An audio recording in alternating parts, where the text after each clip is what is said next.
You're going, Tiger. Meet Christopher Dale Flannery, hitman and multiple murderer. He turned killing into a business, creating Australia's own Murder Incorporated, and earned the nickname Rent-A-Kill.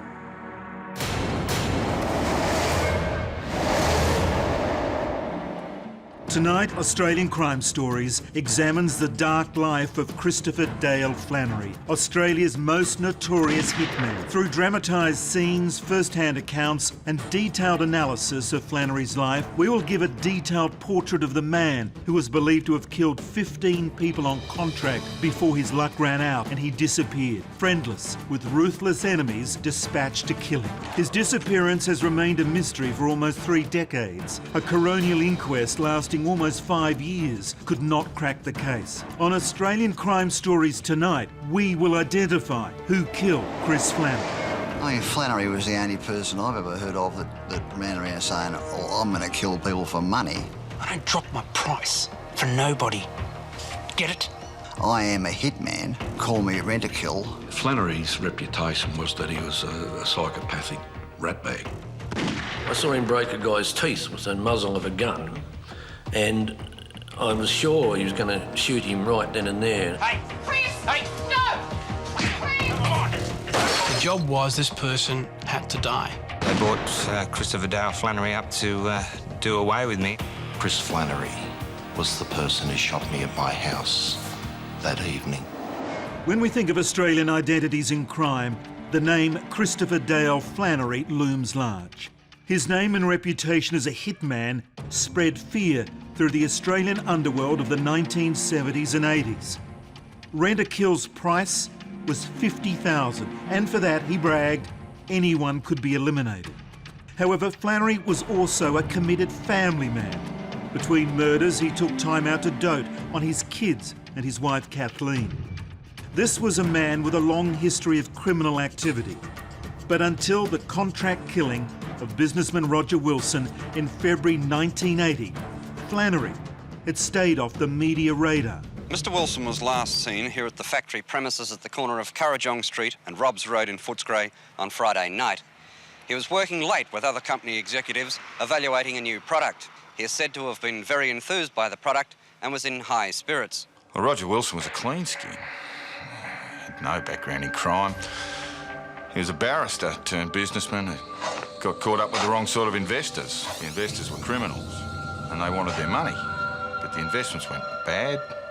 They didn't get their money and they figured it was just retribution. Take this bloke out and kill him.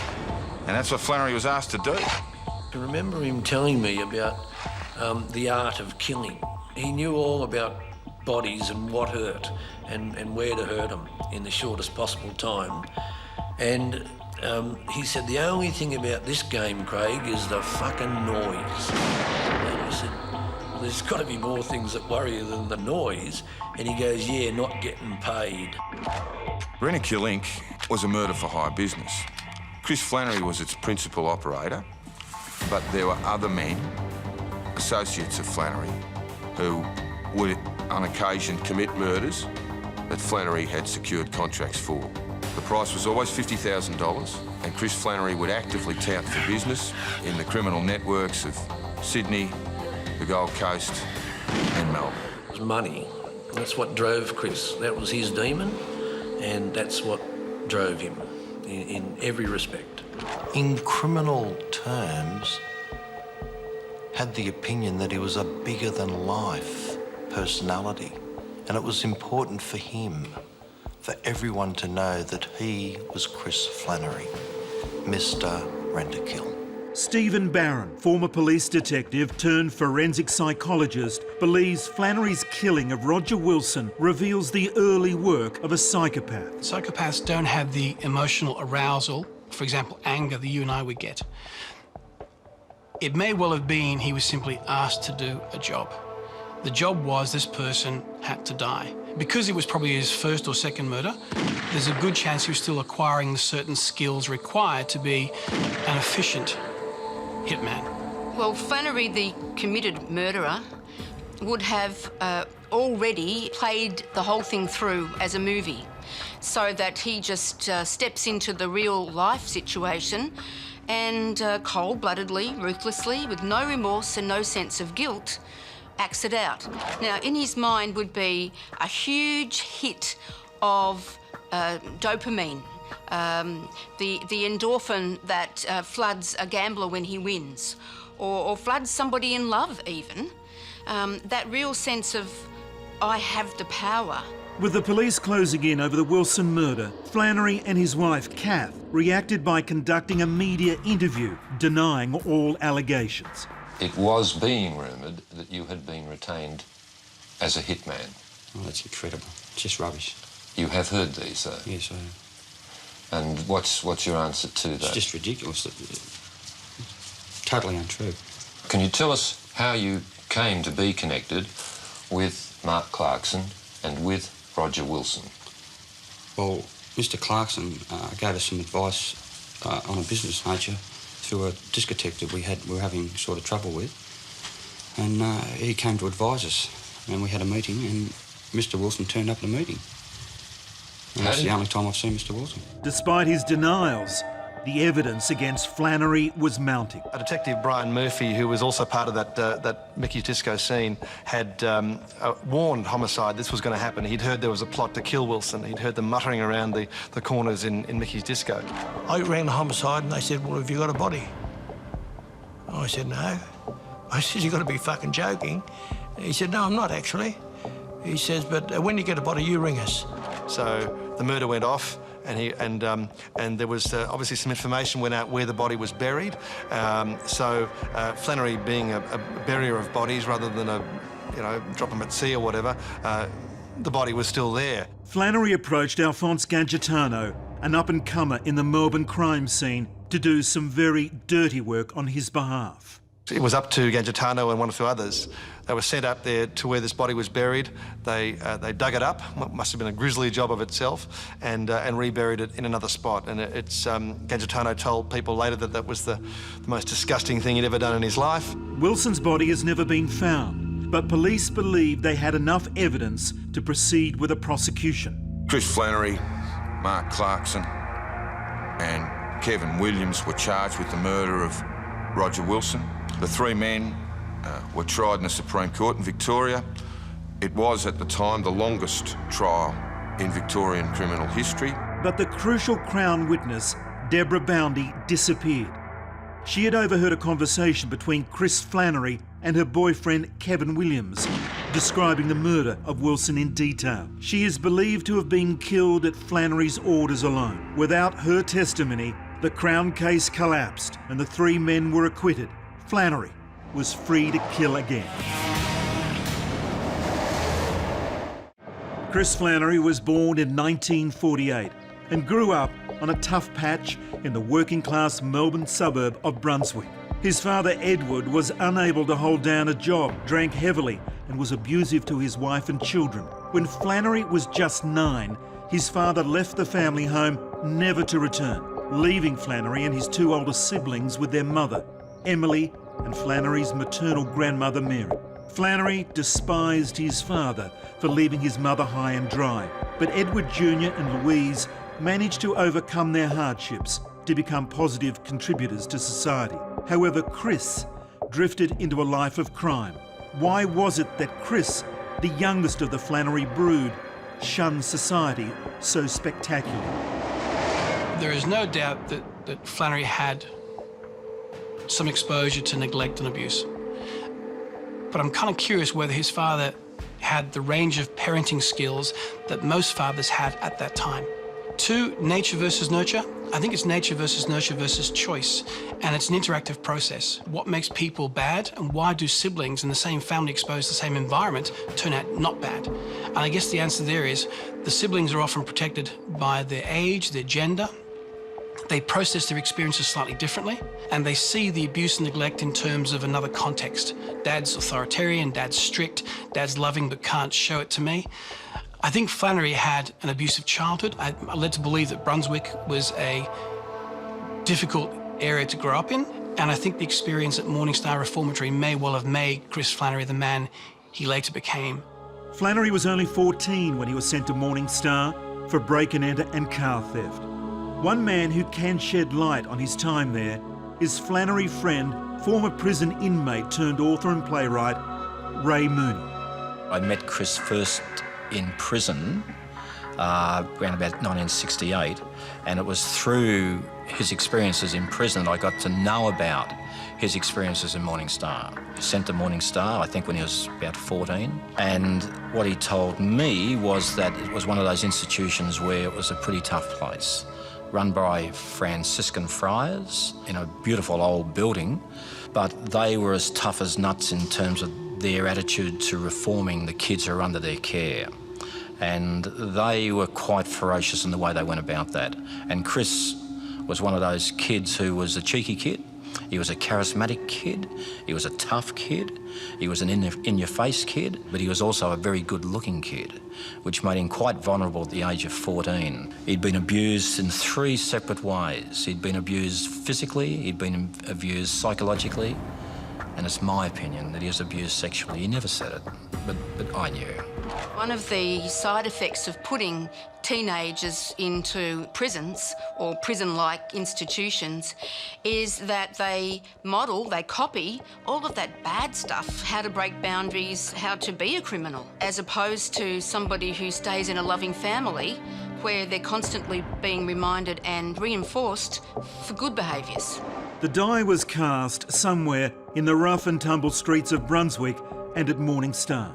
At just 19 years of age, and with a criminal record as long as your arm, Flannery was sentenced to 9 years for a string of offences, including rape. He entered the gates of Pentridge Prison in Melbourne with a smouldering resentment towards male authority figures. He then quickly found himself in a living hell, a place reserved for the worst of the worst, H Division.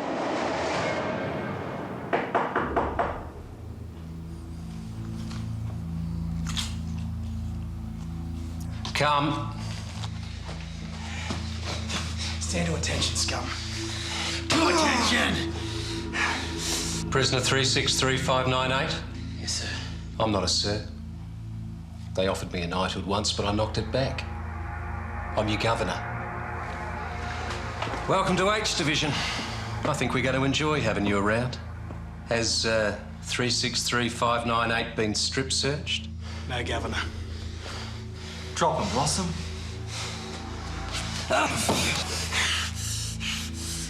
Nothing up here, Governor.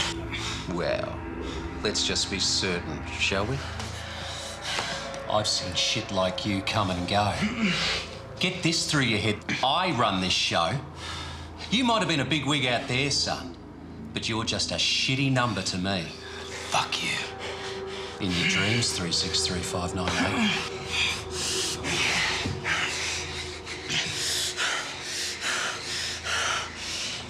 You just wait till the press hears about this. They'll love it. Ah, perhaps I could call the editor of The Age for you. Put him in next to Reed. They deserve each other. Conditions in H Division were pretty bad. The only thing they let you do was live, and that's underplaying it. It was as bad as it comes. It wasn't as bad for me as it was for Chris. They chose the people who worked in H Division on the disposition of their psychological attitude and their size. They were incredibly large, ferocious prison officers who loved their job. Chris said that they broke him, and by broke him what I mean is that he agreed to the conditions that they let you survive in H Division. In other words, you quick marched, you never looked up, you always looked down at the ground, you never looked at a prison officer, you saluted, you did everything that you were told to do. They broke him in that he acquiesced to their rules and regulations. It was a hideous place, a 19th century style prison where prisoners would literally break rocks. That was their task for the day. After seeing a good friend rush to hospital as a result of another brutal beating from H Division guards, Flannery decided to fight back. He took them all on, offered all the screws to fight him one out, which they wouldn't, of course. And they flogged him again and what have you, and he refused to obey any orders. In an act of defiance, Flannery stripped off his clothes and went on a hunger strike. This moment was detailed in a screenplay written by Ray Mooney for the film Every Night, Every Night. You can all get fucked. Do it on me fucking own. I'm no longer part of your fucking system. I've resigned. I'm free. You hear that, dish lickers? I'm free! News of the protest found its way into the media. You just wait till the press hears about this. They'll love it. This led to a Victorian parliamentary inquiry and ultimately the release of the Jenkinson report, which found conditions in H Division barbaric. In the wake of these findings, some of the more sadistic guards were pensioned off and conditions improved. So Flannery, because he stood up to the authorities in H, became a hero to many prisoners at the time. When somebody goes into an institution where they're totally powerless and they are tortured and abused, they really lose sense of their ability to make things in their world happen. Then when Flannery very cleverly came up with this plan to go on a hunger strike, he was taking control. And that's what he thrived most on. Chris Flannery left Pentridge Prison having served 5 years of his 9-year sentence. He fell into the arms of Kathleen, a young woman with a child from a previous relationship. Chris and Kath had met years earlier, but his time in jail had put their relationship on hold. Towards the end of his incarceration, Kath wrote frequently to Flannery, and within 6 months of his release, they were married. The newlywed Flannery found employment as a bouncer at Mickey's Disco, a Melbourne nightclub. The nightclub was a gathering place for many underworld figures of the day, and Flannery quickly found his way back into crime. The only problem was he wasn't very good at it. He was arrested for possession of a pistol at Mickey's in 1974, and though he escaped a jail sentence, 6 months later he was arrested and charged for an armed robbery. He absconded while on bail and fled to Perth. And while on the run, Flannery found the only gainful employment of his life, working at the menswear counter at David Jones in Perth, a job that suited the vain killer down to the ground. He was in love with Italian haute couture, you know, that was his thing. He loved the ties, the silk, you know, the threads that was his world. He thought the better he looked, the better he felt. And he used to dress beautifully, but he smelt like a whore's handbag. You know, he had 5 different colognes on at once and you couldn't get within 15 feet of him. If you had asthma, he'd kill you without a gun. There's a great story that he was employed by David Jones in Perth, running the menswear counter there. In fact, he was so good at it that they promoted him. He didn't last all that long. He absconded on bail from Victoria at the time. He knew he was hot, so he had to give up his job as manager of the menswear section at David Jones in Perth, and he went back there the next day and robbed the place with an accomplice. Shot a guard while he was there. Roger Rogerson, then a detective with the New South Wales Police, received a tip-off from West Australian Police that Flannery had fled to New South Wales. Rogerson knew that Flannery had sent a cache of weapons to a suburban railway station in Sydney. A stakeout was organised, and Rogerson and the armed robbery squad lay in wait for Flannery's arrival. So on the day in question, I was there with some other detectives, and the first person we met was Mrs. Flannery, and she put her head into the office, and it was very nice and saying, look, I'm here to collect a box. And of course, the guys came in, and then these blokes realised that they were trapped. I mean, these blokes were incredibly towy. We've described Flannery as being obviously a psycho. Well, then, of course, it developed into a free-for-all. And I went up down on the railway tracks with Flannery and finally got over the top of him and got some handcuffs on him, and they took him back to the CIB. He was taken back to be questioned. They're in a room where there's about 6 detectives. They take the handcuffs off Chris, and Chris attacks them straight away, breaks the jaw of one of the top detectives there. Here's a guy who is one out, surrounded by police. He's just been given a flogging on the way in, and he takes them all on, attacks the main guy. Rogerson's there, sees it. Knows that there's something that this guy's got that very few people have got. Back in jail for another 3 years, Flannery decided he needed a change of occupation. He had one moment and he pulled aside his old mate Alan Williams. And he told Williams, he said, look, I'm no good at this. I'm no good at crime. I think what I'm going to do is kill people for a living. And that's pretty much how Rent-A-Kill Incorporated started. It was a murder-for-hire business designed by Flannery because he was no good at anything else. But looking at his background, it may well be he saw prison full of people who'd committed crimes like drugs and street crimes that were very unsuccessful, hence they were in jail. And because prisons contain so few murderers, Flannery may well have decided that murdering people was a lot less risky in relation to being caught, convicted and going back to jail. Flannery is just 24 years old when he decided to become a gun for hire. Christopher Dale Flannery married Kathleen Egan in April 1978. Kath came from tough stock. She could handle Chris easily, and she was a doting wife and mother.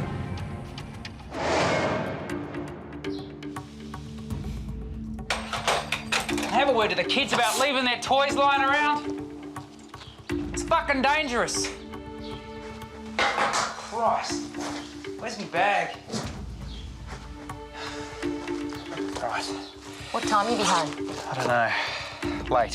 Why late? Call me. Yes, all right, I will. Darling. What now? Give us a kiss, will ya? Be good, darling. I'm the fucking best there is, baby.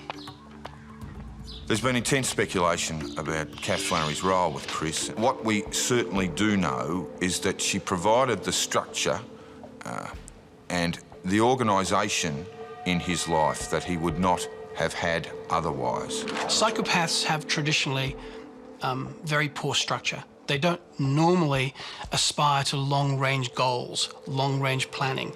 I don't think that Kath was probably involved planning the murders, but I think that she gave him the structure. She gave him the structure at home. She gave him the structure in terms of their relationship. So it may well be he learnt from Kath how to plan, how to structure. Well, what could I say about Kath?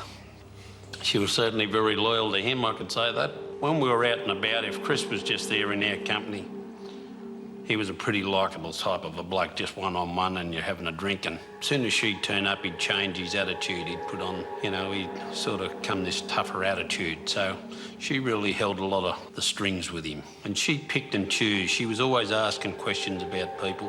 One night she walked over to me and she said, how many people have you killed? And I said, well, if I'd killed anyone, you'd be the last C I'd ever tell. The only person that I knew on this planet that Chris Flannery was afraid of was his wife, Kath. And he made that clear, poignantly clear, on numerous occasions. He wouldn't kick on after hours. He'd say, I've got to get home or she'll have my nuts. That was one of his sayings, and he meant it. And I'm sure she would have, having met her. I've never seen anyone who was more in love than Kathy and Chris when they were young. And not only when they were young, but forever. It was the closest bond that I've ever come across. They were infatuated with each other. It was genuine love. It was a Romeo and Juliet style love. And I keep reading in that Kathy was Mrs. Macbeth or what have you, and the truth of the matter is that it couldn't be further from the truth. Chris protected Kathy at every possible level.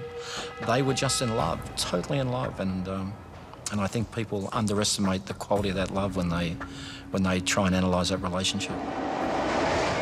Kath was charged with being an accessory after the fact in the Wilson murder trial.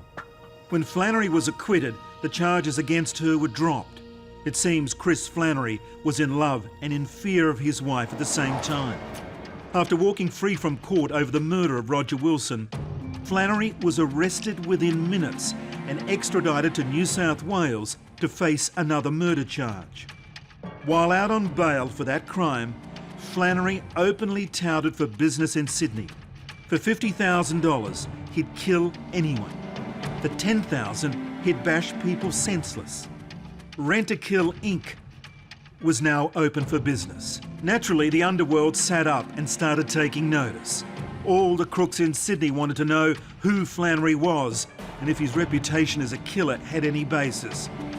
They quickly discovered that it did. Chris hated the druggies, hated the drug dealers, he hated that. He was old school, he was a dinosaur, and he hadn't woken up to the fact that, drugs were the in thing, and, hitmen and bank robberies and $20,000 TAB robberies were the old thing. So Chris, he didn't like that, and he didn't like Barry, and he didn't like that whole crew, the Sayers crew, Chubb, all of them. He didn't like any of them. So they had a falling out, and I said, mate, this is going to turn nasty here. And he goes, I don't give a rat's ass how nasty it's going to get. And he just walked up to him and he goes, why don't you pick 6 of your best blokes to come out in this car park? And Barry said, oh, fuck off, 6 blokes, what are you talking about? And Chris undoes his suit jacket and he just pulls it back like that, and he's just got this snub-nosed 38 poked in his pants. And he goes, 1, 2, 3, 4, 5, 6. So anytime you're ready, boys.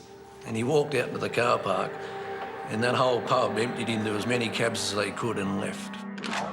In the 10 years before 1985, the drugs were taking over as the rivers of cash that fueled crime. This was ruled over by 2 men publicly, George Freeman, Lenny McPherson, the little fella and the big fella, and they're often called the team. The other person, behind the scenes somewhat, but associated with them, was Stan the Man Smith. George Freeman gave him a job. Now, someone told me he was paying him $600 or $700 a week, which back in those days wasn't bad dough, for doing nothing. All he had to do was behave himself. And I don't think George ever asked him to do much at all. There's been rumours that, he got him to stand over this person, stand over that person. I don't think George needed to do that. But of course, Flannery was forever getting around, offering his services to kill people. It's been a good round for Michael, a good left to the head, a left into the body. World champion boxer Barry Michael became a target for Flannery. Underworld figure Ron Feeney requested the services of Rent-A-Kill after a business venture went sour. The next thing I know, I'm warned around town that they'd bought up Christopher Dale Flannery to put a contract on me. And Christopher Dale Flannery, fortunately for me, turned around and said, Barry Michael, no way. He said, I was there the night he beat Frank Ropus. He said, I'm a fan of his, not interested. So he wasn't interested in the job, so that was good. My opinion of hitmen is, hired hitmen, is that I think they're gutless. I always have. I'm talking about people who kill for money. It's the last resort. So my opinion of him wasn't very good. I'd class him as a toe cutter. In other words, he was a backstabber. He'd put one in your back, he'd turn on you like a snake. Perhaps Flannery's most grisly crime was the double murder of Terence Basham and his de facto Susan Smith. Basham was a former painter and docker who Flannery had known from the old days in Melbourne. He had fallen out with his drug-dealing mates who gave Flannery a call. And so Flannery turned up on Basham's doorstep. Mate, it's a beautiful place. You've done very well. Yeah, cheers. Here she is. Cheers and kisses. Chris. Christ, Terry. You've spawned, son. Sarah. Ah, she's a little beauty, mate. Yeah. Thank God she hasn't got your looks, eh? I live for her, mate.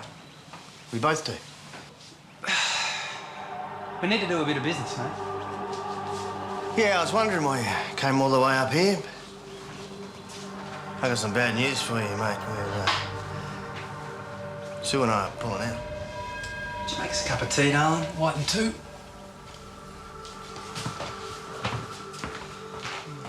Listen, I know you got this Colombian thing all working out, and under normal circumstances I'd be right there with you. But we've got the kid now, and changes everything. White and 2. Here's the thing, mate. Barry says you haven't retired. He says that you're branching out, doing business on your own. Yeah, Barry and I just had a little blue, and it's nothing serious. I'll patch it up. What, so you're not retired? Well, not retired exactly, but no. You see, mate, I don't care either way. I mean, it's just business, and... Chris, hey, mate. I've got a little kid now, I've got cash, too. I've got over 100,000, so just tell Barry, it's all sweet, and I'll never cross his path again, I promise. You got my word on it. But what sort of a bloke would I be? What sort of a businessman would I be if I dated Barry? Do you see? Like, the customer's always right, Terry, and the customer wants you retired. I'm sorry, darling. It's just business.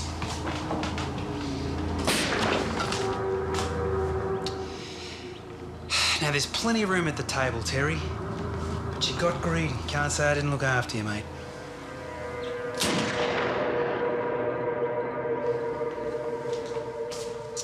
Come on. Come on. Do you know where Daddy keeps his money? Hey. Here we go. There we go.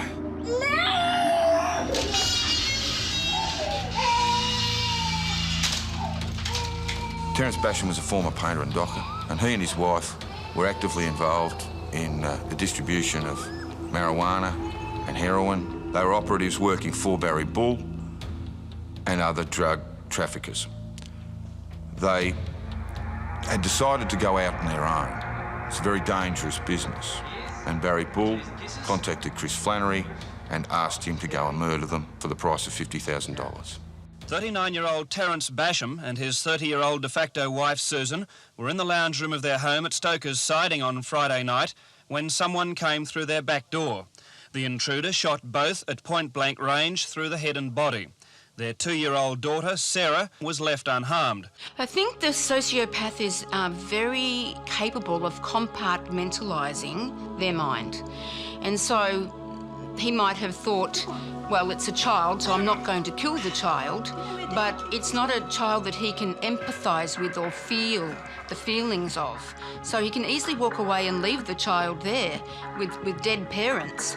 When he walked away, the child was not a person to him. It was just part of him carrying out the code of commitment, I will not kill the child, but that child is nothing to me, I don't care.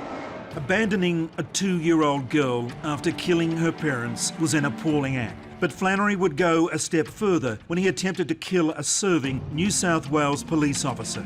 Undercover detective Michael Drury had been involved in a drug investigation which led to charges being laid against a drug dealer and mate of Flannery's, Alan Williams. Williams tried to buy himself out of trouble by attempting to bribe Drury. When that didn't work, he called on Flannery to kill him. Drury was shot twice in the kitchen of his Sydney home in front of his 2-year-old daughter. On the verge of death, Drury made a statement that Roger Rogerson had offered the bribe on behalf of Williams. The shooting of a policeman was a crime that horrified the nation. Chris Flannery had well and truly crossed the line. This was a type of crime that was beyond the acceptable behaviour of people like Lenny McPherson and George Freeman. They would never interfere in this way with a police officer or families within the community. They would only interfere with other violent criminals. Alan Williams came before the Supreme Court in New South Wales on a charge of conspiracy to murder. And when the indictment was read out to him in court, in that Alan Williams conspired with Christopher Dale Flannery and Roger Carleb Rogerson to murder Michael Patrick Drury, how did he plead? He pleaded guilty. When Mick Drury got shot, I was as shocked and stunned as anyone else. And had I had any information at all, which would have had a bearing on it, I'd have been very happy to pass on to the police. Rogerson faced trial for the attempted bribery of Drury, but was acquitted. However, in July 1986, a police tribunal found Rogerson guilty of misconduct charges and he was dismissed from the force. Flannery never had his day in court over the shooting of Drury, as he had disappeared by then, but Drury is certain of his guilt. I'm satisfied beyond all reasonable doubt, and I knew many years ago, shortly after I was shot, that Chris Flannery was the person who shot me at my house that evening. In 1985, Sydney's streets were awash with blood. A new criminal outfit led by Barry McCann had commenced a war for control of Sydney's rackets. 3 weeks into the new year, an attempt was made on Flannery's life. A car pulled up at Flannery's Arncliffe home and shots were fired from a machine gun at Flannery and his family as they arrived home from a Sunday lunch. Christopher Flannery's Sydney house was peppered with bullets. They smashed through windows, splintered aluminium cladding and shattered brickwork. But of the 30 shots fired, only 2 found their target. To this day, no one knows who did it. Flannery believed Tom Domican was responsible, but there's nothing to suggest that. In the ensuing weeks, Flannery set about killing Domican. Shots were fired at him and his associate. Flannery had become unhinged. Whoever used the Armalite to try and kill Chris simultaneously meant to kill Kath because it was sprayed and they were both together. So whoever did that was out to get them both. Christine answers the door at the same time. So she's also there. So here's a young child, 12-year-old child, who's being shot at potentially by an Armalite. It changed the rules a little bit. Flannery took a wound in the ear which was of no consequence except it deafened him for a time. The wound in the webbing between his thumb and his forefinger was very painful. He refused to be treated with pain-killing drugs because he didn't want to be in a situation where he could potentially get caught off guard. So therefore he was suffering incredible pain all the time. The pain and the close call with Kath and his family made the already volatile Flannery more erratic. In many ways, he was the rather true sociopath. He had very little regard for the well-being of other people. He would often brag amongst other people of the crimes he'd been involved in over the years that went through the full spectrum to several murders, kidnappings, etc. I've seen him put gunshots into roofs of people's houses, because he didn't feel they were giving him enough respect. I've seen him threaten people that owed him money. One of Flannery's more famous lines was, "You're not a koala bear, I can kill you." He'd say it to police officers, he'd say it to criminals, he'd say it to anyone in the street. Flannery seemed to have fallen for the trick of believing his own publicity. His violent temper had become even more lethal. He would lash out, assaulting people who had once regarded him as a friend. No one was safe. So the doc says, what seems to be the problem? And the bloke goes, it hurts when I jerk off. What's that bastard up to? I don't know, just getting a drink. Reloaded prick. He always shows up empty-handed. That's my personal piss. He doesn't know, mate. I'll replace it. No. Fuck you. Chris. Chris! Hey! Chris! Hey! No! Chris!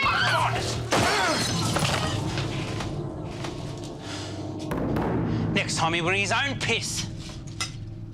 Hey! I had seen him explode on occasions. I've seen him break a guy's teeth with the muzzle of a gun.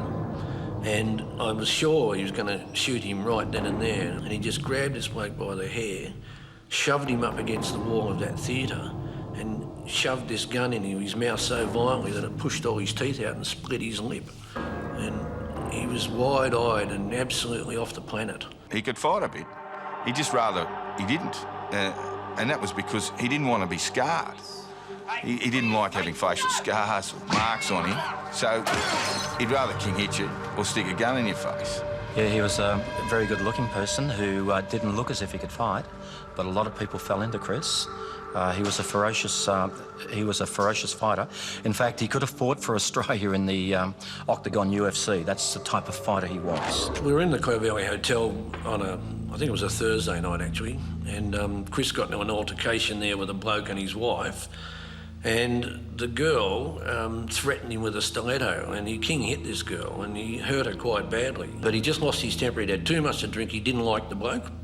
And he clocked his wife. He started reaching for his gun, and I thought he was so drunk that he would shoot both of them, and so I just king hit him. And it wasn't just alcohol adding to the problem. Flannery had been taking cocaine and speed most of his adult life, but in the last 3 months of his life, he was taking cocaine virtually 10, 20 times a day. He wasn't staying with his wife, Kath. He remained in contact with her, but for the most part, he was in deep cover. The drugs that he was taking would have surely made his mind quite, addled. And all of those traumatisations, the beatings, starting right from when he was little, and the tortures in prison, would have made him a very irrational person. Flannery was now living in the shadows. His crimes, particularly the attempt on Michael Drury's life, were catching up with him. He spent his days wired on amphetamines, sleep-deprived, moving from house to house. The walls were closing in. Flannery was caught in a maelstrom of his own making. George Freeman and his team, who had kept him on side, now feared him. They knew that Flannery's very presence stood in the way of establishing a lasting peace with the up-and-comers, McCann's gang. In February, Flannery's old mate from prison in Melbourne, Mick Sayers, was murdered by 3 gunmen outside his Bronte home. Flannery's only surviving friend in the Sydney scene was Tony Eustace, and Flannery shot him in an attempt to curry favour with Freeman. 42-year-old Anthony Eustace was about to get into his Mercedes outside the airport Hilton when the gunman opened fire. There were 6 shots from a .45 calibre handgun. 4 hit Eustace in the chest. I think with the Eustace murder, what was obvious is that, to those in the know, is that Flannery did it. And because it raised a question mark. Flannery was probably closer to Eustace than anyone else in Sydney. And if Eustace couldn't trust him, no one else could. I would say it'd be a factor in them deciding, look, if he can shoot Eustace, we better get rid of him. Chris Flannery told a number of people if he was arrested for my shooting, he was going to roll over and tell the truth on everyone. And there was some significant organised crime figures that couldn't guarantee their own safety. By the time of his disappearance, there was a dispute on the one hand between George Freeman and Lenny McPherson, and on the other, this group who I'll loosely describe as the McCann group. And Flannery was seen as an absolute pest, and the catalyst for solving the differences between the two groups was to get rid of Flannery. I spoke with him in the last couple of months of his life. I visited him a couple of times. He was edgy basically about the police. He thought that they had locked him into the Michael Drury shooting, and he thought that there was an obligation on the police to back up for what had happened to Michael Drury. By May 9th, 1985, Flannery was out of luck, out of friends, and out of time. He'd been hiding out at various places around Sydney when crime boss George Freeman tracked him down at an apartment at the Connaught building. According to Kath Flannery, George invited Chris over to test out a new machine pistol. Chris left the building and was never seen again.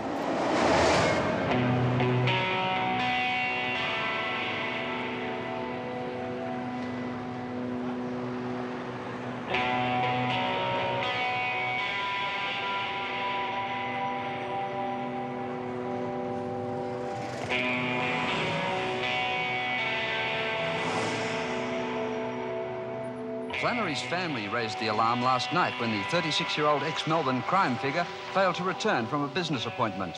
There are a number of theories. One is that he was taken to George Freeman's place, tortured on a billiard table before he was killed. To say you had nothing to do with his death? I had nothing. Is he dead? Well, I don't know. Is he dead? Police seem to think he might be. And that? Well, I don't know that.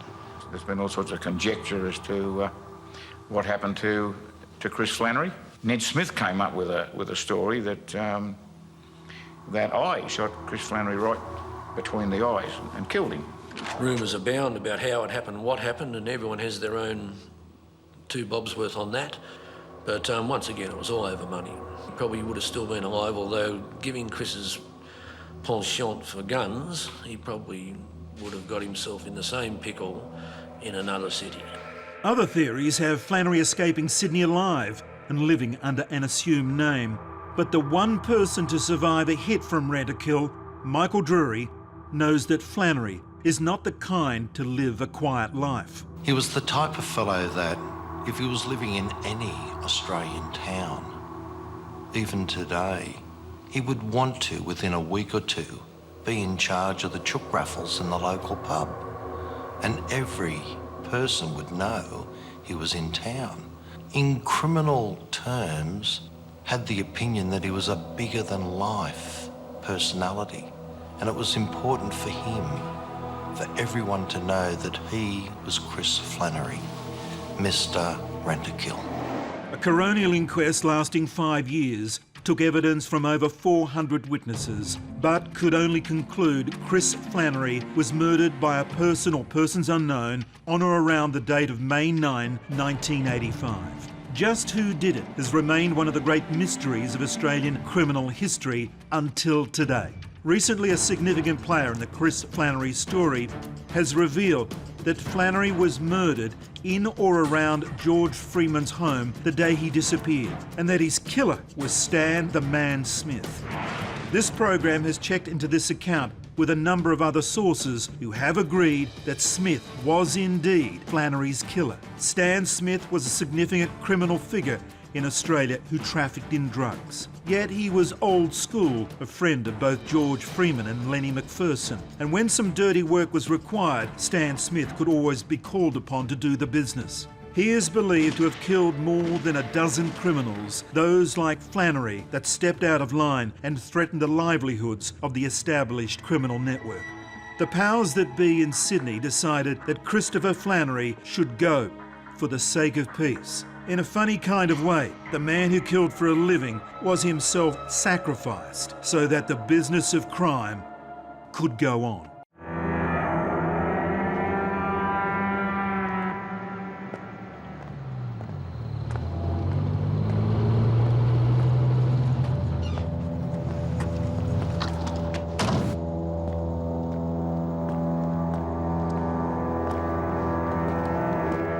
Got something for me? I'll have it for you tomorrow.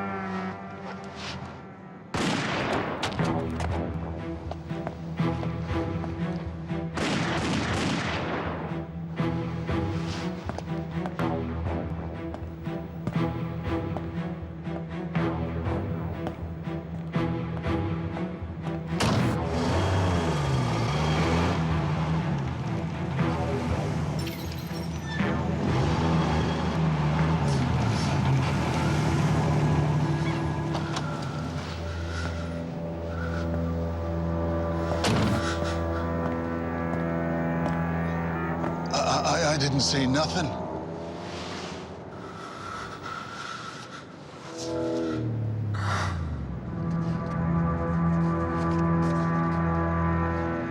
That's for your bad eyesight, son.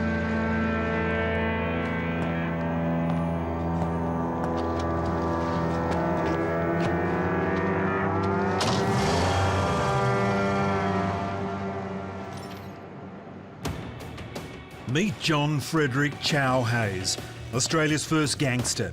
He was a violent standover man and convicted murderer. For over 3 decades, he wreaked havoc on the streets of Sydney.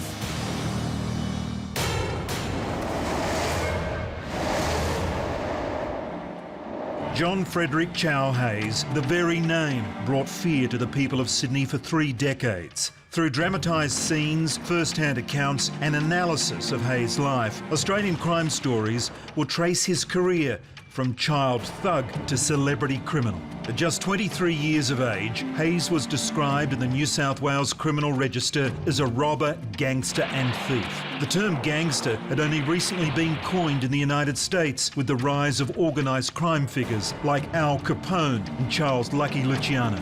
But this was no throwaway line. The police considered Hayes to be Australia's first gangster.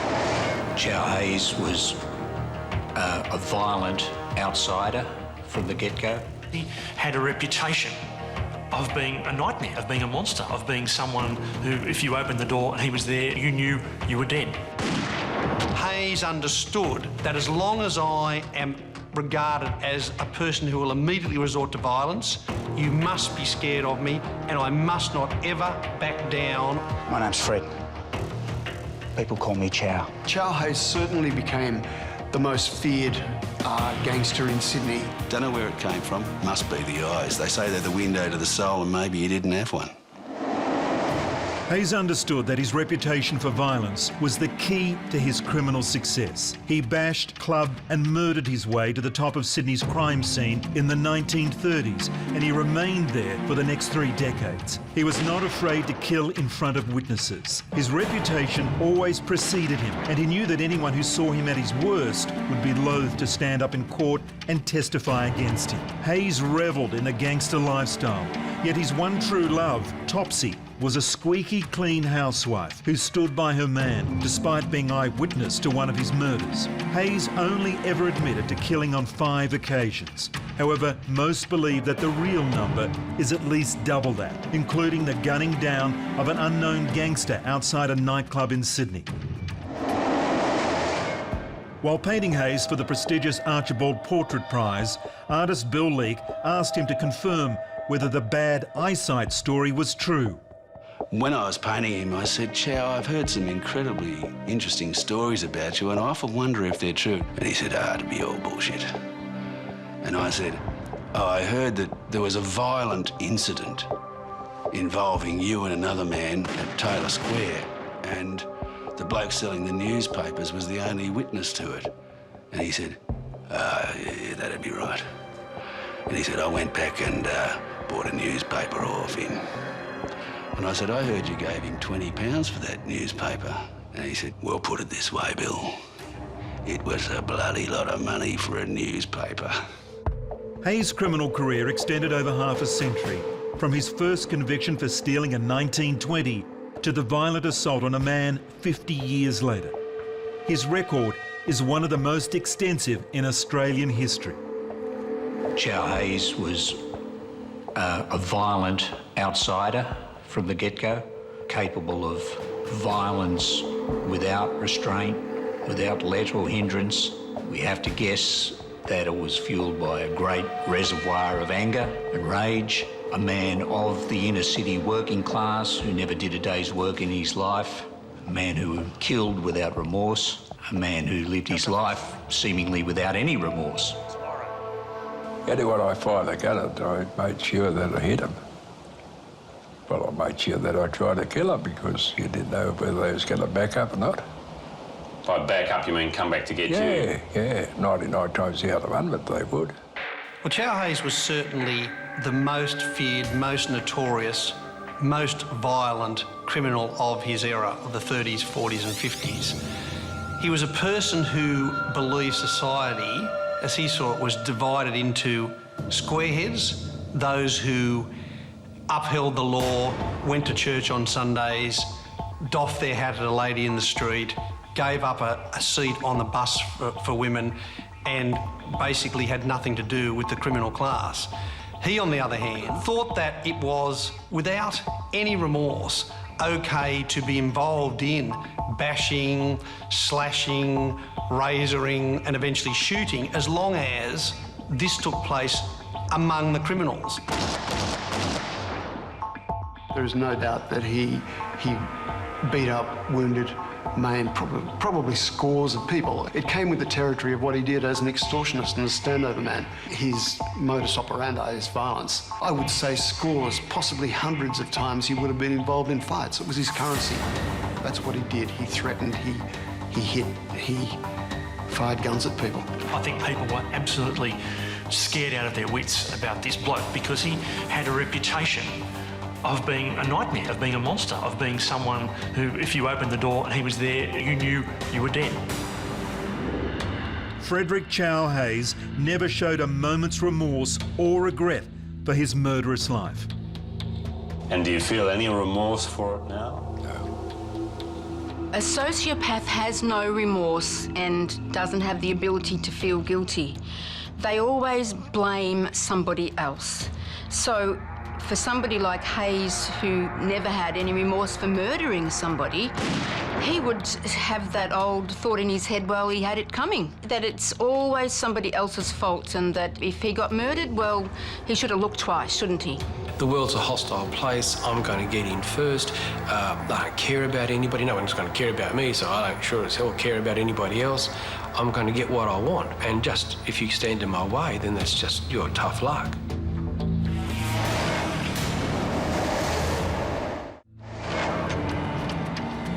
John Frederick Hayes was born in 1911 in Sydney. He grew up in the inner city suburb of Glebe, in those days poverty and crime-stricken. As a boy, he attacked another child. The boy responded with insults, calling him a dirty chow, thinking Hayes was of Asian descent. The nickname stuck, and Hayes would be referred to as Chow for the remainder of his life. When he was 3 years old, his father, who was working in the country as a ringbarker, came down to Sydney and joined up with the Light Horsemen and went off to the First World War. Hayes moved into a house down near the railway with his mother and his grandmother and his grandfather. His grandfather subsequently died of the bubonic plague in Sydney in 1920. At the same time, the war had ended in 1918, so Hayes had had no father figure at home from age 3. Well, the First World War was like a giant wrecking ball through the male population of Australia, and particularly the cities. It left families without brothers and fathers, and it left a generation with a very disturbed, totally absent mentor generation. Boys the age of Chow Hayes, who were brought up with very shadowy fathers at best. It didn't make for happy home lives, nor did it make for well-adjusted and focused young men. Don't forget, in the 1920s, post-World War I, there were a lot of angry young men around the place. A lot of blokes didn't come back to live the wonderful white picket fence dream. They came back and they had no job and no family. They'd had all sorts of horrible experiences in the First World War. Some had come back disfigured, so that they were no strangers to doing it rough and to living a violent life. So there was no shortage of young blokes you could employ to go around and belt someone if you needed to run your crime empire. Hayes grew up in the shadows of World War I. Australia's population at the start of the First World War was just 5 million. 417,000 men were enlisted. Over 60,000 were killed and 156,000 were wounded, gassed or taken prisoner. Hayes' father was one of the thousands of soldiers who returned to Australia physically and mentally scarred by the horrors of the war.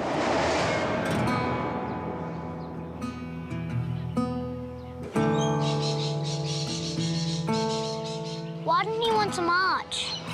Your father's very sick, darling. He needs to stay in bed and get his rest. But everybody else is marching, even Uncle Leo, and he's only got one leg. Well, Uncle Leo's lucky you can get up. Your father can't. I don't want to go to school today. Well, that's exactly where you're going. I want to see Dad.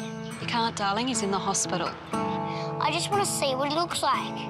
I'm sorry, Freddie, you can't. You got to go to school. That's not fair. I want to see Dad. I want to see Dad. Now, remember, he's not well, Freddie. I know. I just want to see him.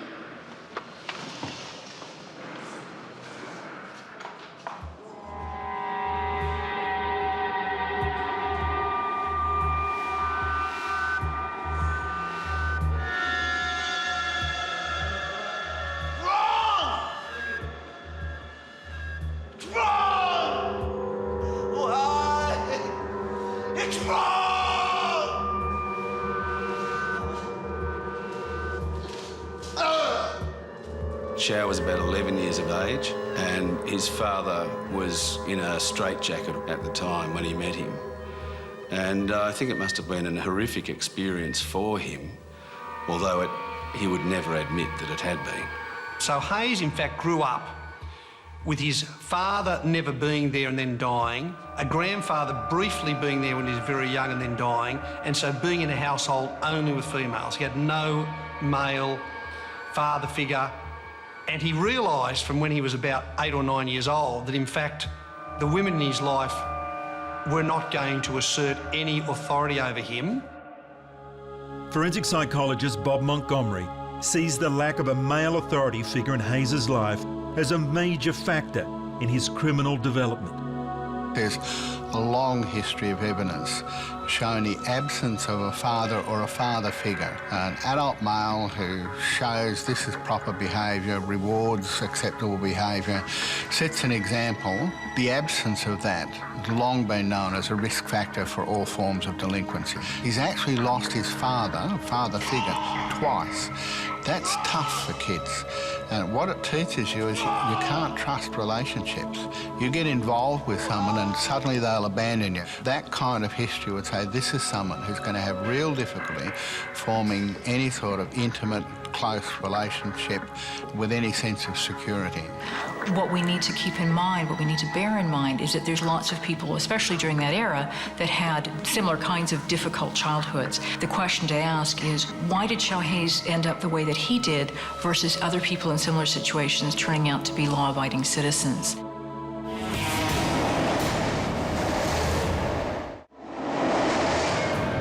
Hayes was certainly not on his own in being without a father figure, but he turned to crime. At 11 years of age, Hayes started running with a gang of youths known as the Railway Gang. Hayes and his gang of toughs would hang around Sydney's bustling Central Railway Station and prey on new arrivals, bash and rob them. Hayes and his gang became expert thieves and would often shoplift from the department stores of Sydney. Hayes may have been a clever thief, but he was so active that he was always coming to the attention of police. What happened to Hayes was he found himself at age 14, after half a dozen convictions for shoplifting, being sent to Gosford Boys' Home. It was the classic case of the university for criminals. Half a dozen to a dozen of the leading criminals over the next 20 years in Sydney all went through the same process, and it absolutely set Hayes on a course, as far as he was concerned, where he learned everything by the time he was 17 about being a criminal. Most of all, he learnt you cannot back down at any stage. He was going to absolutely assert his authority in Sydney as a standover man in the future. Prison for a juvenile is often seen as a gladiator school. You learn to become antisocial because antisocial is the norm. And prisons are the adult version of that. You go into prison and you go into prison with the view, I have to be a certain person, otherwise I'm going to be victimised in prison. These kids start to get into trouble early, so they start to mix with the other kids who are getting into trouble. They may be sent to an institution where they're actually locked up with kids who are really good at getting into trouble. And we've known for a long time from American research, the worst thing you do with juvenile delinquents is put them into a treatment program with other juvenile delinquents. After his release from Gosford Boys' Home, Hayes returned to crime and eventually came to the attention of one of the queens of the Sydney crime scene, Kate Lee. Hayes joined a network as a standover man collecting from SP bookies. And how much were you standing over them for? Ooh. SP bookie, £5, £5, like $10 a day's money. And if they didn't deliver that payment, what would you do? Close it up. How would you close it? Smash it up to pieces, smash them up with it. Use your razors? Yeah. Well, I guess one of the main weapons in the armoury of any extortionist or standover man is a reputation for violence. One thing that Hayes had in common with a number of the other successful criminals of the time was this propensity to explode into sudden rage. Hayes had a reputation as having a hair-trigger temper. Hayes' biographer, David Hickey, believes one incident in particular made Hayes' early reputation. A major criminal in Sydney of the day was a guy named Frank Green. He's a serious criminal who has serious convictions, carries a gun. Hayes sees him at a party. Green comes up to Hayes and says, "You were eyeing off my woman." And Hayes said, "No, I wasn't." And he said, "Yes, you were, and I don't like it." 4 hours later, Frank Green comes out of the party and Hayes says, words to the effect, "I've got a present for you," and immediately whacks him with the metal pipe across the head. He goes down, he's semi-conscious, and Hayes then kicks him and gives him a hell of a kicking, such that Green is actually in hospital for the next 4 weeks. It absolutely is one of the landmark episodes that makes Hayes' reputation. And here's the new guy to be feared in Sydney, Chow Hayes. Hayes moved into adulthood as Sydney's underworld was set to explode in what became known as the Razor Wars. Turf wars fought in Sydney's inner suburbs between criminal gangs wielding straight razors. To these men, an L-shaped scar on the cheek was a badge of honour. Hayes too carried a razor, but he instinctively understood that he needed to up the ante. If the most violent men of Sydney carried razors, well, Hayes would do one better. Chow Hayes would turn to the gun.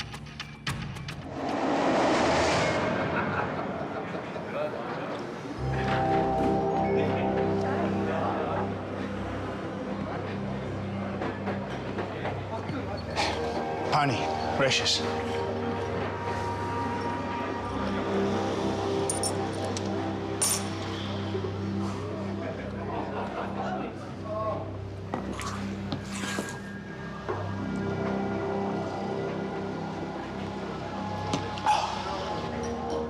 You work for Tilly, don't you? He's asking. Me? I was just wondering how a man can call himself a man when he bludgers off Sheila's. Listen, boy. You look like you should be shining shoes on George Street. You want to get any older, you'll keep your mouth shut, finish your beer, and walk out slowly. You got me on a bad day, son. What's a good day for a bludger, then? What's a good day for a man who takes his orders from an old slut in a brothel?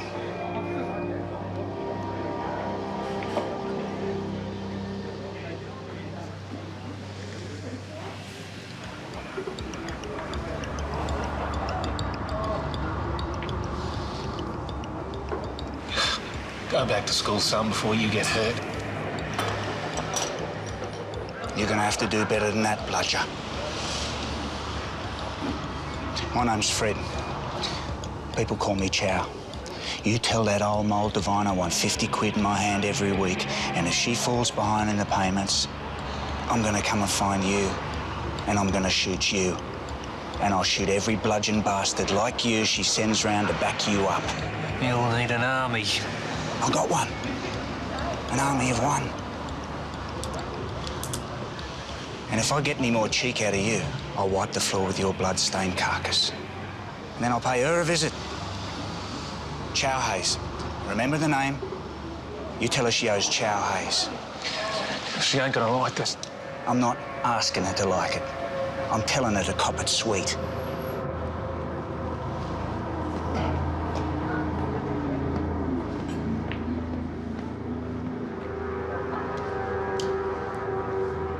Unlike anywhere else in the world, these razor gangs popped up.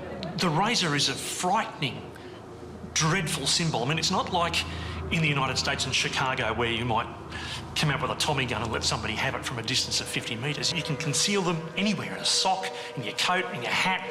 And when they come out, you come up to someone and you're so close you can smell them. And just the fear that would you can imagine when someone produces one of these things and you know you're going to be cut wide open. It's just a dreadful weapon. And do you remember carrying a razor? Yes. Oh, yes. Yeah. How would you use it? Just slash her. Across where? Or forehead, nose, face, chest, arm, anywhere. A pretty lethal weapon. Yeah, very lethal. What happened next in your career? I got a gun then. Do you remember your first weapon? Yeah. What was it? 38. Chow Hayes was one of those people who was okay with guns. He liked guns. He was not afraid to use a gun. So Chow's response to a razor would have been, pull a gun. This is what put him in a class separate from most others like him. Use the gun if necessary and shoot to kill.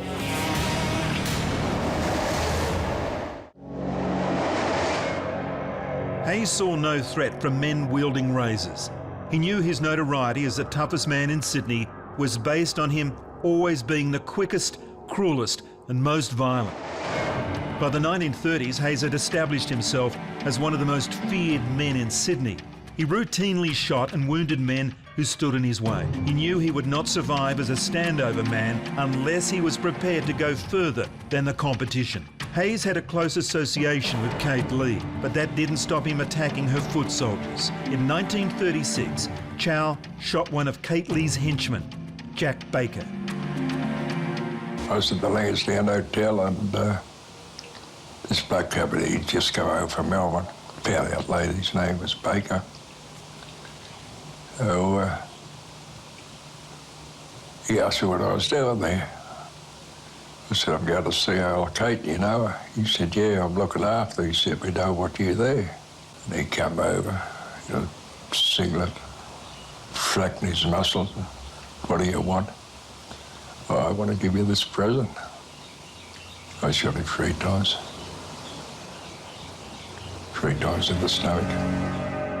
Then in 1945, Hayes murdered Sydney criminal Eddie Wayman, shooting him 5 times as he lay in his bed. Hayes was charged with the murder but was acquitted on trial. He was also in and out of prison for other crimes. 6 months here, a year there. But he saw his spells behind bars as an occupational hazard. Through the 1920s, 30s and 40s leading up to the war, Chow Hayes has an unbelievable criminal record where there's dozens of appearances in court. He never quite got that, in fact, half his life was ebbing away until he was a very old man, when he suddenly realised he'd spent more than half his life in jail. What he just understood was, this is my life, it's almost my occupation, because all he cared about was, as soon as he was out of jail, you had to quickly re-establish that you were the toughest guy in Sydney. Your reputation relied on that so that you could automatically collect the standover without having to do much about it. If you didn't, there would be other young up-and-comers who would want to establish their reputation as the toughest man in Sydney, and he wasn't going to let that happen no matter what. Forensic psychologist Stephen Barron sees Hayes' single-mindedness as behaviour typical of a psychopath. People who have psychopathy are extremely antisocial. They have their own set of rules which are grounded on their own experience and value systems, and those value systems and rules that they live by often bear no resemblance to the ones that you and I are supposed to live by. Psychopaths occupy lawyers' offices, they're CEOs of companies, they're highly successful, charismatic, charming, productive people. I suppose to get to the top of the food chain, you need a certain level of focus. And psychopaths have this kind of focus. They're ambitious, their families come second, third and fourth, and they do the job that they have to do to the best of their ability, and that's their value system. One of his most infamous deeds was the murder of Bobby Lee in 1951. Lee was a boxer who had banged heads with members of Hayes' gang, and he knew that Hayes would come looking for him. Lee decided to get in first. He went to Hayes' home and shot and killed his nephew, Danny Simmons, in a case of mistaken identity. Hayes was supposed to be at home one night, just listening to the radio at home.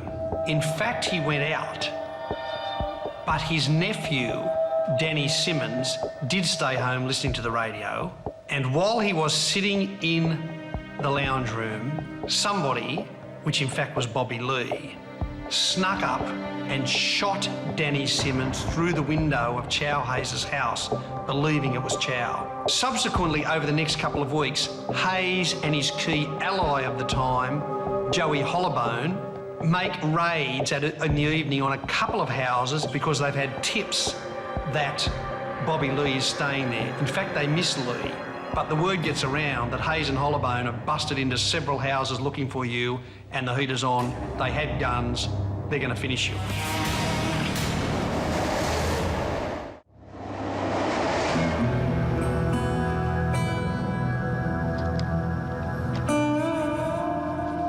Oh, look at that. I reckon you're bluffing. Well, you better be right. I'll raise you 10. You'd better not be. Have a look at me. Go on. OK, then. Oh, I better be going, so... You're on.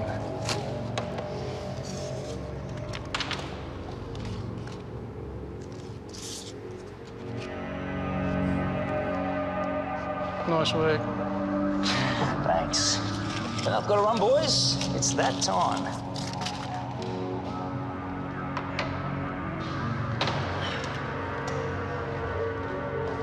So you're not going to try and bluff Hayes, are you? Who's bluffing me, mate? I've got him running scared. Well, not what I hear. What do you hear? I hear he's got ears all over town looking for you. That'd be Hayes looking for someone using his ears. Just keep your eyes open. They're open. Hey, why don't you come down to the Ziegfeld room tonight? There's a new bird on from the Philippines. You'd never pick her as a fella, they reckon. Nah, mate. Family night tonight. Blokes getting their gear off, I don't know. You came to watch me fight. I'll leave you to it. Watch out for Hayes, all right? He's not going to shoot me at the Ziegfeld room, is he? There'll be 300 people there. I'll be sweet. I'll watch out for him with one ear, and I'll have the other ear on the Filipina.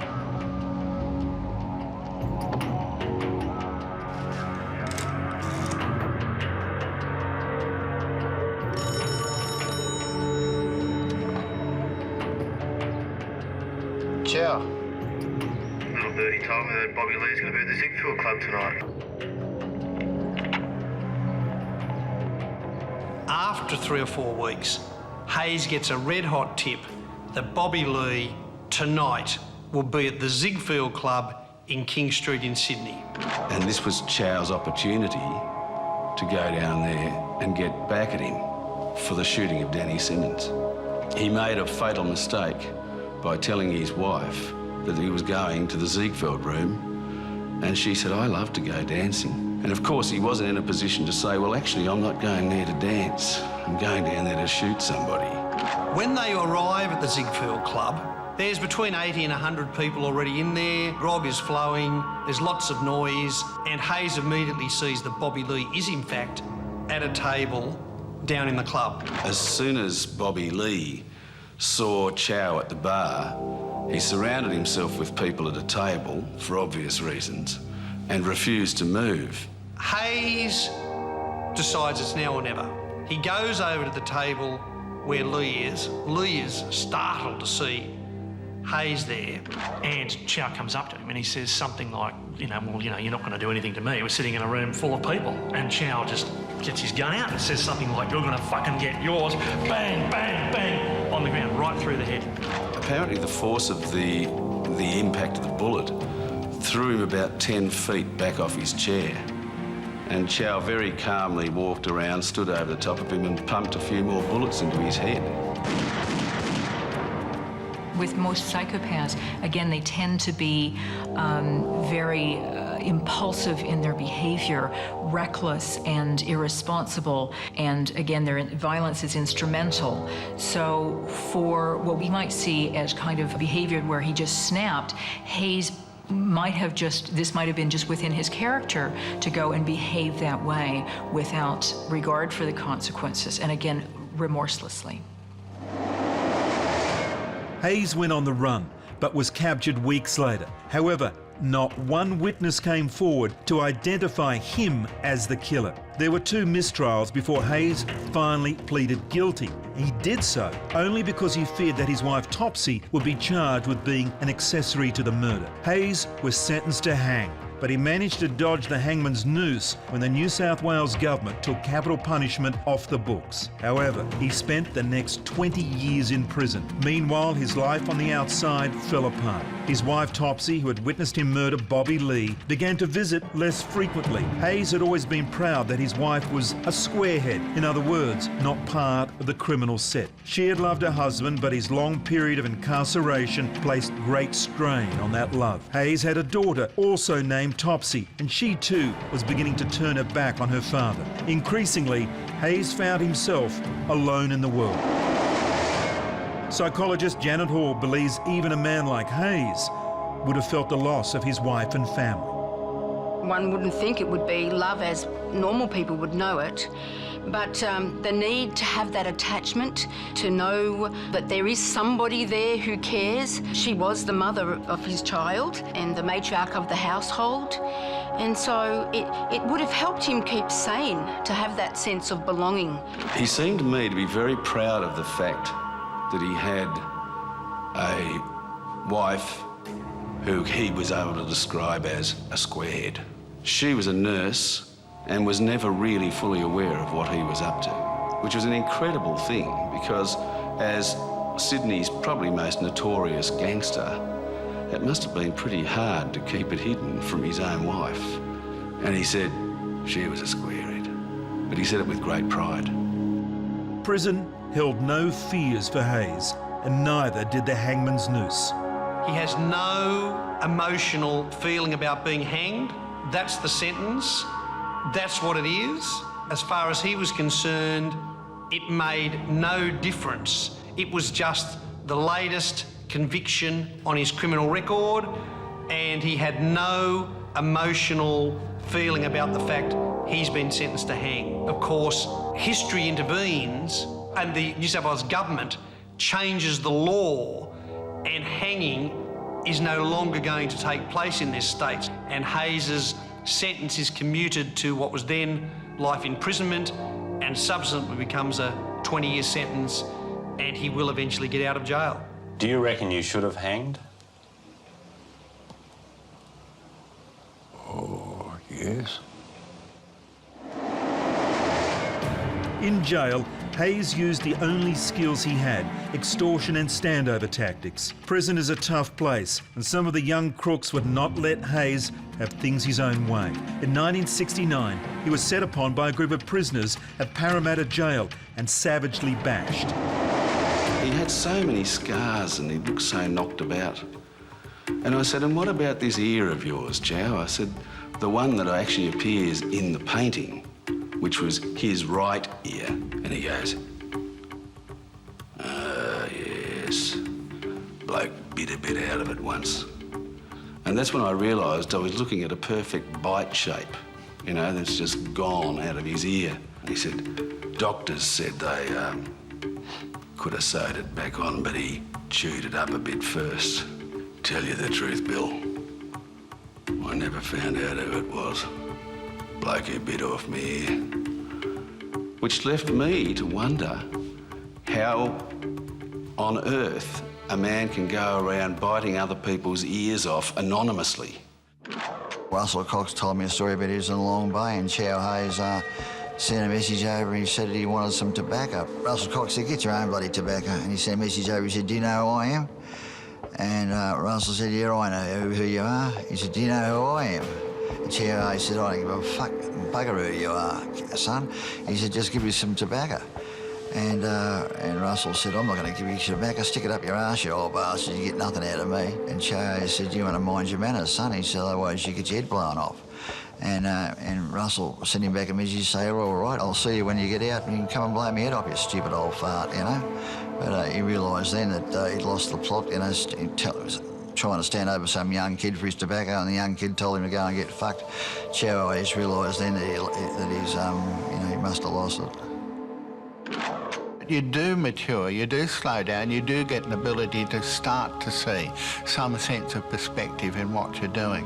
And that applies to a lot of criminals. Biology, genetics, heredity is not destiny. We can learn to manage our makeup. But you take the Chow Hayes case and he was threatening people right to the end. There was no amelioration with age there.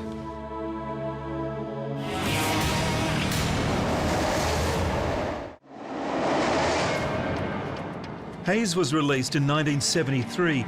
He'd spent 18 years in prison for the murder of Bobby Lee. But Hayes was not one to leave his criminal past behind him. Just 6 months out of jail, and 62 years old, Hayes got into a fight in an inner-city bar in Gloucester. Hayes was arrested and returned to jail for 5 more years. In 1978, he was released from prison for the last time, having spent more than half of his life in jail. Chow. G'day. Take a seat.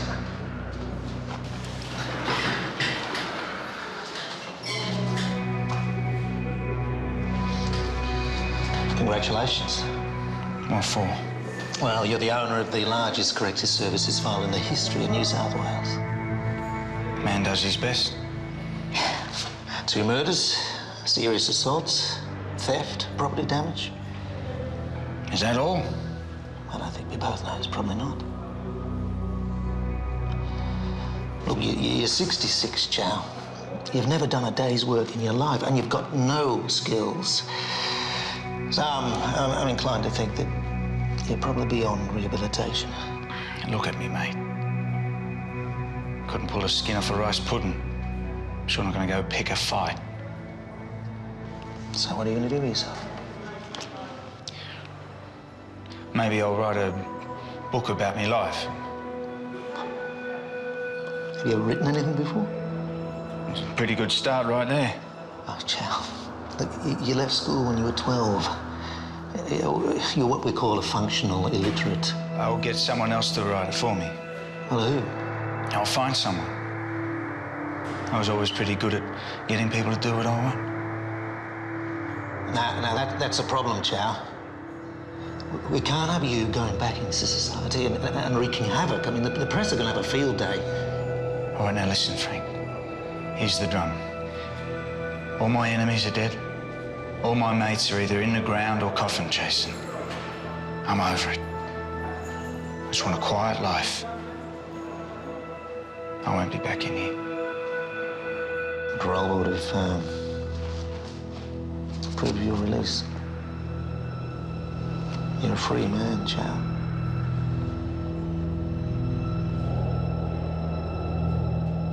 It would have been a baffling and difficult Sydney, and particularly inner Sydney, for Chow when he got out in '77.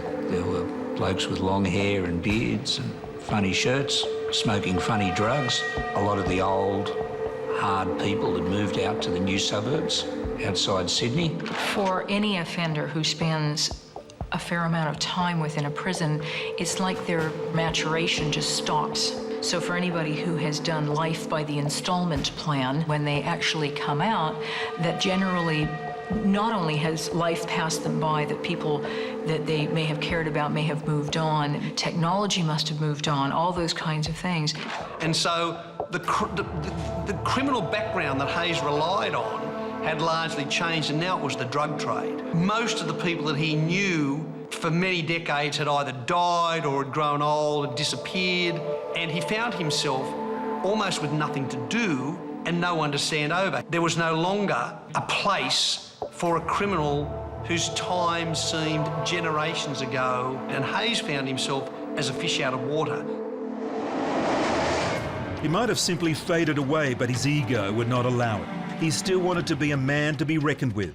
In 1987, Hayes approached Australian journalist David Hickey. He wanted his story told. Initially reluctant, Hickey agrees to meet with him. He was interested in exploring the psyche of a career criminal like Hayes. While Hickey's aims were of an academic nature, it's clear that Hayes wanted to cash in on his criminal past. After 3 years of taping and then 2 years of editing those transcripts and talking them through with various other people in the criminal world and other police that I wanted to check all the facts with, the book was published in 1990, and we then went on the celebrated author tour. In fact, no one was interested in the author, everyone was interested in the subject.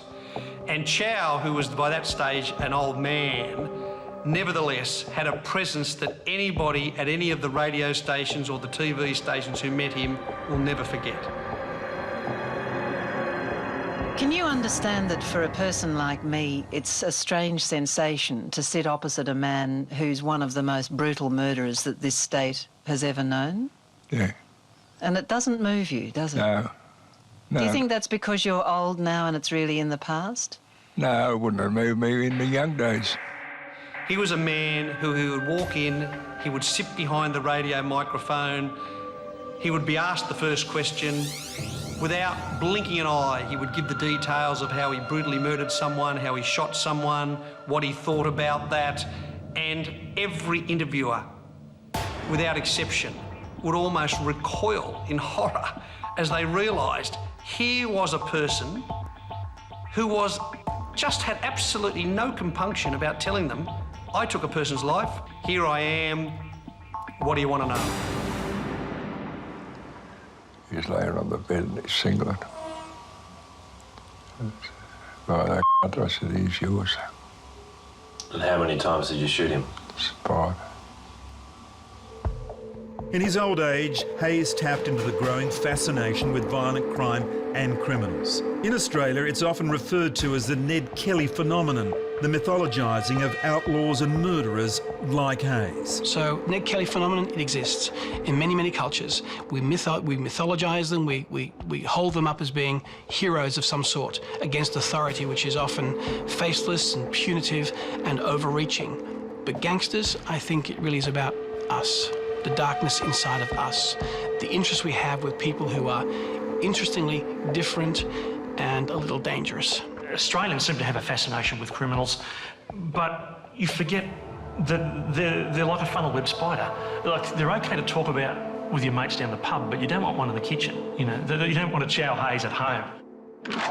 I got this idea that I really wanted to paint Chow Hayes, you know, first because he was such a villain, and as Australians we revere our villains, and I've always regretted that nobody got an opportunity to do a painting of Ned Kelly before he died. If someone had done that, it'd be Australia's equivalent of the Mona Lisa, because a painting from life gives the viewer an opportunity to know what it was like to share the same space with that person, breathe the same air. And so I became convinced that I had an historical responsibility to paint this bloke. There was something dead about his eyes. He was like a lizard. He'd only blink about every 10 minutes. And he could look you straight in the eye, and just by looking at you, you could feel very, very uneasy. Don't know where it came from. Must be the eyes. They say they're the window to the soul, and maybe he didn't have one. Hayes the gangster had transformed himself into a celebrity criminal, Australia's first, but by no means last. While posing for Leake's portrait, it became clear Hayes was ill. He was riddled with cancer. Death was catching up with the old murder.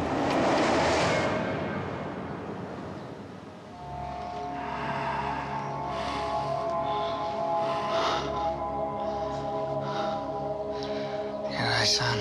G'day, Chow. How you going? As good as a dying man can. Yeah. Yeah, I know. Can I get you anything? Yeah. There is one thing. Yeah? You know that clown who used to work in the papers? Dave, yeah? That's him. Do you think you can find him?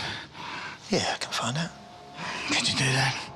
He owes me a few bob. Oh, look, I don't know about that, Chow. About $6 grand by my reckoning. $6 grand? Listen, son. I've only got a little bit of time left. You tell that mug he's no friend of mine. He owes me 6 large. Yeah, OK, mate, I'll tell him, but just settle yourself down, OK? You tell that bastard. If he doesn't pay me, he's got big problems. Take it easy, eh? If I have to crawl out of this bed and drag myself down there to find him myself, then I will. Look, I promise, I'll tell him. And after I finish crawling down there, I'll fucking shoot him. You tell him. Yeah, well, take it easy, mate. I can't have people taking liberties. I've got a reputation to uphold. Next thing you know, they'll be robbing my grave. He was in such a terrible state, and he was coughing up shards of his lungs, I think. I couldn't tell what it was, but it didn't look too good to me. And I passed on regards from David Hickey, because I told David that I was going out there to see him the next day or something. And he just said, "Don't talk to me about Hickey." And I said, "Why?" He said, "Because he robbed me." He honestly believed that the book that David wrote about him was going to be an international bestseller. He seriously believed that David was squirreling away millions. And I said, "Oh, so," I said, "you're still a bit dirty on him, eh, Chow?" He said, "Dirty?" He said, "Bill, I'm gonna shoot him." And I said, "I don't think you're in a fit state to do that, mate." And he said, "If I have to crawl in there, I'm gonna go into his office at the Sydney Morning Herald, and I'll wait outside his door, and when he comes out, I'll bloody well shoot him." I said to him every time I saw him, Chow, there's no money in this book, there's no money in this project. You know, I'm telling you, I'm interested in the psychology of the criminal mind.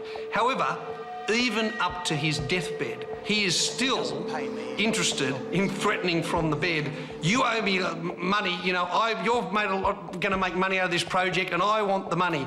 He just couldn't move away from the fact that the standover had been there for 40 years, the threats, and he's got weeks to live. That's where he is. There is a mythology out there that psychopaths burn out, or that they, eventually develop a conscience, or those kinds of things. We don't generally see that development of gosh, I'm sorry, that kind of remorsefulness and begging forgiveness. So the psychopathic criminal who revels in his own grandiosity, his own reputation, who sees his evil, dangerous background as something to be held up as being ultra-masculine, that makes him separate, he's kind of not wanting to learn. And do you feel any remorse for it now? No.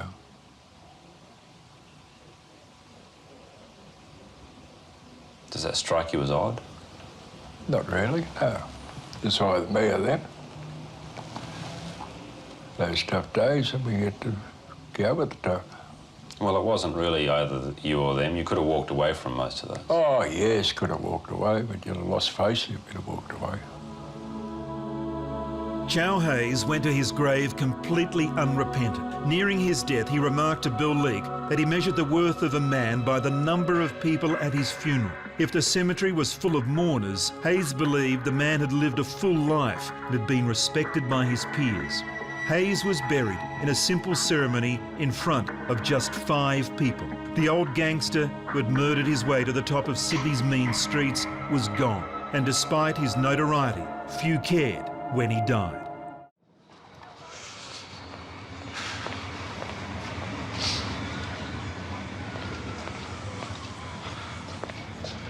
You've been avoiding me, Gregory.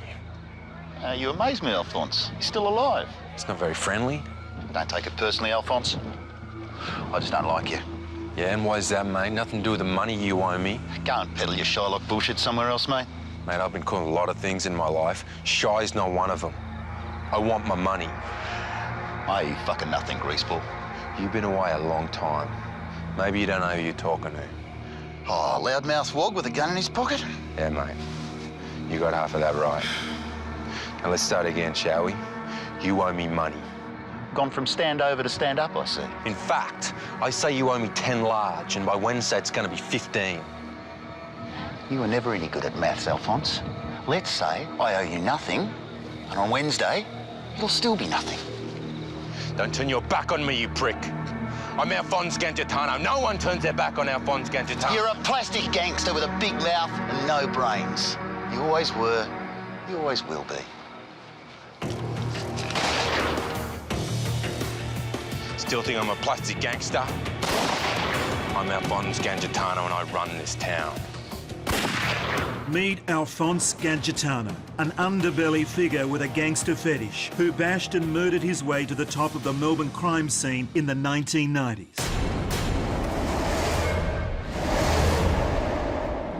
Tonight we look at the life and crimes of the man who crowned himself the Black Prince of Lygon Street, Alphonse Gangitano. Through dramatised scenes, first-hand accounts and detailed analysis of Gangitano's life, we will give a comprehensive portrait of the middle-class private schoolboy turned multiple murderer, thug and standover man. While other kids dreamt of being rock stars, Gangitano only ever wanted to be a gangster. Alphonse was weak as piss. I mean, he was a self-created gangster. You know who I am? Alphonse Gangitano. Now get out of the car. He really wanted to become a godfather. And the ultimate gangster is a person who can take life without feeling. Gangitano just had this capacity for unlimited violence.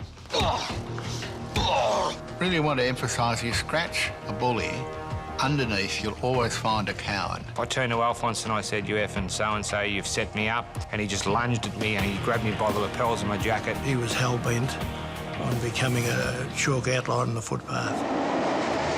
Gangitano had a reputation for viciousness in the Melbourne underworld. His violent impulses led him to graduate to crimes of greater magnitude, eventually becoming the most dangerous man on Melbourne streets in the 1980s and 1990s. Amazingly, all the while he kept a wife and family at home who were unaware of his murderous nature. Gangitano saw himself as the Black Prince, but behind his back, cops and crims called him a plastic gangster, a man more concerned with his image than building a real criminal empire. But that just made him all the more dangerous, as Greg Workman found out one evening in 1995 in the Melbourne beachside suburb of St Kilda.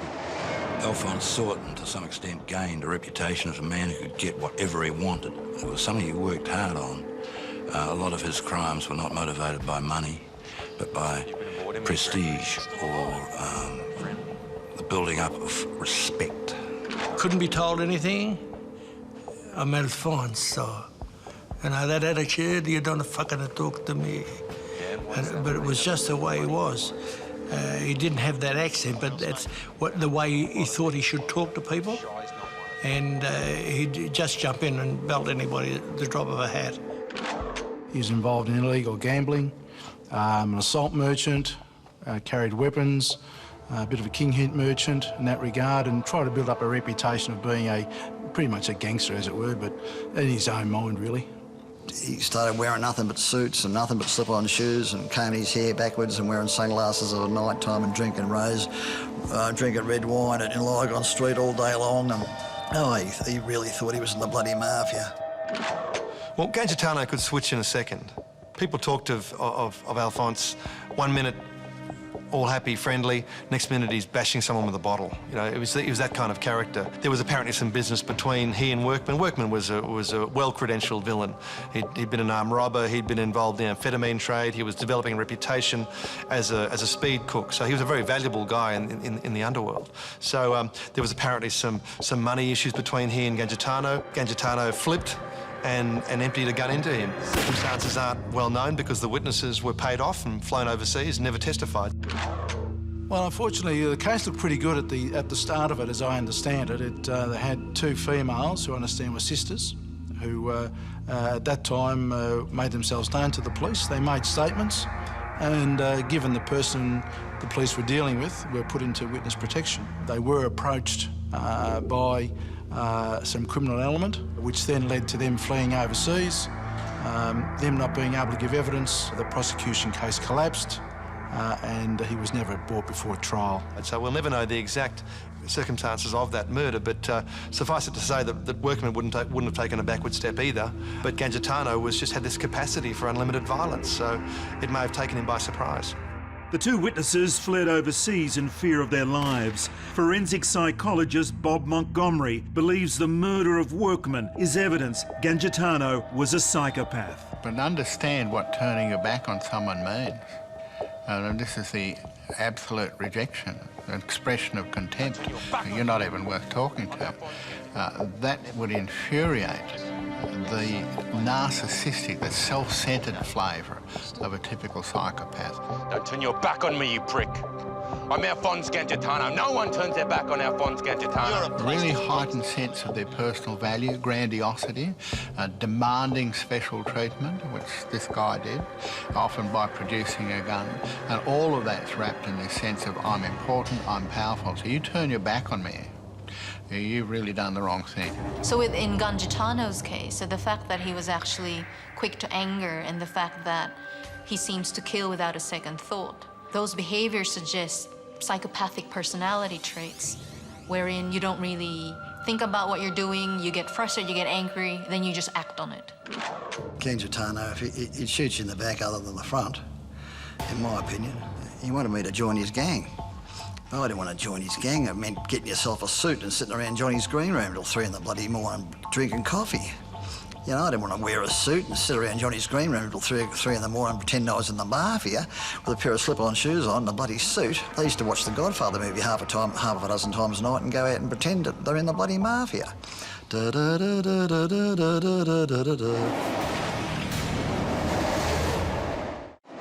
Alphonse Gangitano was born in Queen Victoria Hospital, Melbourne, on the 24th of March 1957. His mother Maria and his father Dominic were delighted that their first child was a son. They doted on him. They had a daughter some years later, but Alphonse was the apple of their eye.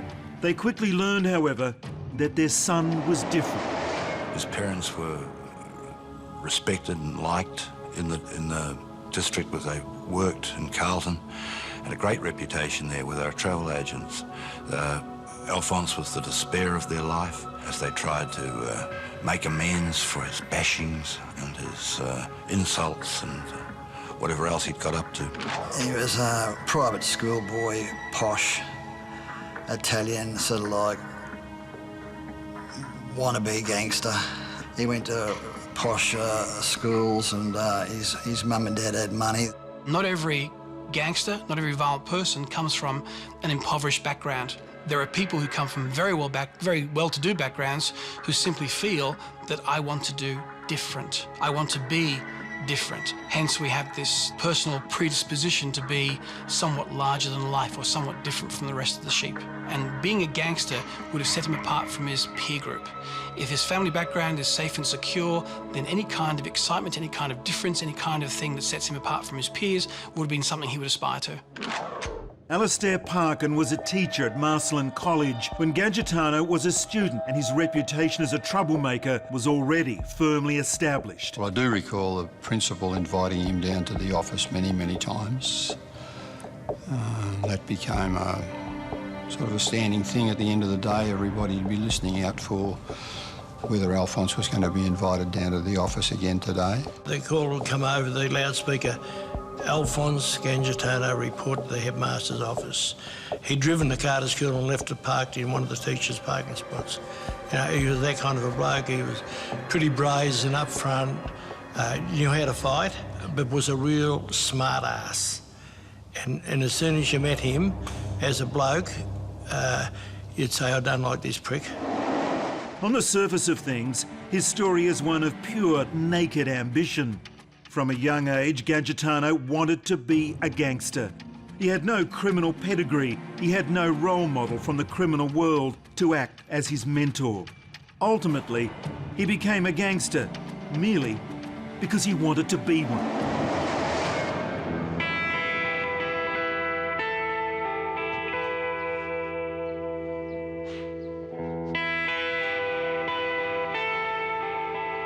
I don't know what he's doing up there. Just his homework, I think. If he was doing so much homework, do you think his report would look the way it does? He's a teenage boy. Let him have some privacy. Privacy? I'd give him privacy. He needs to get outside, make some friends, and not sit down and watch movies all the time. Alphonse, come for lunch. Mum's made americana. It's too spicy. No, not today. No chili. No chili. All right, just a little chili for taste. I hate chili, not even a tiny bit. Burns my mouth. When are you gonna learn that I don't want to eat that shit?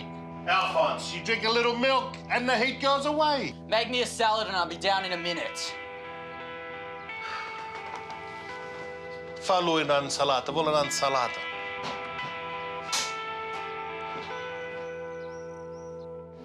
Where you going? Pictures. Who with? Go to hell, Dad. What about lunch? I'll get something there. From a very early age, he's identifying with criminals, actually the fictitious account of criminals, the movie star version of criminals, but somewhere in there, right early in the piece, he's saying, this is what I want to be. This is how I ought to be. So there's something already going off the rails about his identification, which would imply some hassle in the family. He wanted to be a criminal, and there was no convincing him otherwise. His parents were lovely people, and they had a very nice family, but he was hell-bent on becoming a chalk outline on the footpath. You know, the people make a decision, I want to make something in my life, I want to be an accountant or a doctor or whatever the case may be. And I think he just grew up manifested by the fact of these gangster lifestyles. His house had the Al Capone books, the gangster books, the Scarface, the Al Pacino posters in his study, and that type of thing. That's what he enveloped himself upon, and, you know, in his own small brain of manifestation to say, well, that's what I want to be, and he paid the ultimate price. His childish gangster fetish or preoccupation would have been driven by the stories of other gangsters. It may well be that in his readings of Al Capone and people like that, the Godfather movies, for example, they all portrayed the Italians as being nice family people who were very, very dangerous. And maybe Gaetano fancied himself as being someone who had the potential to be dangerous, or to portray himself as being someone who could be dangerous and be different.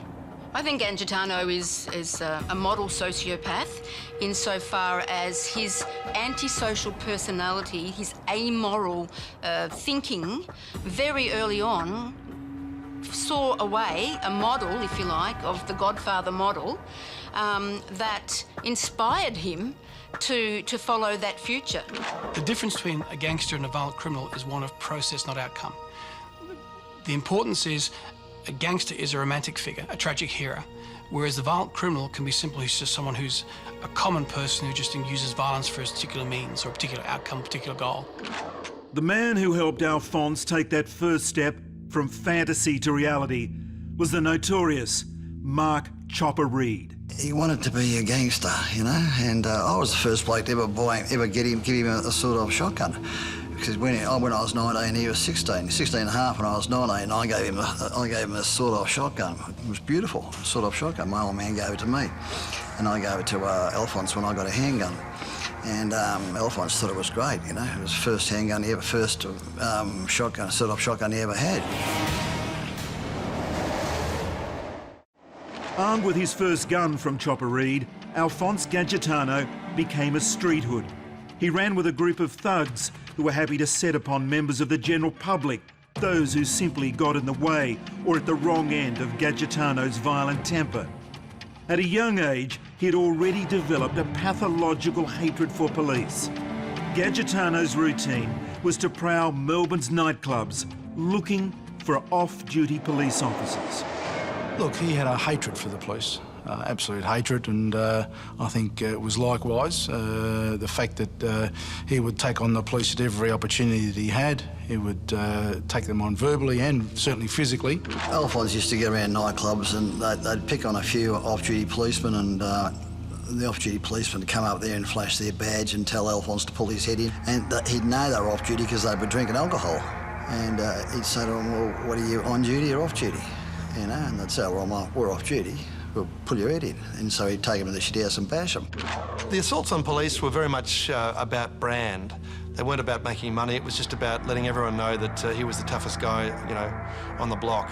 And he would just find off-duty police and just haul off on them, you know, come and step on their foot. They'd say, excuse me, and then he'd belt them. He saw us as the enemy, and as such, we saw him as the enemy, and a public enemy at that, and needed to be taken care of. But violent assaults on police officers were strictly for Gaetano's amusement. He wanted to play with the big boys. He started hanging around a nightclub with a nasty reputation. Mickey's Disco in St Kilda was known as a hot spot for the Melbourne underworld. One of Mickey's Disco's owners was none other than Chris Rent-A-Kill Flannery. Flannery had a problem. He was facing a murder charge, and prostitute Deborah Boundy could put him away. Her testimony in court would finger Flannery for the murder of businessman Roger Wilson. Criminals like Flannery viewed Gaetano as a kid, but a kid that could be useful. Gaetano could get Flannery off the murder charge, but he would have to kill Deborah Boundy to do it. It was easy, man. Easy. They reckon the first one's the hardest, but it was easy. Yeah, I loved it. Yeah, man, she fell for it straight away. Rathdown Street. I picked her up on Rathdown Street. Coffee. Then back to her place. Once she saw the powder, mate, she couldn't get it into her arm quick enough.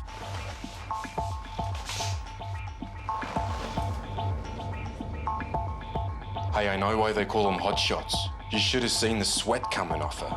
I'm looking forward to my next one, I reckon. She was overdosed with any sort of like lethal battery acid injection, or acid out of the fire extinguisher, or acid out of a battery. She would overdose with pure Chinese white. I mean, Mad Charlie liked to do it too. He'd sit people down with a bag of pure, and he'd watch them. They'd put it into their arm, and the first one would fall down head first to the coffee table. And the second one would pick up the bag of pure, and he'd say, "You better not use as much there. I think that's a bit strong." And they'd use half of what the other fella do, and they'd fall down too. And the third one, having watched the first two drop, would pick up the same bag and use half again, and he'd drop 3 overdoses. And Charlie get up and walk out of the room. You know? And Ella come from the same school that Charlie did. In fact, Al taught Charlie the tricks. I think it would be quite easy for Al to overdose someone. You know, because she wasn't overdosed with any poison or anything, she was overdosed with pure. Alphonse Gangitano admired Flannery, who to him as a street fighting man would have been an A-lister when he was an up-and-comer. It's often speculated that Alphonse Gangitano may have been the person who killed Deborah as a favour to a man that he looked up to. He was showing to Flannery that he had the dash. He was showing that, you know, that he could do what had to be done, and he certainly developed that reputation. The ultimate gangster is a person who can take life without feeling anything. And I suspect at 22, he probably had the constellation of skills and background and knowledge and access to the criminal world that would have made him killing someone far more possible than being a 13 or 14-year-old. I mean, when you have a reputation for killing people, you observe other people to treat you with more deference, more respect. To a child, it's not as meaningful. To a young man at 22, that kind of deference and respect would have been reinforcing. So it doesn't surprise me that at 22, he graduated to becoming the gangster he always aspired to. Alphonse Gangitano killed Deborah Boundy, and in doing so, he made his bones, as they say in the criminal world. He now had a reputation as a killer and was a man to be feared. He established a loose confederation of criminals called the Carlton Crew. They included Jason and Mark Moran and their father Lewis, Graham Kinneber and Dominic Mick Gatto. With well-known names like this behind him, Gangitano moved into the illegal casino trade and stood over businesses in the Carlton area, demanding protection money. If it was not forthcoming, he would unleash his violence on those who could not or would not pay. But one criminal decided that Gangitano was more bark than buck. I got out of jail in 1976. I met him in the Dover Hotel, and I was talking to him about people, and I mentioned Shane Goodfellows' name. And I said, when I see that good fellow, I'm going to belt him, you know. And I didn't know Alphonse thought Shane Goodfellow was a hero, was a great street fighter, a legendary street fighter, and a good friend of Alphonse's. I'm in the shit house having a poo. Next thing you know, the door's smashed open, and Alphonse is there with his boys, and they're kicking me in the face, and I've got up, wiped my bum, and I've got up, and I'm throwing punches at Alphonse, and I've kept my eyes closed, and when I've opened my eyes, I'm throwing punches at the bouncers. Alphonse has disappeared. He knew that one day that would come back and bite him on the arse. You can't bash someone like me. See, if I want to get revenge on someone, I'll watch and I will wait. Revenge is a dish best eaten cold. I'll eat it freezing cold. I got hold of some gelignite and handguns, and I started shooting up a few places that Alphonse was involved with. I went around the gambling club with the gelignite, and he pushed his way out through the toilet window and landed on the roof of a Mercedes, and then hurt his back. Then went up to Mick Gatto and said, Chopper Reed's looking for me with this gelignite and wants to blow me head off. I'm not frightened of Chopper Reed, but I'm worried about me family. Gangitano had always been able to separate his family and criminal lives. But when the threat of Chopper Reed loomed, the two were in danger of merging. Virginia was a very nice lady who found herself, as a lot of other women have, being married to criminal identities. She remained within that marriage. I think it was 2 children they had. Virginia was the type of person, when I spoke to her, that said, well, look, I don't get involved in what Alphonse does. I don't want to know. My job is to run the household, take the children to school. She knew what she was dealing with in relation to the unpredictability of Alphonse. At the end of the day, it was all driven, family was all driven by Virginia. Retired Detective Brian Murphy was at Mickey's Disco the night Alphonse and Virginia first met. And I told her on that night, I said, give him away because he's going to leave you one day with a belly full of arms and legs with no money. And that's exactly what happened. Chopper was a man who believed that revenge was a dish best served cold. The word was out that Chopper wanted a piece of him. The gangster swagger gone, Gangitano left the country, taking his wife Virginia and 2 children with him. He hid in Italy until news came that Chopper had been jailed in Tasmania for attempted murder. With Chopper out of the way, Gangitano returned to Melbourne, and once again, the cafes and restaurants of Lygon Street had to pay him off. With his arch nemesis behind bars, Gangitano was even more unpredictable and violent. He developed a bloated sense of entitlement: cars, money, even women. When Gangitano saw something he liked, he simply took it.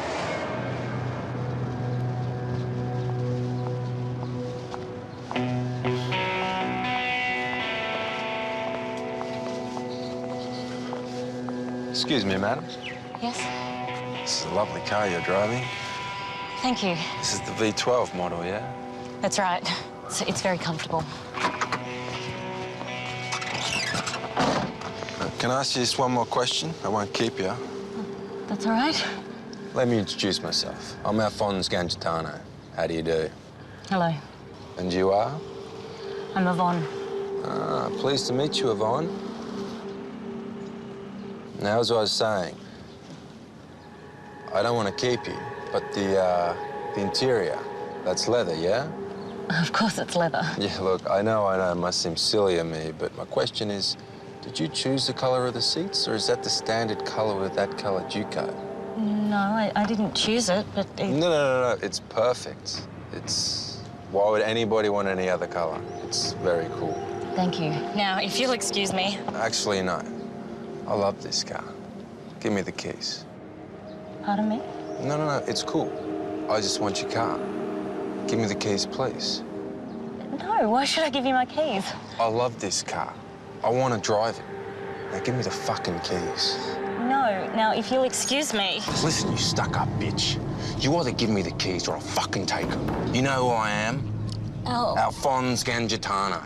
Now get out of the car, please.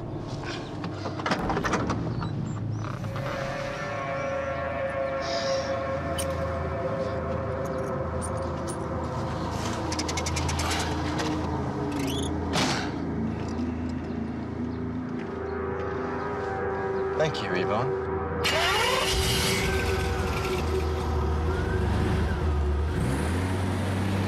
He was an egomaniac. He'd built a reputation. He'd built enough hoons and thugs around him to get away with almost anything, and certainly around the Carlton area, he could just march up to people and say, give me your car. Give me the keys now. I'm Alphonse Gangitano. What are you going to do? It's a bit hard to turn around and say what the value of the car was to him. It may well have been instrumental in developing his reputation, and it may well have been simple curiosity. I want to drive this car, give me the car keys, I'm taking it around the block, and I'll dump it wherever I want to dump it. But it certainly fits within that profile of the psychopath, this sense of entitlement, this sense of, I can take it because it's the person that I am. So I suppose in Gangitano's case, there is that sense of entitlement, which is not uncommon for someone who is a psychopath. They've got an inflated sense of self, right? So they're very grandiose. And also, I guess, their lack of remorse, lack of guilt, you know, in terms of what they do, so they don't care if they take something and how it impacts other people. Listen, you stuck-up bitch. You either give me the keys or I'll fucking take them. You know who I am? Alphonse Gangitano. Now get out of the car. So people did hand their keys over, and certainly there was one story that he used to carry a pink slip around in his glove box. He could just get them to sign over the car right then and there. It was Wild West territory up on Lygon Street back in those days, and he was the baddest hombre of the lot at that time. Funnily enough, no one who had a car taken by Gangitano ever reported it missing, even though he would often drive around in it for months. For all his preening and his expensive Italian suits, Gangitano never quite made a go of his businesses. His main skill was extortion, and only so much money could be made from that enterprise. He was also a degenerate gambler, always borrowing money that he never intended to pay back.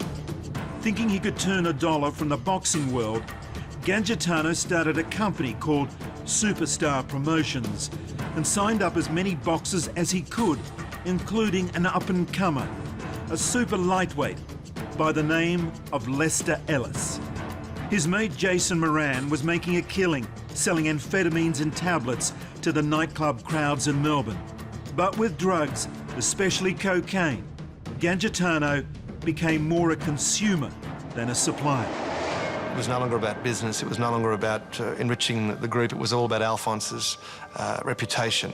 And it was said that he was doing far too much cocaine, he was paranoid, he was making threats against his friends as well. It wasn't just his enemies. I suppose given his long-term, well, his proneness to violence and the fact that he is a long-term abuser of amphetamine and cocaine, then he would be even quicker to anger and violence. The drug addiction would just exacerbate the violence and aggression. Still think I'm a plastic gangster? He borrowed money off a lot of Calabrian families and didn't pay it back. And you can't do this in Italian community. You can't just borrow money, 10, 20 grand off people and not pay it back. And then go like that, you know, and then bash members of their family if they come and have a go at you. Here is a person who is beyond control, beyond authority, who can take things as a whim because there's a sense of entitlement that goes with taking something as a whim.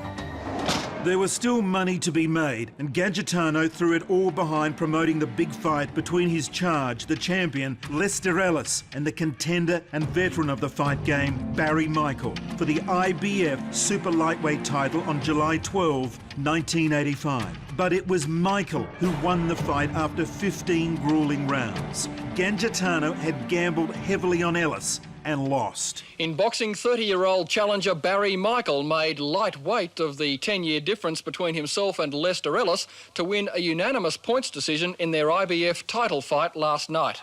It's been a good round for Michael, a good left to the head, a left into the body. Even before the decision was announced, it was obvious to everyone who'd won, even Michael and Ellis. He's the new IBF World Junior Lightweight Champion. Look, mate, I just can't express how great I feel. We'll get it back. We've got a contract for a rematch. And fucking Lester will smash him next time. But I don't give a hooker's moan about the cash. But it's $2 million. Cash is easy to come by. I wanted that world title. I lost the world title. How did Michaels make that weight? How did he make the fucking weight? He must have fucking slept in the sauna.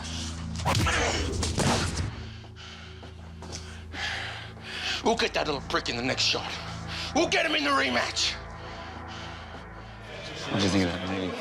Oh, it was great. I loved it. It's pretty realistic, wasn't it? Yeah. Who's that from?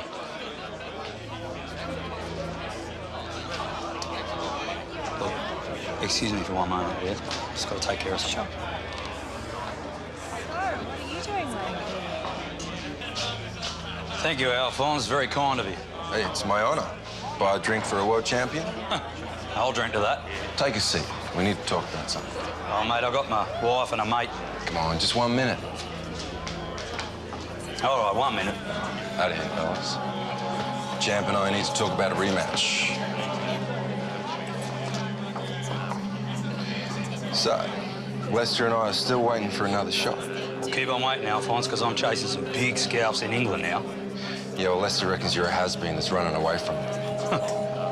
Better a has-been than a never was.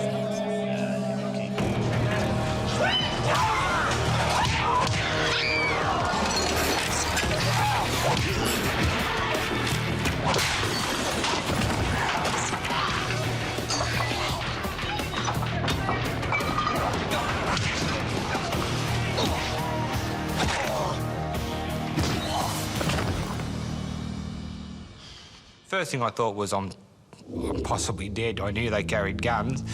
And I turned to Alphonse and I said, "You effing so-and-so, you've set me up." And he just lunged at me and he grabbed me by the lapels of my jacket. As he pulled me down the couch with him, got a serious grip on my cheek, and I got my hands up trying to gouge his eyes to get him off me. And immediately they were like a pack of mongrel dogs on top of me. Alphonse bashed him so badly in the brain. Like, he kicked him, punched him and hit him so fucking much around the head.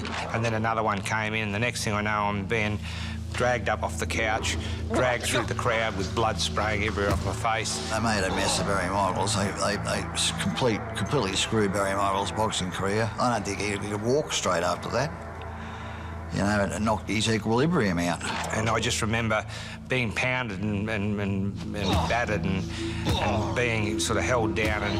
Kick, you know, bash, getting your foot, you know. Oh, shocking damage to him, shocking. You know, I think they were filthy on me because basically they'd outsmarted themselves, really, and I'd outsmarted them, and I had the title. I'd taken the title off the goose that laid the golden egg. Lester Ellis had no involvement in Gadgetano's crimes. Like Barry Michael, Lester Ellis was just a boxer trying to make his way in the game. Waiting 2 years to take his revenge on Barry Michael was standard Gadgetano MO.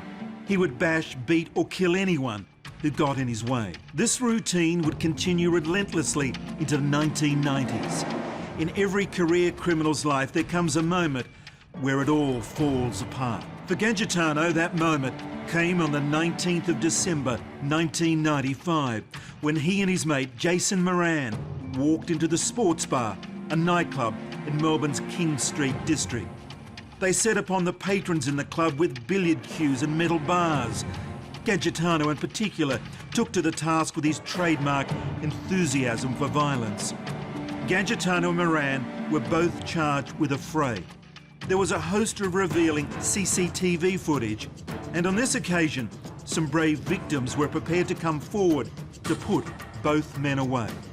The court heard 4 people were hospitalised, with injuries including a fractured nose, cuts, bruises, a fractured jaw and permanent eye damage. Mr Gadgetano was granted bail with a $10,000 surety, a night curfew and an order to seek psychiatric treatment. He was out of control. He and Jason Moran had bashed nightclub goers and management at the sports bar in King Street. It had been a gratuitous attack, purely trying to stand over the owners there. It said to his friends that he was now a liability. He and Moran were the most violent pair of bastards together you'd ever wish to meet in a day's hunting. But they used to fight amongst themselves because they were both similar type of people. Couldn't be told, couldn't be controlled, and didn't want to be. They just wanted to be the king of the patch. Some believe that Gadgetano had some sort of road to Damascus conversion after the affray, that he looked on his life of crime with horror and regret. But could a man who'd revelled in violence his entire life be capable of such a change? When he was 42, it sounded like Gadgetano was thinking about leaving his life of crime. Now, some people may say that it could be due to remorse. He wanted to make up, or he was sorry for what he had done. However, if Gadgetano was a true psychopath, it's very unlikely that he actually had any remorse or guilt. Chances are it's just because it's getting too much for him. He's just seeing that it's too inconvenient for him. Another thing, too, that's also been shown in the research is that a lot of psychopaths, their violent or criminal behaviors tend to decrease after the 4th decade of life. It may well be he simply matured out of it. It may well be it simply wasn't enough to feed his ego or his persona. He may simply have just tired of the entire grind of looking over your shoulder, and it may well have been he saw the young kids coming up behind him and decided that there wasn't much of a life career in this. Very few gangsters get to retire to a house on the Gold Coast and left in peace. Most of them meet some sort of end because they require the work, they need the money, or someone else is looking to build their reputation on your demise. On the morning of January the 16th, 1998, Gadgetano had appeared at court for a mention on the affray at the sports bar. He was given bail under stringent conditions. He had a 9 o'clock curfew imposed. The word on the streets was that Gadgetano was going to plead guilty, and this would leave Jason Moran facing a certain jail sentence. Gangitano dutifully went home before curfew, and there he stayed until a couple of unexpected visitors turned up. Yeah, large supreme. Delivery. No garlic bread, no chili. Yet not a touch, yeah? Geez, that was quick. No, look, there's just someone on my door. Hang on.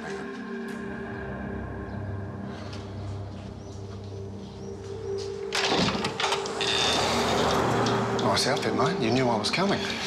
Tough fucking day, mate. How you doing? Call you back. Mate, they got me bent over here, mate. They flown in some South African who's gonna fuck me in the box. I got a plead on it. There's nothing I can do. Well, we're going to have to talk about it, Alphonse, because if you put your hand up for this one, Jason's in the shit.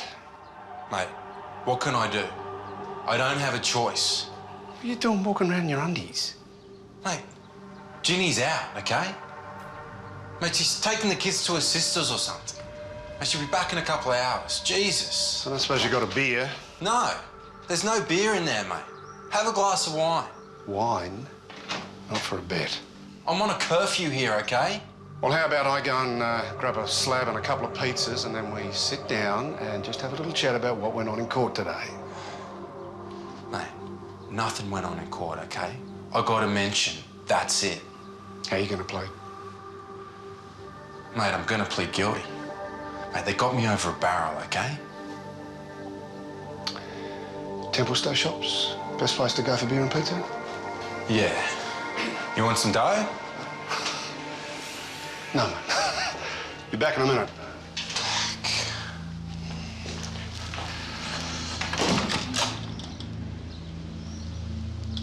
Mate, you got a visitor. Not those bloody Jehovah's Witnesses again. Worse than that, mate. You in the neighbourhood, Jason? Heard Ginny left you, mate. Huh? Who told you that? Smartest thing she ever did. She's visiting her sister. Get yourself a good lawyer. You'll get to see him every other day, Alphonse. It's fucking much more than what I'll get where I'm going. Look, I can't talk about this now. I've been in court all day and I've got a curfew. For once, this isn't about you, you selfish prick. You grassed me up, guaranteed me 2 years jail, and I'm selfish. I had no choice. We talked about this, okay? I had to plead on it. All right, this is going nowhere. Why don't I go and get some beers? Fuck him, Graham, he's a dog. Who you calling a dog? You loaded, mate. Fuck you, this is my house. Jason, put the gun away. Let's just take a deep breath. Go and get your gun. We're gonna end this. Come on, guys, you're supposed to be mates. Mates don't grass on mates. All right. Tough man. Now listen, calm down the pair of you. Get it.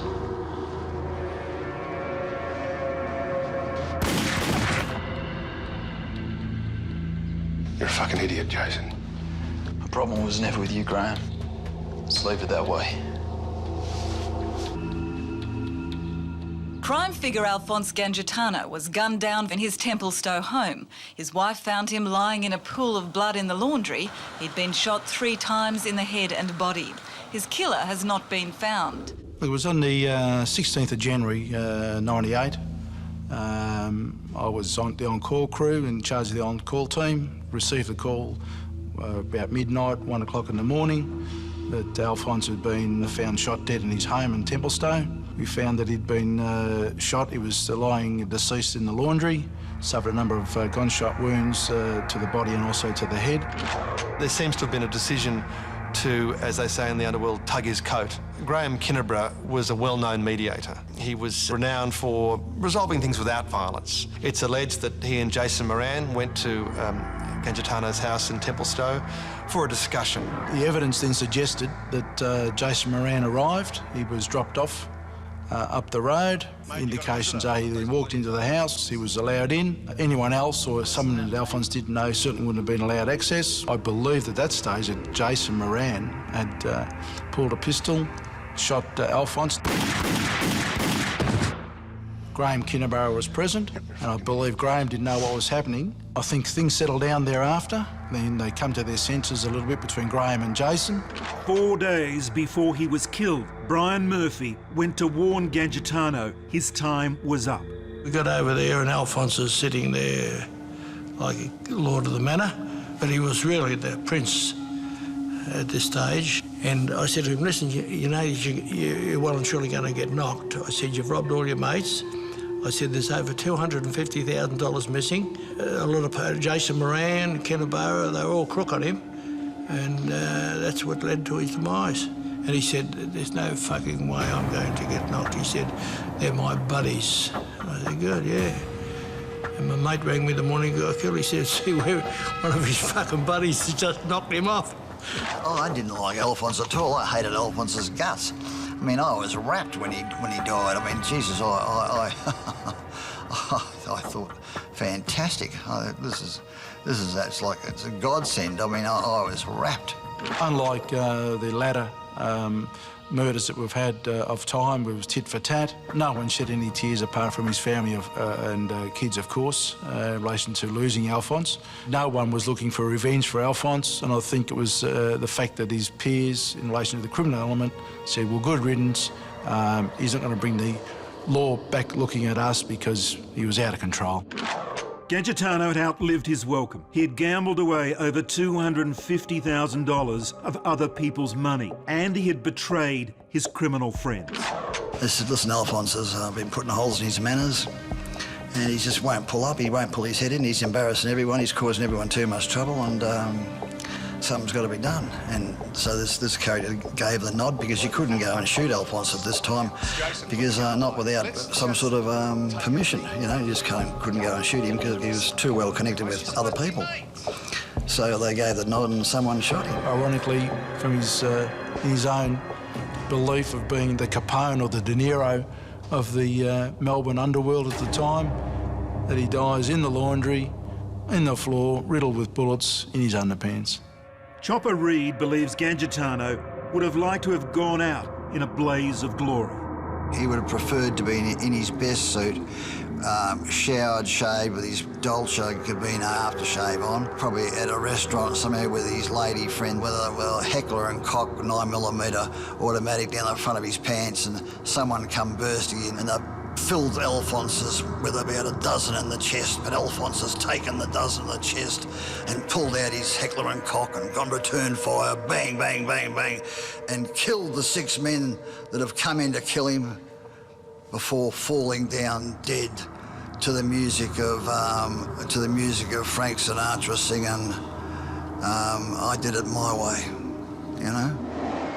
Moran was certainly Gangitano's killer, and he too would have his life ended abruptly, shot dead in front of his children while sitting in his car at a football clinic in 2003. Graham Kennebara was a witness to the crime. He would not give up his good mate's son, and he went to the grave with his secret. He too was shot dead in Melbourne's gang wars.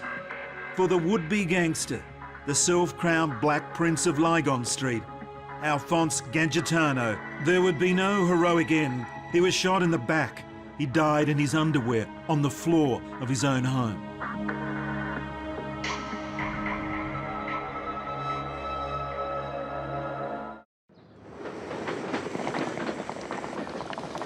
There she says, now we can all get some sleep.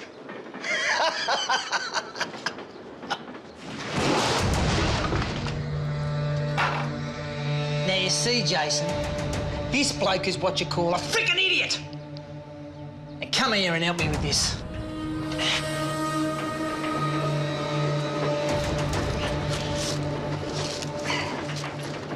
Now today, gentlemen, you're going to learn the ancient art of putting the body into the barrel. Now, obviously, as things currently stand, this prick won't fit in, will he? So what do?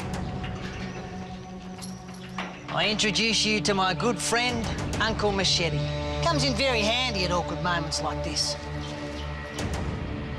I've got to go to a party. Give us a yell when you're finished. Go on, don't wait for the flies to get to him.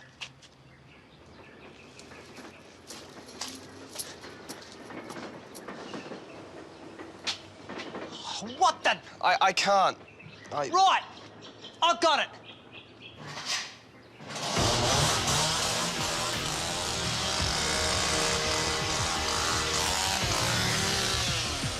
I'll get you started.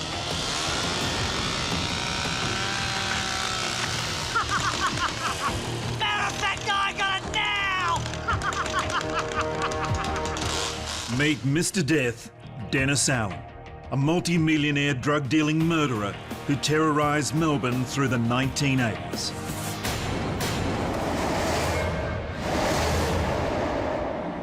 Tonight, through dramatised scenes, first-hand accounts and psychological analysis, we examine the life and crimes of Dennis Allen, the man known as Mr. Death.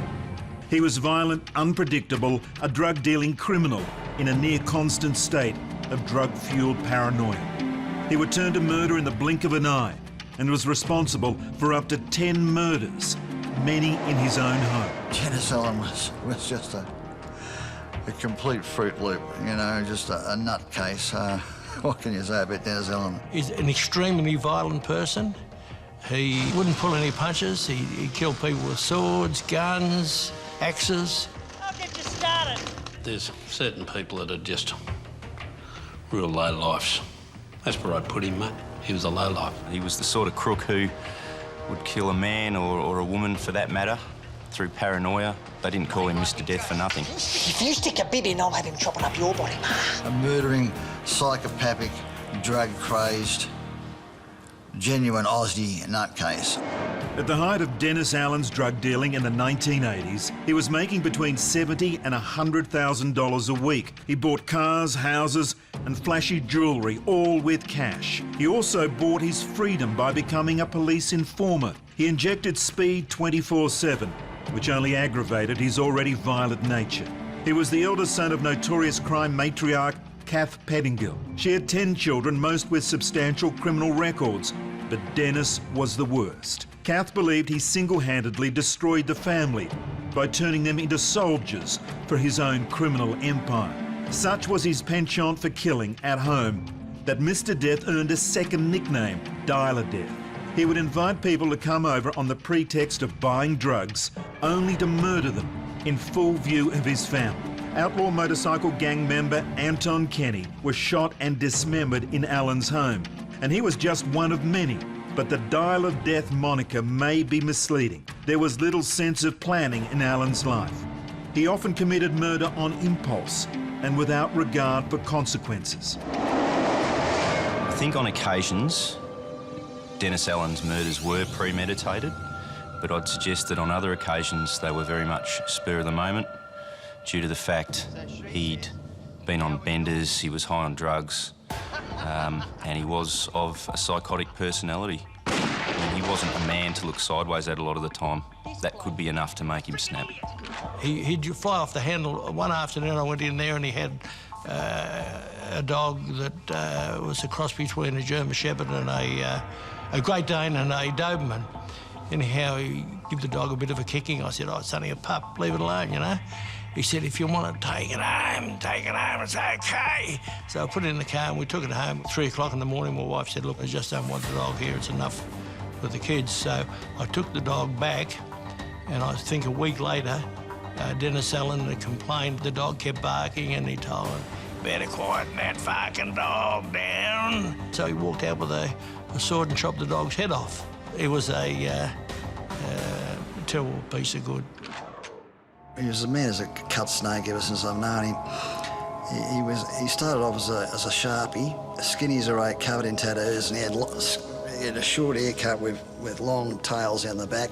That's the way he looked all his life. And even when he was a multi-millionaire, he used to get around with white overalls on, Dunlop volley runners, with $250,000 worth of gold around his neck, right? Driving GD Fords and just leaving them in the street when they ran out of petrol or something. I mean, this guy didn't sleep. I mean, he was running around taking speed constantly.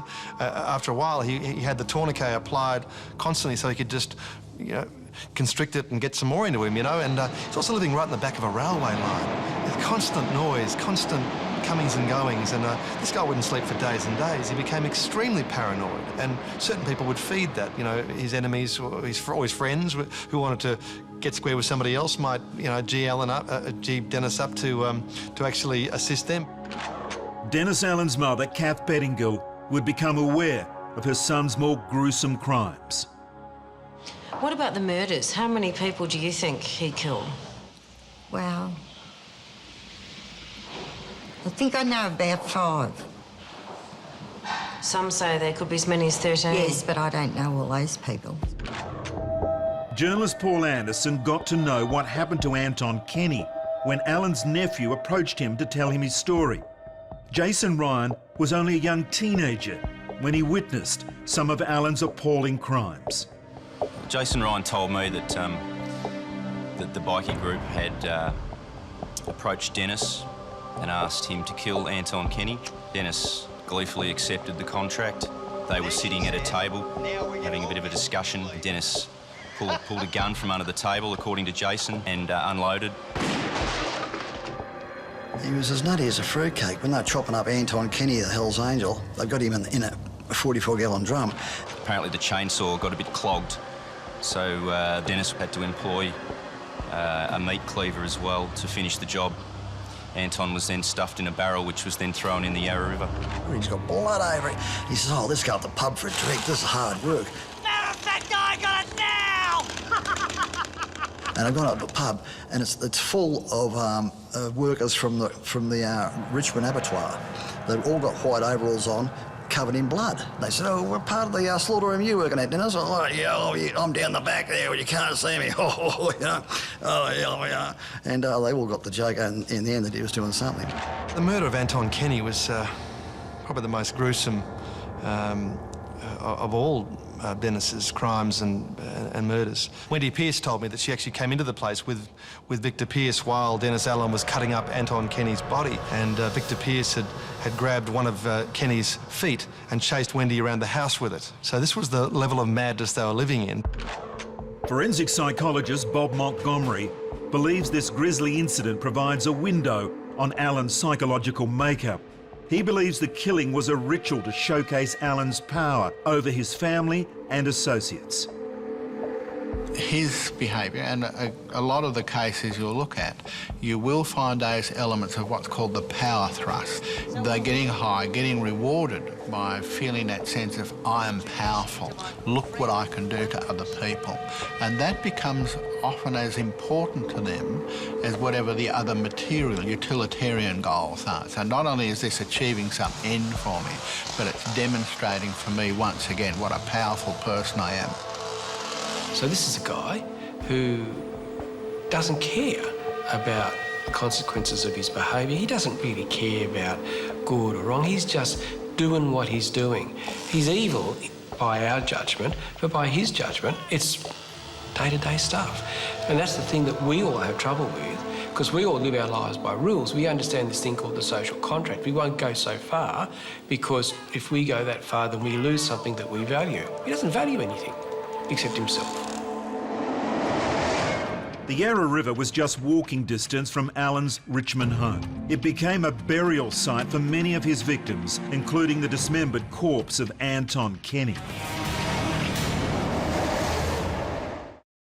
Dennis Allen was born in 1951. He grew up with Kath Pettingill, a woman he believed to be his sister. Kath was in fact his mother. His first real home was Olympic Village, a public housing estate initially created for athletes when Melbourne hosted the Olympic Games in 1956. The Olympic Village was hailed as a new high in public housing, but the suburb degenerated into a ghetto where crime was a daily fact of life. Alan quickly found his way into trouble. He was before the courts for a string of property offences while still a child, recording his first conviction for theft at age 13. Dennis grew up in a criminal family.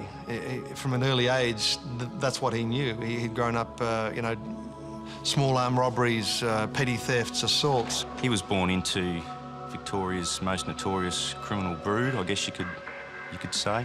They were known as the Clan. Kath, his mum, was referred to commonly as the matriarch. He had notorious brothers, Victor Pearce being one of the state's most notorious bandits and drug traffickers. Dennis Allen also honed his criminal skill when he was sent to the notorious Tirana Boys' Home. When people go in and they go through the juvenile justice system in the old days, certainly where it is a gladiator school, then they come out often a lot more upset about society in general. They feel they don't fit, they're made not to fit, and because they're now labelled misfits by society, they often see that as being a reason to become a misfit. Children need consistency in their world, and so somebody like Alan, who's growing up in the consistency of violence, very quickly would learn that this is how it is. So he was skyrocketed into a life of hurting others, and better off to be the one that was hurting than the victim who was being hurt. Now, if you come from a very nourished background, you could still be a sadistic murderer. But if you come from a background where crime is seen as the norm, and you go to a juvenile justice centre where you are debased, you are belittled, you are demeaned by the system, and then you realise that the only way to survive is to be a lot tougher and meaner than your colleagues, and then you go to an adult prison where being a violent, vile, cruel, larger-than-life person is a way of obtaining status and friends and influence and leverage, then you come out of prison with a particular personality.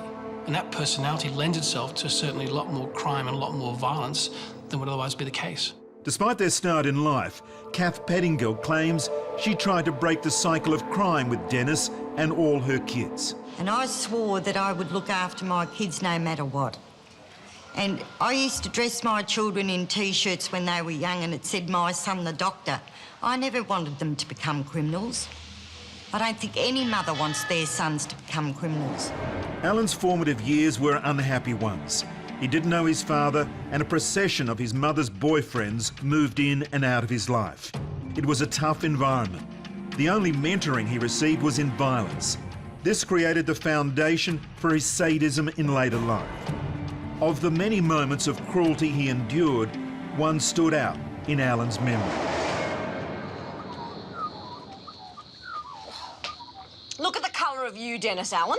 I know, there was no shade. Told you about getting burnt. The midday sun's no place for a white fella. That's not what Richie Bano reckons. Let's see if he makes old bones. Hey, you won't know to know Richie Benno is in 5 years. Hey, and don't answer back, you little prick. I'll handle this, Dom. No. You told him not to get burned, and he did. He's got to learn to toe the line or bloody go off the rails. Oh, shut up. You're not my old man. What's it got to do with you?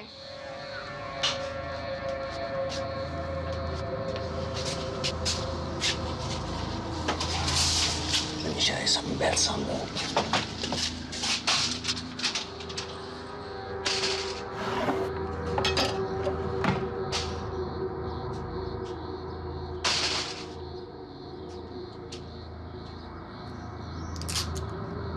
What are you doing, weirdo? Showing you what she's meant when she said don't get burned. Hey, go easy on him, love. Well, you want him to grow up with no respect?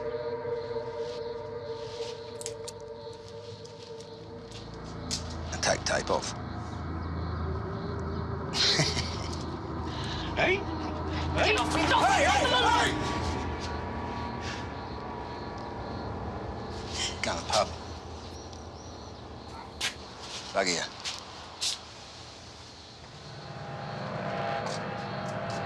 Now, you brought this on yourself, all right? I told you not to get burnt. Let's get this tape off. Come on. You better to get it off as quickly as possible. There's a good chance that Dennis became a lot more violent because of the environment he grew up in, rather than because he was intrinsically a violent, cruel person. He would have grown up in an atmosphere where violence was seen as being a communication tool, and violence was seen as leverage with people that you wanted to do things, you wanted them to do things for you, or to keep them quiet. So if that kind of communication tool, that kind of social interaction is approved of and encouraged, then Dennis, as a cruel, violent individual, would have become a lot more acceptable in that atmosphere than if his mother had come from another social class. If anyone's going to be feeling pain in the future, it's not going to be him.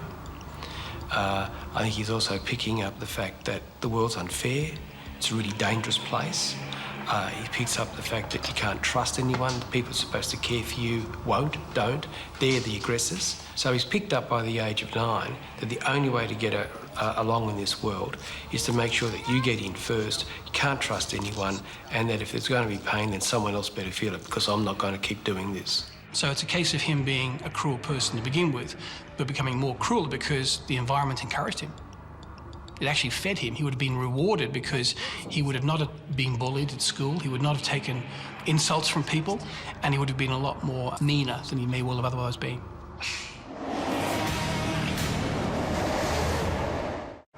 Dennis Allen grew up understanding that violence begets violence. He'd come to learn the law of the urban jungle, that only the callous and brutal succeed. In 1971, at the age of 20, Dennis Allen was sent to jail for the first time as an adult. He was convicted of kidnapping and gang raping a young woman. It was an unspeakably violent crime. The woman was held at gunpoint in her home while Allen and 3 other men took turns raping her. Allen was sentenced to 9 years in jail. He became a small-scale drug dealer in prison. He nurtured his contacts, among them heroin dealer Alan Williams. By the time Allen was released in 1975, after having served just 5 years, he was ready to take the next step and become one of Melbourne's biggest drug dealers. Dennis was just a real knockabout, rough criminal who got involved in bashings. He was, caught up with rapes and a fairly familiar background until he got into the drug trade. And once he got into the drug trade and was really coining big money, he became more dangerous than anything. The personal story of Dennis Allen is tied up with drug use. And I think he was a speed addict. He dabbled in heroin. Every drug known to man. So he'd moved into that milieu, and so to supply his own habit, he began to traffic as well. So you acquire the skills of that business as you go, and he was very, very good at it. And he also had a family network to fall back on as well. He and his brother Peter, who was older, had a thriving business. I think they were dealing inside jail for a while even. Dennis Allen's drug dealing would make him a fortune. According to estimates, he made about $70,000 a week through the 1980s. In today's money, that's close to $14 million a year. Well, the sky's the limit. I mean, he was running the town there. He was the man when it came to heroin dealing. And man, Charlie said, whenever you went in Dennis Allen's place, you could sit there and pick up between 9 and 10 grand whenever you just sat on the couch. There'd be rolls of it at the back of the couch, rolls of it, just stick it in your coat, Allen would use his younger brothers as foot soldiers. His nephew, Jason Ryan, was just 13 years old when he found himself embroiled in Allen's criminal army. And over the course of his time with his uncle, he would be witness to at least 3 murders. Jason Ryan grew up under the influence of Dennis Allen. He was born into that cutthroat family, so he didn't really have much of a chance of living a life of a clean skin, or what criminals refer to as squareheads. Dennis used Jason for his criminal exploits, used him as a drug mule, sent him out to do armed robberies with his uncles.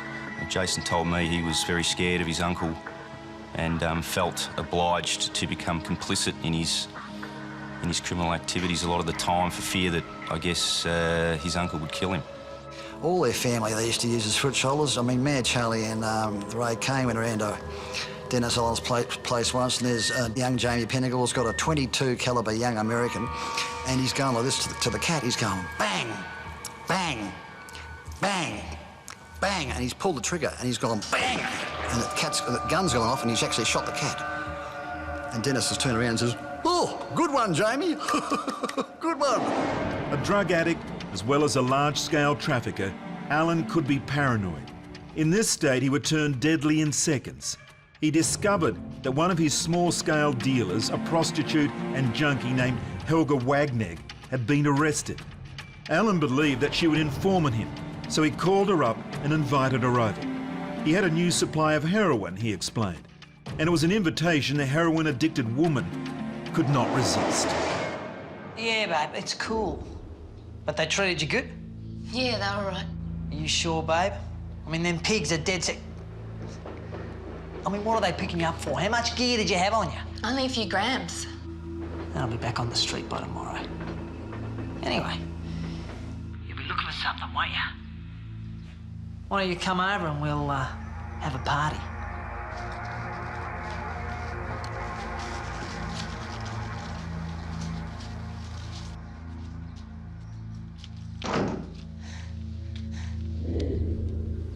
you're good, I might give you one of these later on. There you go, darling.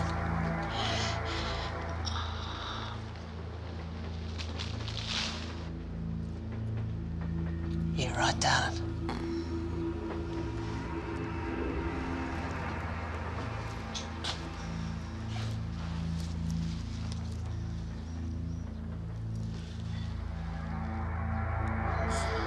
Come on, you fuck knuckle! Jesus. Bloody fat fuck's got to lose some weight. Fucking useless. Poor darling. Shouldn't have gone in the river if she doesn't know how to swim.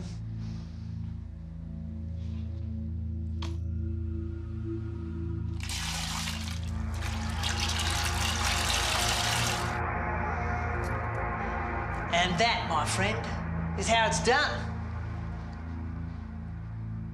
Helga Wagnig was a prostitute and regular drug customer who'd approach Dennis whenever she needed a hit.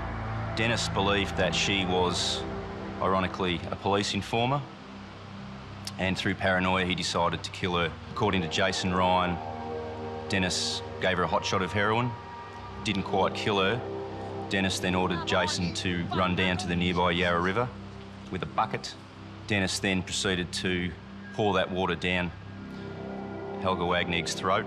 Jason recollects that she reminded him of a whale. She kept spitting the water out and wouldn't die very easily. Apparently it took Dennis several attempts to actually drown her, and then her body was thrown in the Yarra. It's not hard for a drug dealer to get an addict to come on over. A lot of drug dealers do get a kind of Caesar complex that they can command anything they want. And paranoia, total paranoia without any spark of reason at all or some very arbitrary reason would be enough to send Dennis off and convince him that Wagnig was an informer. If he believed that she was going to put him into the police, and if that belief was well-founded, or if that belief was well entertained by his drug-affected personality, then she would have been guilty until proven innocent. And I would imagine her protestations about, I'm not involved in this, would have simply been a way of confirming that she probably was. So I would imagine that he was of the belief that she was likely to go to the police, and he would have seen her removal as being an effective strategy. Dennis Allen had a number of nasty nicknames. He was best known as Mr. Death, but his propensity to commit murder in his own home saw him earn the name Dialer Death. He was a creature of habit. People used to say that he'd ring you up and ask you over to kill you. So there was numerous murders carried out within his empire of properties in the Cremorne area of inner city Melbourne. Why don't you come over and we'll have a party? A lot of drug dealers like him are housebound people. So if you're going to kill someone, you're going to get them over. And a lot of his murders, I think, were spontaneous. I think he just went off his skull. You and I think of a home, this is the last place I would want something like that to happen. But here's this guy saying, I don't mind using my home as a place to kill people. It's a very different concept of home, and given his history, not surprising. I think Alan probably had a compulsion to enact some kind of ritualistic blooding, so to speak, and he could do it at his own pace in his own home. It was like a gambler playing a poker machine. He goes into a sort of a trance where, you know, step A, step B, step C. It was very empowering for him, and it probably gave him a sense of relief when it was all done. Alan's drug business became an empire in the 1980s. It was the biggest heroin and amphetamines dealer in Melbourne. Alan purchased 2 houses adjoining his headquarters in Stevenson Street. The 2 houses cost just under $100,000 each, and he paid for both with cash. Alan's neighbours soon became used to the sounds of screaming and gunfire at all hours of the night and day. The police started a full-scale investigation to bring Alan to account. They maintained a constant vigil over his 3 homes, setting up their operations in an abandoned factory in Stevenson Street. Myself and my crew went over to see Dennis Allen in one of the houses that he owned in Richmond. And at the end of the street, there was the old Rosella factory. And it was common knowledge to everybody that the federal police and the state police were doing a number on Dennis. So we were under surveillance and we were most probably on sound every time we spoke to him. There's a story about how when there were some policemen there doing surveillance on him from the Rosella factory just up the street somewhat, he would get in these paranoid rages and walk out and ping a few shots at them, you know, as they were doing surveillance. And other police were asked to ask Dennis, please don't shoot at the guys in the Rosella factory because they're only doing their job. And he said, oh, I'm sorry. Because he was a lover of police. Paradoxically, for a guy who was so on the other side of the law, he loved police, would always assist them. Alan had a strangely ambiguous relationship with the law. He distrusted the local police and he knew that a task force had been established to investigate his activities. But he knew how to play the game. Alan assumed the nickname of Gus and became a police informer. He assisted them in locking up a large number of criminals. This created tension within the Victorian police force. There were those who believed Alan was a dangerous criminal who needed to be locked away, while others considered his information far too valuable to see him taken out of the picture. I don't get it. It's all about the greater evil. The greater evil? Isn't that Dennis Allen? Who's worse than him? Don't use his real name when you're talking to him. It's Gus, remember? He hands us a couple of dumb as dog shit robbers and we're just supposed to forget about his crimes? This is bullshit. It's the way it works. It's the way it's always worked. You try to make any sense out of that, you'll go mad. He's the biggest heroin dealer in Melbourne. We've got him down for 5 murders. And just because he fizzes on a couple of dodgy stick-up men, he gets a pass? He's a good fizz gig. Now pull your fucking head in. It's Gus, remember? G'day, Ted. Gus, Detective Constable Brian Jammers. Brian? Nice haircut. Your mum must be very proud of you. You got to smoke them clean out.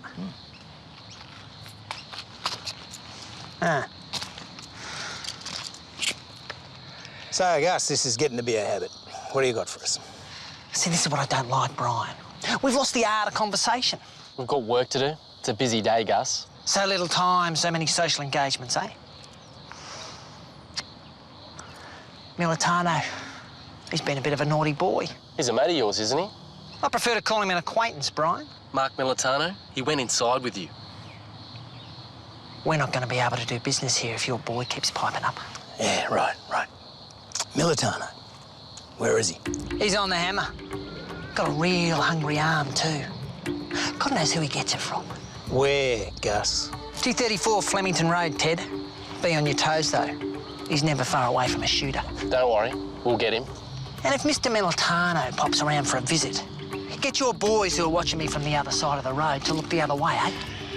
Could be a bit of trouble, just quietly. Yeah, all right. You keep your nose clean, Gus. Mate, I'm doing a community a service here. I'll be doing the community a service too one day, Dennis, when I'll lock you up for good. It's Gus. And go your hardest, pal. You know where to find me. His career really blossomed, though, when he understood that selling drugs, as is today, you do require, again, some police assistance. And his greatest success was turning his police informing into a benefit for himself. That while he was involved in drug dealing and murder and extortion and you name it, he was putting in various armed robbers to police. There's one stage where he put in 33 armed robbers in a single year to a couple of detectives, Brian Murphy and Paul Higgins. He was a bit upset about the way he's being treated. And I said, well, how do you expect to be treated? You're a drug dealer. You most probably, it's alleged you've done a couple of murders. And, you know, who's going to treat you with kid gloves? I said, the only way you're going to get any relief is to give us mail. He wasn't too happy about that, but later got a phone call and he agreed to help us if we could facilitate any problems that he had. He was told that the only way we could help him was for mail, to be able to prove it, and then go to our bosses and say, well, he's done this, he's done that, is he worth a bunk-up. He was clearly involved in several murders, but the amount of information he was giving to members of the breaking squad and the consorting squad on other people, the crooks that he knew or was associated with, was incredible. So there were times when you had one set of Victoria Police who were trying to load Dennis Allen up with a gun, and another lot who were trying to cut them off and give Dennis a warning and so forth. And it got to a ludicrous situation where he got bail in the most ridiculous circumstances. But he was that useful to certain police. I mean, it got to the stage where he felt so untouchable that he hatched a plot to blow up a court, for instance. Still got bail. The armed robbery squad didn't say much at all. They were getting their results. We weren't telling them where we were getting them. Because one of the armed robbers might have got out in bail and gone and killed Dennis Allen. Myself and a couple of other policemen copped really bad flack as a result of the association we had with Allen. As far as I was concerned, the bosses that I trusted knew what was going on, and I didn't have to answer it to anybody else. And I wouldn't have either.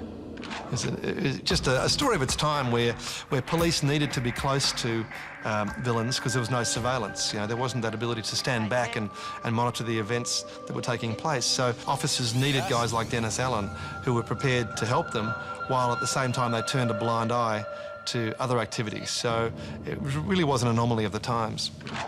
Psychologist Francis Chua sees Allen's informing as behaviour consistent with that of a psychopath. Normally, even among criminals, they have a code of ethics. And so normally they don't, snitch on other people. But psychopaths are more likely to do that because they don't care. There's no sense of loyalty with a psychopath. So they're just gonna do things to put themselves at an advantage, regardless of how it's gonna affect other people. It's not just a system of control, it's making sure that he remains king of the hill. So anybody who gets in his way, he can get somebody else to do his dirty work for him, even if it's the constabulary. So yeah, it's part of control, but it's also part of that manipulativeness that you see at the heart of people who've got psychopathy, that everybody else out there is there for my end. I can do with them as I will. And that's just the process that they go through. By his 30th birthday, Allen was out of control. A potent cocktail of sleep deprivation and drug and alcohol addiction, combined with an already violent personality, made him extremely dangerous and unpredictable. Allen killed friend Wayne Stanhope in a wild flash of fury.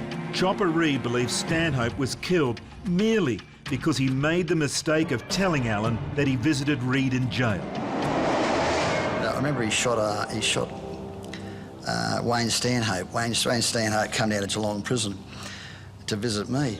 I forgot to tell him that I didn't get on well with Dennis Allen. I should have said, because he didn't tell me he was going to go and visit Dennis Allen. And then when he left me, he goes up to see Dennis Allen. And he goes into Dennis Allen's place at Stevens Street, Richmond. And Dennis said, "Where you been, Wayne?" He said, "I've just come back from seeing Chopper." He said, "Chopper Reed?" He said, "Yeah." He said, "Oh," Wayne Stanhope's got up to change his record. So Dennis Allen shot him in the back of the head with a .38 and buried the body, got rid of the body. And he did that because Wayne Stanhope came to visit me in Pentridge. And I'd bashed Dennis Allen in Pentridge with a rolling pin. Jason Ryan recalls the murder of Wayne Stanhope. Jason said it was his first that he witnessed at the hand of his uncle Dennis. Wayne was a so-called friend of Dennis Allen. They'd had a big session, drank a lot of alcohol, hit the amphetamines, and went back to Dennis's place and had a party. Stanhope was standing by Dennis's prized record player. For some unknown reason, Dennis pulled out a gun and shot Stanhope dead in front of all those witnesses. Jason tells me Dennis then grabbed another gun off him and fired several more rounds into Stanhope, who was then dragged off the carpet onto the kitchen so that he wouldn't bleed all over Dennis's favourite carpet in the lounge room. Forensic psychologist Janet Hall points to a clinical link between Dennis Allen's psychological makeup and his drug use. In researching the chemistry of sociopaths, one thing that they have found as a pattern is that they do have a high sensitivity to drug and alcohol addiction. So this suggests that their bodies and their minds crave some kind of flooding of euphoria. If he was a long-term chronic user, it would actually mean that he'd be prone to paranoid delusions, so he's gonna think people are out to get him. I mean, they probably are, but you know, but it would just actually make it even more heightened. He'd have hallucinations. There's a lot of confusion, so very confused thinking. Actually, the impulsivity would be increased, and so they're more likely to go off a lot or react more quickly. And I suppose all of that combined would just, if they're already prone to violence and criminal behavior, that might actually make them more reactive and, I suppose, more dangerous. Well, look, if you're going to add in amphetamine, you get sleep deprivation, then you do get the paranoia and you get the hallucinatory phenomena, perhaps. But most importantly of all, you get the sleep deprivation, so you just become irrational in the way in which you think. So if you've got a guy who's already oriented towards being pretty maniacal in his violence, and then you add to that, severe irrationality, you can get really random acts of pretty terrible stuff happening. Kath Pettingill became increasingly concerned about her eldest son's behaviour and the effect it was having on her family. She believed that Alan had trapped them in a cycle of violence and that only his death could release them.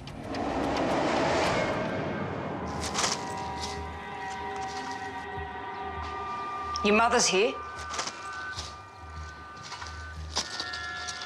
Dennis. Dennis, put away your fucking drugs and look at me. Can't you see I'm busy, Ma? I don't mean to be rude, but fuck off. I want to talk to you, Dennis. Take a number. I'm a busy man. I'm your mother. I'm not going to take a fucking number. OK, you go on dealing your drugs. You do what you have to do, but you leave Jason out of this. Jason's doing fine. He's 16, Dennis. If you're tough enough, you're old enough. He's my boy, does as he's told. He's learning heaps. He's my boy, and you are treating him like shit! Stay out of my business. I'm setting him up. You got him dealing your drugs. He's going to spend the rest of his life in bloody jail. If you stick a bib in, I'll have him chopping up your body, Ma. How do you think this will look on the Christmas card this year? If you stick your nose in my business once more, Jason will be cleaning you off the wall, you dirty old bitch. He would have ruled over his family through intimidation. He would have stood over them like he stood over other crooks. And he held that aura because of his reputation, and everyone knew that he could back that reputation up. I mean, he was a stone-cold killer. There was no doubt about that.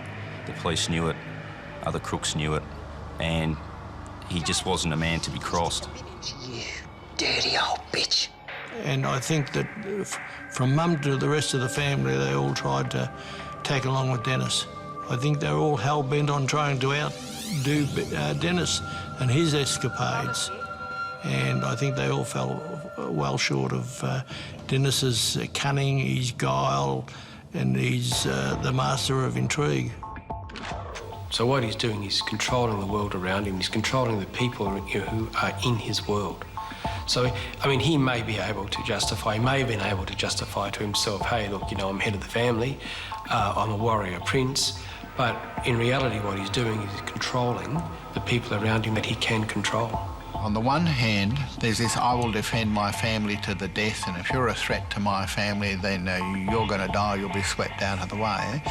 And on the other hand, this continual pattern of behaviour that puts the family at risk.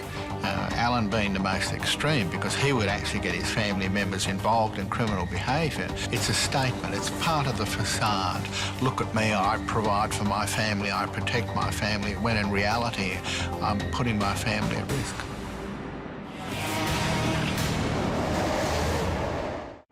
For years, the Victorian police force had been split on what to do with Alan. But by 1986, there was a determined effort to bring him before the courts. The police knew about Alan's murders, and with the use of listening devices placed inside his home, they built a case that would lead him to be charged with a string of drug offences and the murders of Helga Wagnag and Wayne Stanhope. His health was deteriorating through a combination of his heavy drug use and a rare heart condition. His protectors in the police deserted him. He was remanded in custody and would spend much of his time behind bars in the prison's hospital. In the lead up to his death, Dennis Allen was a walking skeleton. He was a shadow of his former self. I mean, he was never a huge man.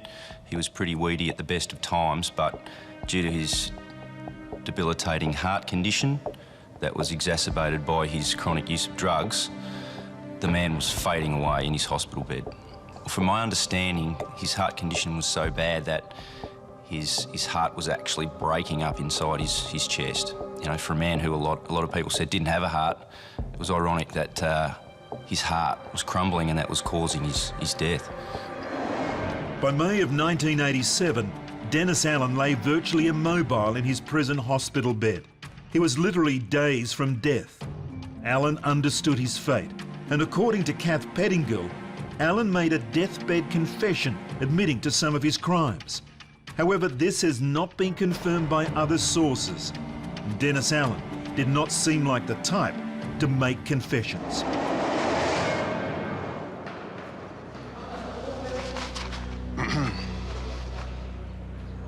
Mr. Allen. What do you want? Good morning, Mr. Allen. How are you feeling? I was thinking of running a half marathon. How about you? Sorry, I know you're not feeling well. And this is because you're not well. Where did they find you? Am I on candid camera or something? Mr. Allen, you'd know that you're not well. You've been living with heart disease all your life. You were born with this condition. Unfortunately, your condition has been exacerbated by your drug use. Exacerbate what? Made worse, Mr. Allen. Put simply, your heart is disintegrating. Pieces of it are falling into your chest cavity. So I'm off, you reckon? It's time to put your affairs in order. You're not a copper, are you? No, I'm a doctor. What sort of doctor? A thoracic physician.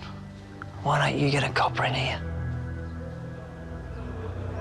Do you want to make a confession, Mr. Allen? Yeah. It's time. I'll see if I can find some. Don't worry. You got a pen and paper? Get this down. Here's me confession. I've got a Zaria Chamberlain and Harold Holt living in me spare room.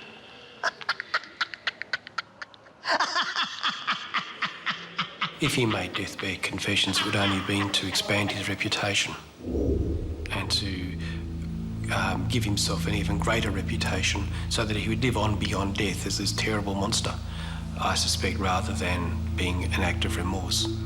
He was playing both sides. He was running $1 million drug empire. He was killing people on a whim, as well as at the behest of others at times, for his own self-preservation. I think he just thought he was untouchable. He ended up dying a multi-millionaire. I don't know what they did with the bloody money. When you say, you know, but he had it. I don't know where they put it. I don't know where they stuffed it or hid it. I don't know what mattress they hid it under, but I wouldn't mind knowing.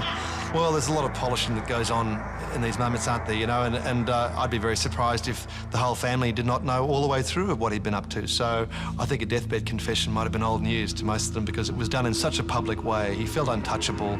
He could kill people at home. He didn't even need to take them out into the wilderness, just shoot them in Stevenson Street, Cremorne. I think he may well have had regrets, a lot of regrets, you know, because at the end, I know Kath Pettingill, she was terrified that he was infecting the whole family. She wanted him dead. It got to a stage where I didn't know how it was going to end because we were all in trouble.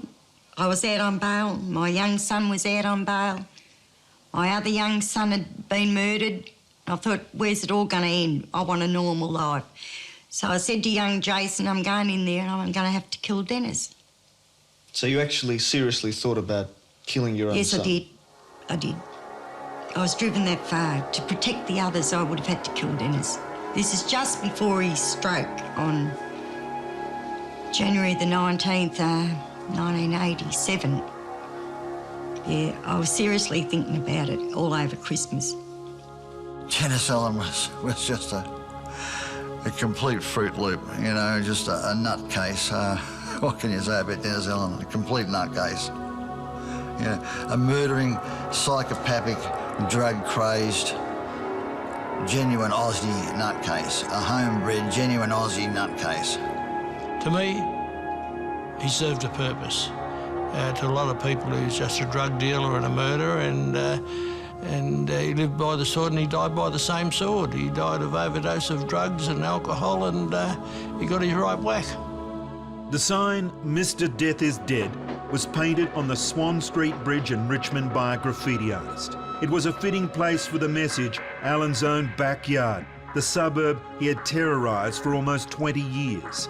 Alan was worn out and dead at 35. However, the graffiti lasted much longer. It was a long-standing expression of the profound relief felt on the streets of Melbourne. Mr. Death was dead.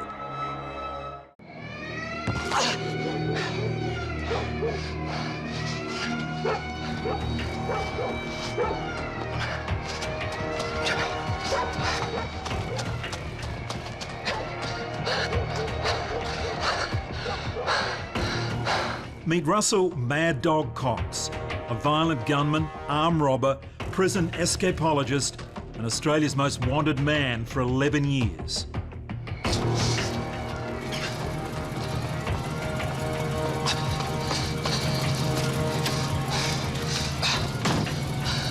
Good evening, driver.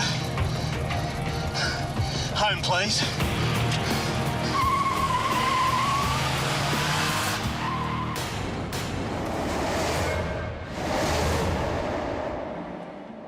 Tonight we examine the life of Russell Cox, a highly intelligent, supremely skilled violent criminal. Through dramatised scenes, first-hand accounts and psychological analysis, we will follow his life from bike thief at age 9 to Australia's most wanted man. Plenty of good crooks in this country would consider Russell Cox to be the greatest bank robber this country's ever seen. Russell Cox is a bloody good bloke. He's a real Australian, last of the true bank robbers. He'd be the Banjo Patterson and Henry Lawson of bank robbers. That was the best fun I ever had. He certainly wouldn't hesitate to use violence. I mean, his record clearly shows that. I mean, he shot a man. I said, keep still! He had this reputation. He was an extremely active and violent criminal. He had to be quarantined from the community. He was mad. Russell Cox was an armed hold-up man, an escape artist who terrorised Australia during the 1970s and 80s. He was known in criminal circles for having a cool head, but he wasn't above using guns in his crimes. He became most famous for his escapes from custody and his chameleon-like ability to change his appearance while on the run. He kept his hideouts filled with heavy military-style weapons, bulletproof vests, disguises and gas masks. His companion while he was Australia's most wanted man was the love of his life, Helen Dean, a nurse. Her skills came in handy. She is believed to have saved his life after he was shot in the thigh in a gun battle. When Cox escaped Katingal, he was serving life for the attempted murder of a prison officer from an earlier escape attempt. The police expected to have him in custody in just a few days, but in fact, he wouldn't be caught for 11 years. Russell Cox is the first prisoner ever to escape from Katingal, the new maximum security section here at Long Bay Jail. He's also regarded by police as potentially the most dangerous prisoner ever to escape.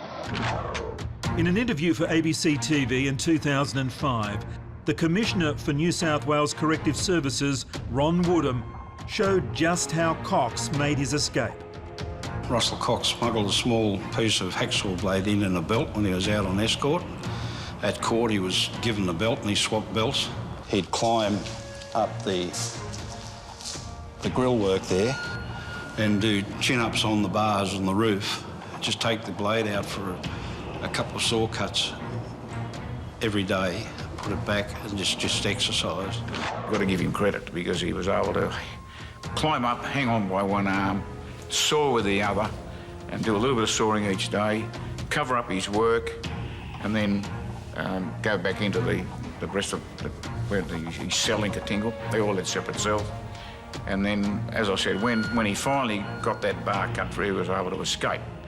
Once onto the roof, Cox is scarpered over that, jumps over the edge of the concrete bunker, runs a short distance to a wire fence, about 4 metres again, scales that, runs another short distance, jumps across scales another 4 metre fence, jumps down there, all the time knowing that the officers within Katingal could not get out in time to catch him.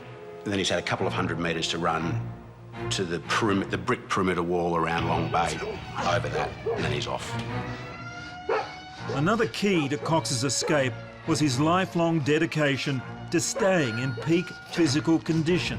Throughout his criminal career, the steady information that we always received was that he was an absolute fitness fanatic. Every evening, Cox would run the length of one of his landings back and forwards, in part, one would assume, to get himself fit or fitter, but also with this escape plan in mind. He then worked himself towards this very high level of fitness. It says a lot about his determination and, begrudgingly, I'd have to say, his guts to Good evening, driver. pull off such an escape. Home, please. Plenty of good crooks in this country would consider Russell Cox to be the greatest, if that's the right word, bank robber this country's ever seen. You've got a fellow who breaks out of the most secure jail in the country and then spends 11 years on the run committing major crimes up and down the eastern seaboard. Many people in the same line of business as Cox have previously said that they regard him as the armed robber's armed robber. He had this reputation. He was an extremely active and violent criminal.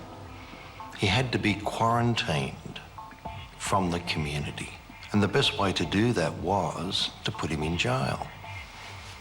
I might add, he was very good at getting out of jail, but that only created circumstances which put him back in jail for a longer period again. Society demands to be protected from these habitual criminals like Russell Cox. He was mad. Russell Cox was the only peace freak yoga loving peace freak, hippie, gunman, bank robber, alleged killer I've ever met. You know, the only thing he has out of place is a touch of curry and chili pepper in the vegetables. Doesn't smoke, doesn't drink. He was into all this sort of touchy-feely, save the world stuff, you know. But he liked armed robberies and carrying guns.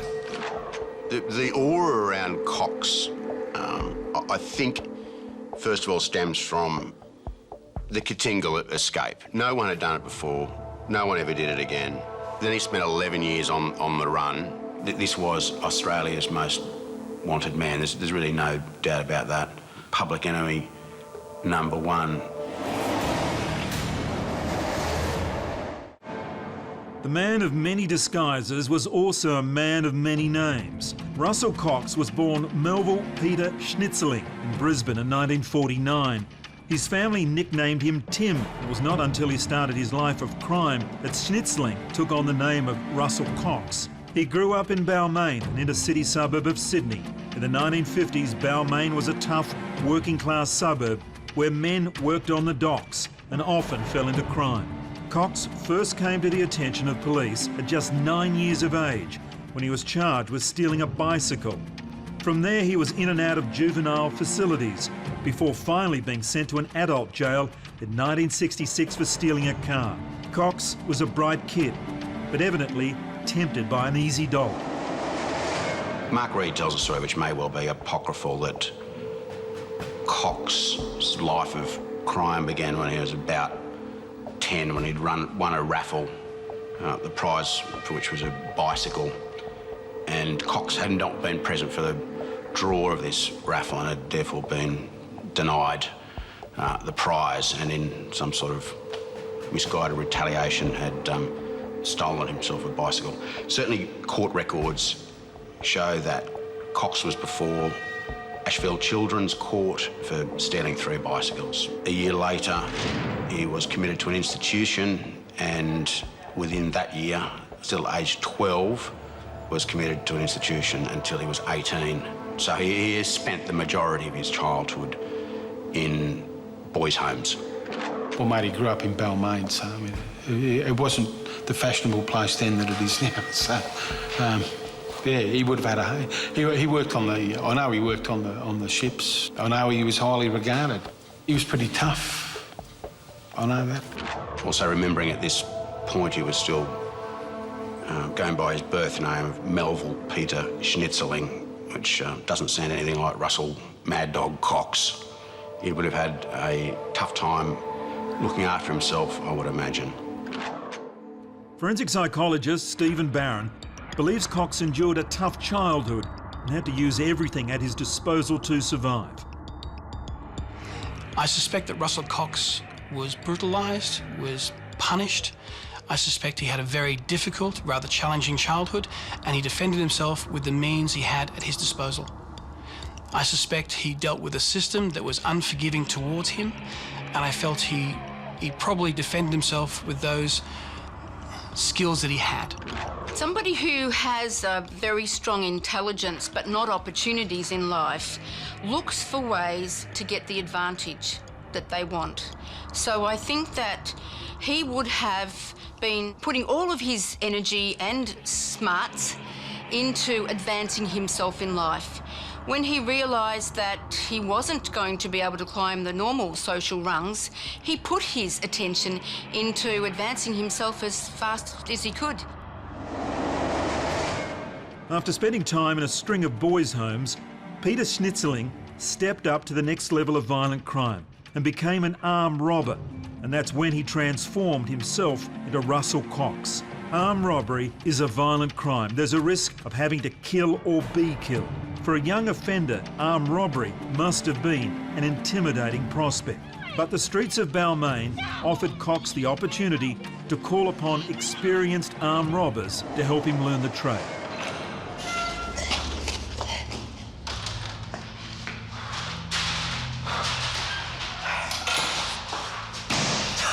That was gas! That was the best fun I've ever had.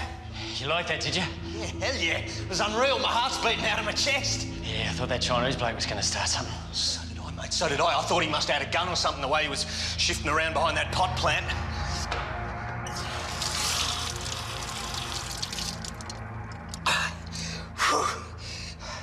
What a way to start the day, eh?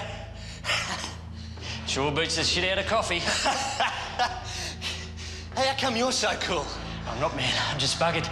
Believe me, I love it. I need it. Yeah? Can oath, mate. You get hooked on it. I just can't run around it like you at my age. You old man, eh? Yeah, too right. But I love it as much as you do. That's why I keep showing up to do it. Oh, fuck, I hope I'm still loving it at your age. Yeah, I hope you're still around at my age. Yeah, well, maybe I'll make enough to stop having to do it. It's really about the money, isn't it? Well, that's 25 grand there, I reckon. Yeah, but at least I reckon it could be more like 40. 40? Good day's work. But I don't do it for the money. I'd do it even if I was a millionaire. Wouldn't you? Like most professional criminals, Cox comes from a background of juvenile crime, in and out of boys' homes, in and out of children's courts, and then later on in and out of jails. Like most criminals, he would have picked up skills along the way in those institutions, but he does seem to have had some natural aptitude for robbing banks. Armed robbery is a dreadful crime. The victims suffer from trauma associated with the terror of the event for the rest of their lives. For an offender like Cox, armed robbery can become more than a way of life. It's the pursuit of the thrill, and it quickly becomes addictive. Chopper Reed was never a bank robber, but found himself in similar situations. It's a feeling that you tell people what to do and you see them doing it. It's good. You take the money. It's good. It's a good feeling. It's a magic feeling. You walk in there with a gun, you say, get on the ground, and 30 people are getting on the ground. Oh, that's good. Gee, it's marvellous. I've only got a gun in my hand. Look at that, all getting on the ground. That's good. Where's the money now? Yeah, that's good. Armed robbers talk about the addictive quality of armed robbery, describe it as a drug-like experience, rush. You like that, did you? Yeah, hell yeah. It was unreal. My heart's beating out of my chest. One can only speculate what causes that rush, whether it's about power, whether it's about the danger, the risk of going into a bank or facing an armed security guard, not knowing whether you're going to get out of there or not. It's obviously life-endangering behaviour. The personalities of people who get involved in crime, quite often what they are is we call them sensation-seeking or risk-taking.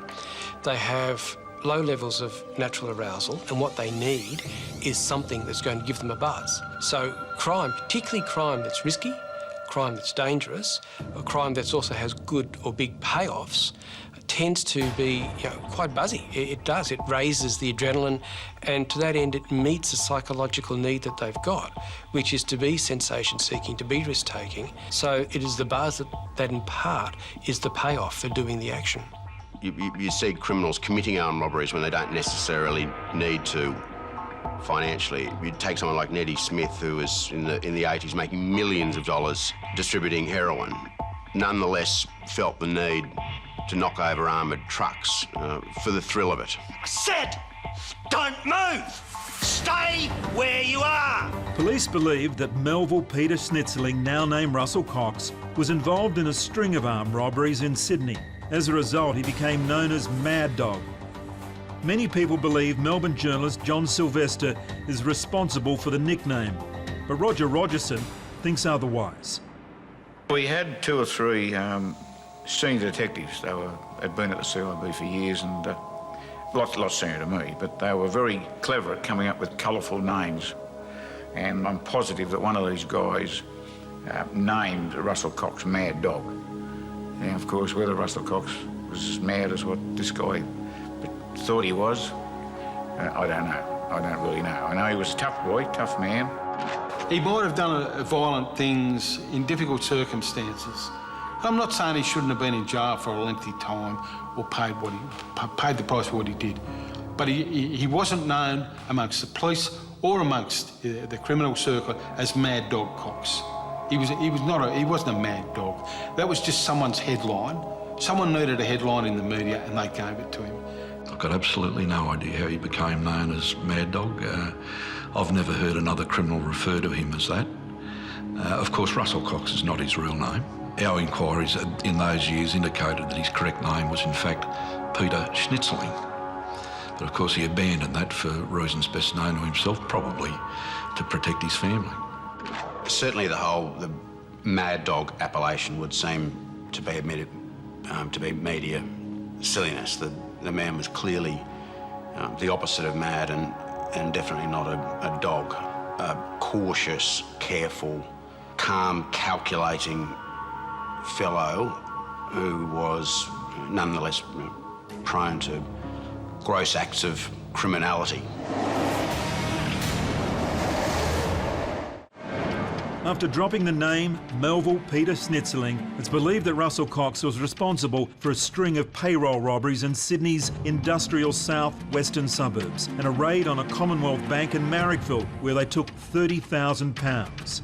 The spate of armed robberies were finally brought to an end and Cox was charged with a payroll hold-up at an electrical goods factory and sentenced to 14 years in jail. At a very early stage in his incarceration, Cox decided he was not going to serve his time. He spent every waking moment plotting escape. In 1975, Cox and 2 others, Marco Motrick and Alan McDougall, attempted to escape from Long Bay Prison by holding a guard hostage, stealing guns from the prison arsenal and heading for the main gate. So the 3 of these guys were all in the centre jail at Long Bay, the MRP. Cox has had a Beretta pistol smuggled into the prison. Along with Motrick and McDougall, he's used that pistol to overpower several guards at the main gate. They got into the enclosure between the front door of the jail, the front gate, and the second gate. And they forced the prison officer in charge of the guns to open the tank, and they then got access to some .38 revolvers. Forced them into a room, then hijacked a 5-ton truck, taken another prison officer hostage. Well, they stuck a gun in his neck and then, of course, forced the other guard to open the gate, the main gate, By this time, officers from other parts of the jail are shooting at them. Cox is shooting back. During the exchange of gunfire, prison officers hit, Motrick's hit, and Cox is hit. When they get to the main gate, a bread van coming into the prison collides with the truck. The three inmates leave the truck, again using this prison officer as a hostage and a human shield, and they're eventually overpowered. One of the guards held at gunpoint by Cox, Steve Tandy, relived his terrifying ordeal in an ABC TV interview in 2004. I was forced to the floor in the gate office area. Gun was eventually put at the back of my head. I was ordered to face the ground. And what thoughts were going through your mind? Well, I was of the opinion that myself or other colleagues would be shot. Cox and one of his accomplices, Marco Motrick, were wounded during the escape. Prison authorities were slow to provide medical treatment, and this caused uproar amongst the general prison population. Word of their predicament quickly spread throughout the Long Bay complex, and there were apparently threats of major rioting if they were not given treatments for what were fairly serious injuries. So all of Long Bay threatened to riot or jack up unless they would give them medical assistance, and they go down there and the doctors see them. I said, yeah, they've got to give them medical assistance. You can't just shoot people and just throw them in here. And so they saved their lives. Cox was convicted of a string of offences, including the attempted murder of the prison guard and the attempted escape. He had a further 9 years added to his sentence. Russell Cox was not the sort of man to languish in a cell for 14 years. He pulled off the impossible and escaped from Katingal. Cox had begun his life on the run. He hooked up with a young nurse, Helen Eva Dean, and the two quickly fell in love. Imagine what life must have been like for Cox as his years on the run went on and on.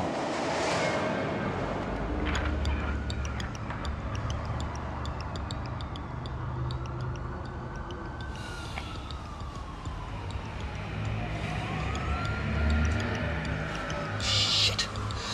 I need some sleep. This place is driving me nuts. Shh. Won't be the police. Great, yeah, of course it won't. How the bloody hell would you know?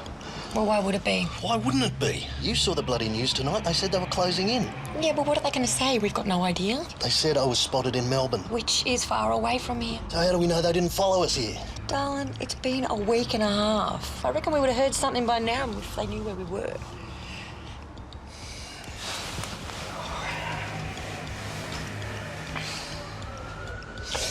No.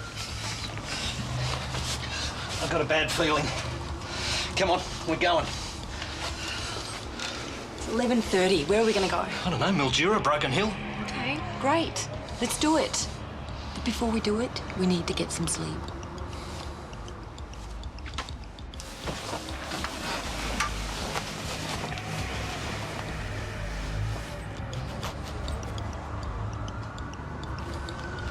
No. Come on. We're going. I can't stay here for another second. Russell Cox seems to have met Helen Dean about a year after his escape from Katingal. Her background, despite being related to Ray Bennett, the very serious Melbourne crook, seems to have been very middle class, very respectable. She certainly had far more opportunities in life than Cox. They've entered into a relationship that they maintained essentially for the 11 or so years that Cox was on the run. There's every chance that she did not know for some years exactly who she was shacked up with. And when she did learn that, it must have come as a hell of a shock. Up to that point, it'd be very hard for any bloke to explain why they're disappearing for days on end and you're not meeting mum and dad. Forensic psychologist Janet Hall believes that despite living on the run, normal relationship rules applied to Cox and Dean. I think there's been quite a few women who fall in love with criminals, just as many women fall in love with ordinary men who are not necessarily winning in life, because women fall in love with a man's potential. But I think that if in this case that Helen has stayed by her man through thick and thin, he must be rewarding her with not just attachment, but with affection and love, you know, and for a length of time like that, you know, she would mostly have had good experiences with him. So she probably saw within him the man that could be trained, that could be educated, and that and would be, you know, a reliable and loving companion. It really is one of the great love stories of Australian criminal history.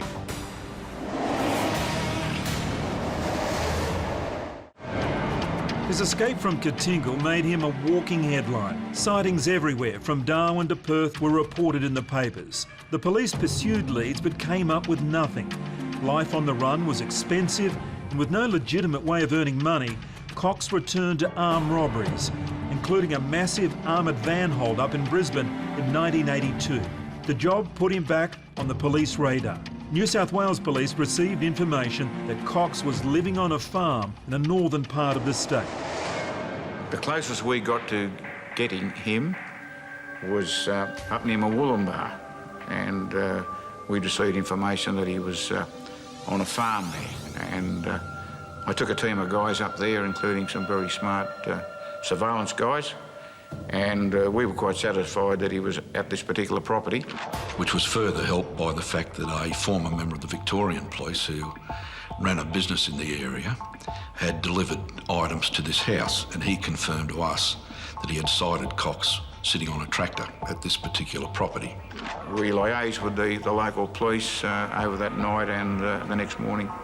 Now, whether someone amongst those other police officers said something stupidly and someone picked it up in the town, by the time we got out of that farm the next day, he was no longer there. By the time we put our job together and went in, unfortunately Cox had moved on because he was never one to stay in one place for too long. But I'd say that he got wind of us being there and shot through. Now that was, as I said, that was close to Queensland, of course, but Wollongbar, and that's where he originally came from. According to our inquiries, Russell Cox moved effortlessly across state borders, from far north Queensland to northern New South Wales, and regularly down to Melbourne, remaining one step ahead of the police. Always brazen, Cox was rumoured to have registered for the dole and may have received unemployment benefits for at least part of his decade on the run. It's very, very cheeky behaviour, but I understand that Cox was able to apply for successfully unemployment benefits. This was a time when government departments weren't as keen to share information. So while it's unlikely that Cox was putting in tax returns, it's very likely that he was getting the dole. For all his notoriety, few people knew what Cox actually looked like. The newspapers across Australia published his photo on their front pages, but these mugshots bore little resemblance to his appearance while on the run. Russell Cox was a master of disguise. Russell Cox is the first prisoner ever to escape from Katingal, the new maximum security section here at Long Bay Jail. He's also regarded by police as potentially the most dangerous prisoner ever to escape. He's a very, very violent man, and he's a person that we believe has been involved in some very vicious criminal activities. Cox is a master of disguise and can alter his appearance at will. He's known to have studied theatrical makeup and can use wigs and glasses to hide his true physicality. Despite a very wide police search, he hasn't been seen since. If you take any of the known pictures of Cox, there's nothing particularly physically striking about him to start with, but he's also been able to change that fairly ordinary appearance, sometimes just with basic things like different haircuts, different facial hair, spectacles. There's also evidence, though, that he did spend some time studying or learning the art of disguise. You look at some of the material that was found at Mount Martha after he shot Ian Carroll, and that would suggest that he did spend some time preparing disguises. The only time that I've seen Russell Cox in the flesh was sitting in the dock of a courtroom. And when you look at some of his photographs and some of the identity kits and what other people have told us, he had a remarkable ability, like Jockey Smith, to change his appearance by dyeing his hair, wigs, moustaches, gain weight, lose weight, that sort of thing. It's an overused phrase, master of disguise, but it does seem appropriate when used to refer to Cox. To stay unrecognised for 11 years on the run is pretty extraordinary. According to forensic psychologist Bob Montgomery, Cox's ability to disguise himself shows the strength of his personality. He's not changing his persona, he's showing you how clever he is. Look at me, I can walk past the coppers, I can thumb my nose and I can be right under their nose, and I'm so clever at disguising who I am. They won't see me, they won't catch me. So it's really reinforcing that grandiosity element of his personality. That's constant, and it's just, look how successful I am at tricking people, at escaping. You know, if you talk to women, they put makeup on, they change the way they look. It doesn't diminish their identity, it gives them more options. I mean, much the same way disguises will do the same thing for him. It gives him options about who he is, but I wouldn't imagine that it alters very much his core sense of self. His core sense of self may be, I'm successful in eluding capture, this is how I do it, and so it promotes his identity rather than diluting it. As much as a man on the run can be said to settle down, Cox found a home life with his partner, Helen Dean. Cox and Dean set up their hideout in Plain View, a suburban home in Mount Martha in Melbourne South. The home was owned by Melbourne armed robber Ian Carroll. Cox used Melbourne's criminal elite to assist in his armed robberies.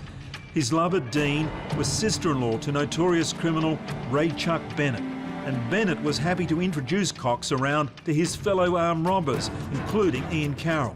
Carroll and Cox had a spectacular falling out in the Mount Martha hideout. Shots were fired by both men. Cox sustained a bullet wound to his thigh, but Carroll was less fortunate.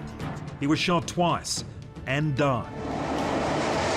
Ian Revel Carroll was one of the most one of the busiest armed robbers in Melbourne.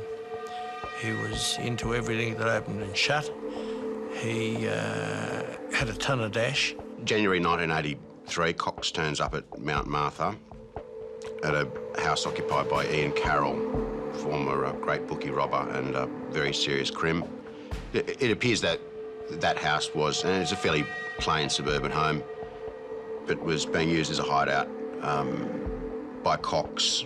They're most probably two of the best armed robbers and best planners of armed robberies that we've seen for a long time.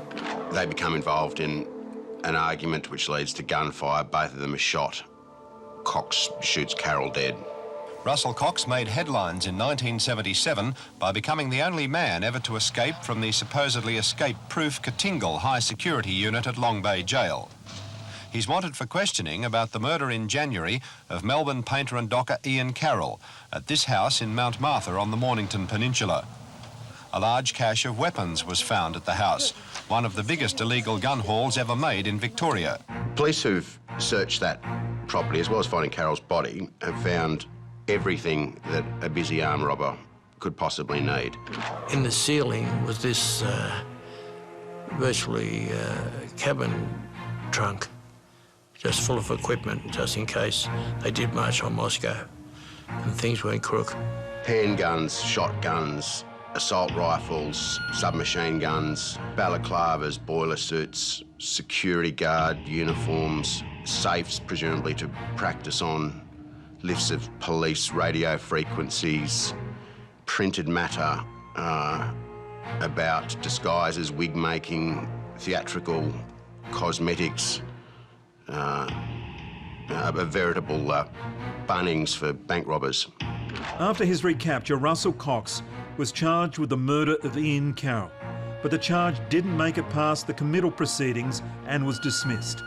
There wasn't any evidence to substantiate putting him on trial for murder. Police believe that Cox's lover, Helen Dean, used her nursing skills to save Cox's life after he was shot by Carol, possibly removing the bullet in the house in Mount Martha. Jeez. That fucking prick Carol. After everything I've done for him, and he pulls a fucking gun on me. I'm just gonna have to bite the bullet, aren't I? You have to get it out first. Stay still. Just hurry up. All right.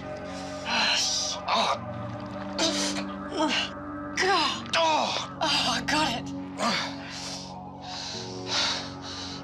That's your problem right there.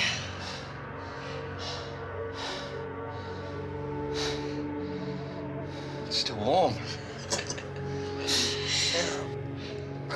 Hey, don't jump the gun. I'm gonna stay up. Nick one, pearl one. He had a lady there with him who was a registered nurse.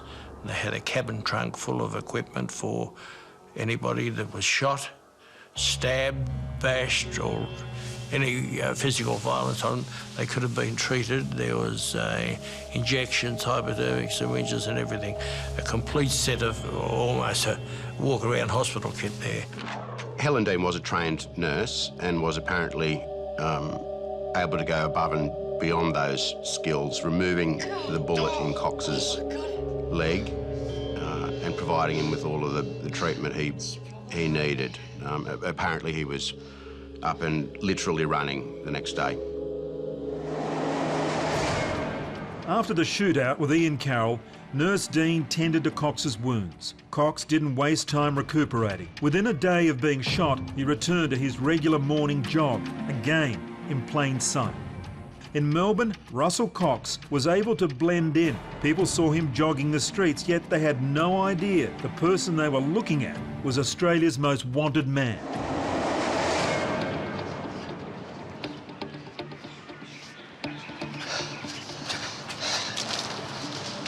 Just a cappuccino, thanks, Macca. What?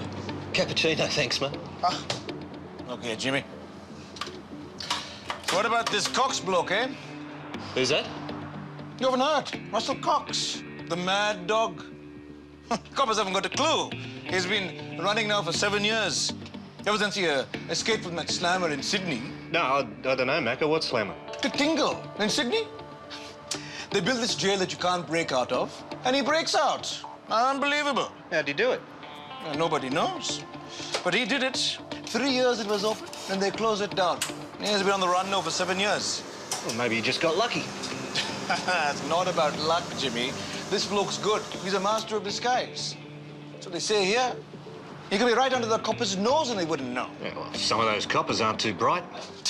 That's true. Most coppers wouldn't know if a tram was up their ass until a passenger rang the bell. Huh? You know, he must be pretty fit, huh? It says here he ran for 4 miles. The coppers didn't even get close. Maybe he's a jogger. You reckon you'd give him a run for his money, eh, Jimmy?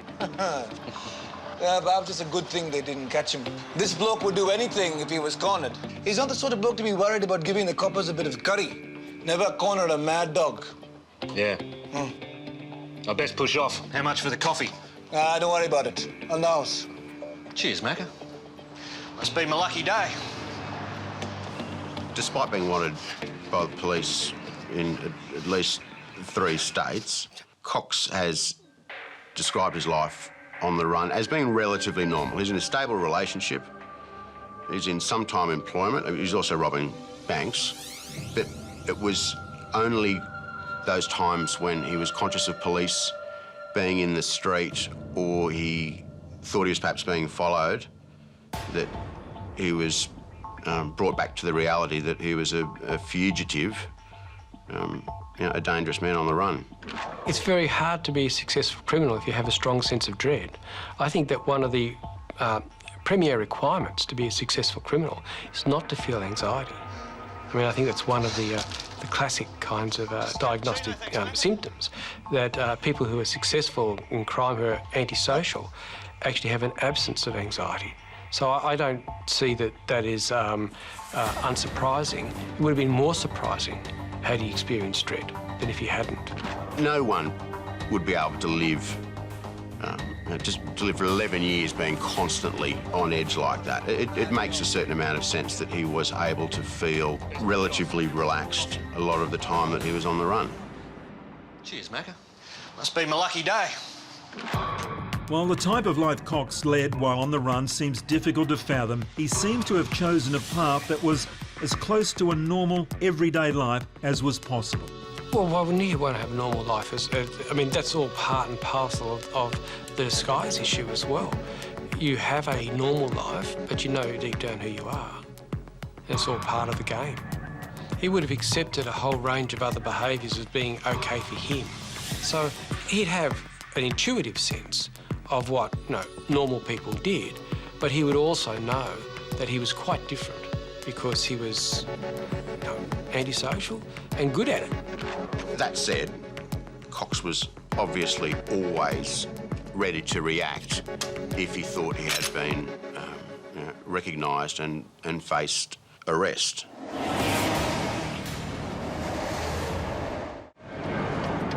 In 1988, his luck finally ran out. He was arrested in a shootout with police in the car park of Doncaster Shopping Town, a shopping centre in Melbourne's eastern suburbs.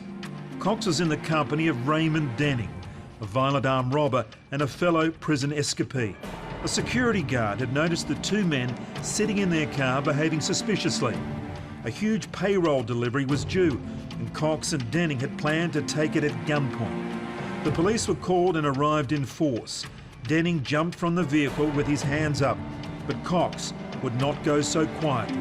He attempted to flee and drove his car directly at police. They fired at the vehicle and peppered it with full-bore shot. Cox crashed his car. At first, the police had no idea they had captured Australia's most wanted man. As Cox got out of the car at gunpoint, he told police, "You blokes won't believe who you've caught today." The police couldn't believe their luck. They took Cox back to the police station and even had photographs taken with him with their arms around him. For the first time in 11 years, Russell Cox was back in custody. The two prize catchers, criminals Cox and Denning, were taken into custody just before 2 o'clock this afternoon. Police had responded to a tip that people wearing balaclavas had been seen in 2 cars that were following an armoured cash delivery van. They intercepted Denning's car and found 2 sawn-off .22 rifles and balaclavas. But Cox, after seeing the police, tried to escape through the car park. A policeman armed with a shotgun fired 3 shots at Cox's car, shattering the windscreen and hitting the door and boot. Cox then lost control of the car, colliding with a brick wall. It was only after Cox was taken to CIB headquarters that police realised the significance of the arrest. Russell Cox had been on the run for 10 years, 8 months, 19 days, without anyone being able to track him down. Ray Denning did it in a week. Detective Sergeant Ron Pickering, who arrested Snitzeling, said part of the prosecution case would involve evidence from Raymond John Denning. The court was told Denning had sought and been given an indemnity against prosecution for crimes he committed in Queensland in return for evidence he would give in this case. There have been claims that Denning's escape from Goulburn prison had been allowed by authorities in the hope that Denning would lead them to Cox. Police refute this and acknowledge that Cox's recapture in Melbourne was a fluke. Some people will tell you that they're almost relieved when they get caught because that gives them the opportunity to make a change that they can't make otherwise. One of the things that often happens, though, is as you get older, you lose the fire. You get tired of all the running around. You burn out of those risk-taking, sensation-seeking kinds of behaviours. The other thing about it, which might be also important for someone such as he, is that he has a long-term committed relationship that he might want to sustain, and some recognition that it's hard to sustain that if he's always in jail. Russell Cox was charged with a string of armed robberies, but he was acquitted on the murder of Ian Carroll after a Melbourne magistrate ruled that it was not clear who shot first. His partner Helen Dean went to prison for 6 months after being caught outside the courtroom with a pen gun in her handbag. Cox served time for many of his armed robberies, first in Victoria, then Queensland and finally in New South Wales. In all, Cox would serve 16 more years in prison. In jail, the former escapologist became a model prisoner and actively mentored young offenders. Russell Cox did not want these young men to follow his path. G'day. Russell Cox. Yeah, I know what your name is. What's yours? Jacob. That's all? Yeah, I don't have a nickname. Nickname? Yeah, I don't have one yet, but I want one. Oh, yeah? Yeah, of course. Have a seat, Jacob.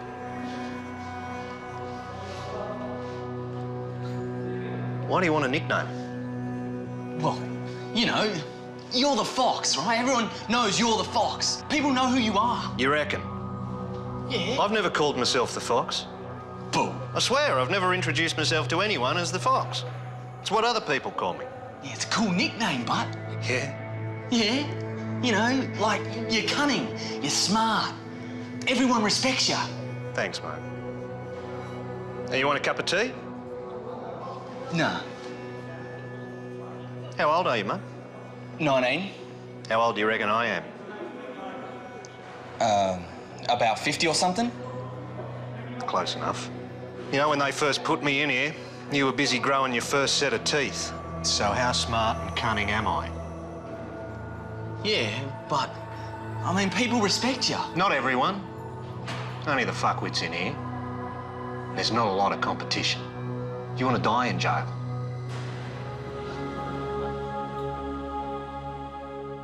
From Cox's arrest in 1988 until his eventual parole in 2004, he appears to have been the classic model prisoner. He's decided that he's going to have to do this time. Cox would have been respected regardless by fellow inmates, but he seems to have used that notoriety to try to convince younger prisoners that there was no future in pursuing a life of crime and that there was no point spending your life in jail. In making its decision, the parole board heard evidence that Russell Cox had been a keen participant in prison programs to deter young offenders from a life of crime. According to the board, in the case of the inmate Russell Cox, there is powerful evidence that he is intent on leading a normal, lawful community life. Paying back is the phrase used. He's paying back, he's giving back, so that there is some kind of meaningfulness to what he's done in the past, that he can give back to the community that will prevent or make better some of the things that he has done. You know, when they first put me in here, you were busy growing your first set of teeth. So how smart and cunning am I? I think it's a fantastic result that Cox was able to be educated and find a compassion, particularly through the youth program. And that indicates to me that he was not the sociopath that could not have empathy with anybody else, but that once he finally had nowhere else to go, that he could relate to people, that he could live a life where he followed society's expectations, and indeed, to his credit, I believe he's doing that. Blokes like that, in my view, if they're given opportunities, are going to be able to make something of themselves. I don't think I know anyone that really wants a life where you're constantly you're looking over your shoulder, wondering whether you're going to be alive in 5 minutes' time. It's a dog's life, you know. And I couldn't see that Cox wouldn't make something of himself. Even the guard that Russell Cox had held at gunpoint during his failed attempt to escape from Long Bay Prison in 1975 believed Cox had served his time. As a prison officer, Stephen Tandy knows what it's like to have a gun pointed at his face by an inmate desperate to escape. But that hasn't stopped him pushing for the release of the man who did just that to him more than 25 years ago. Been what's termed as a model prisoner. He's never been a management problem. I think he's a much more mature person, a much wiser person. Authorities say Cox will move to Queensland to work as a builder's labourer and cleaner. They say he will be watched closely. On the 8th of December 2004, Russell Cox was released from prison. The escapologist had done his time. Amazingly, Cox could not be convicted of his masterpiece, his escape from Katingal. The authorities had lost his prison file. When it was first built, the New South Wales government had not taken the proper steps to establish the legal status of Katingal as a prison. A judge ruled that Cox could not have escaped from a jail that did not legally exist. It was the perfect epilogue to the story of Russell Cox, one-time tough nut, now a reformed man. Cox and the love of his life, Helen Dean, married during his long stretch in prison. They remain together to this day.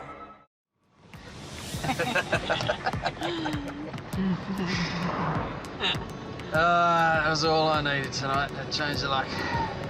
All I needed. Yeah, onwards and upwards from here. Turn the corner, darling. Am I, darling? You might get lucky and I get you home tonight. Oh, well, that'd be a nice change. Hey! Oh. Christ, it was a tough run, though. Oh, I was beginning to think you couldn't pick your nose, let alone a winner. I tell you what, the bookies will run for cover, they see me coming. I got a wedge on me you couldn't hurdle over. That's what you need in this town. Decent-sized wedge.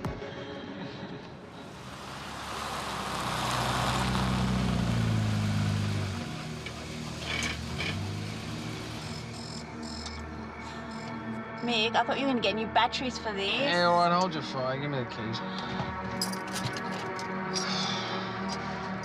Hope I don't fall off my wallet. Man can break his leg falling from this height.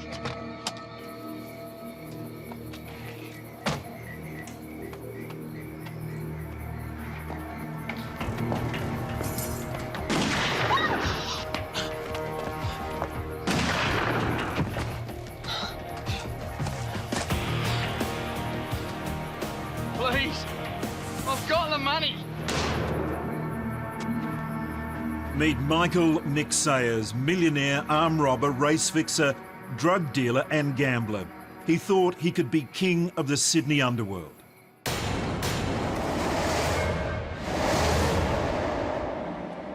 Tonight we examine the rise and fall of Michael Mick Sayers. Sayers was a convicted armed robber, drug dealer and murderer. But above all, he was a compulsive gambler. He would think nothing on betting $100,000 on the turn of a card or the bob of a horse's head.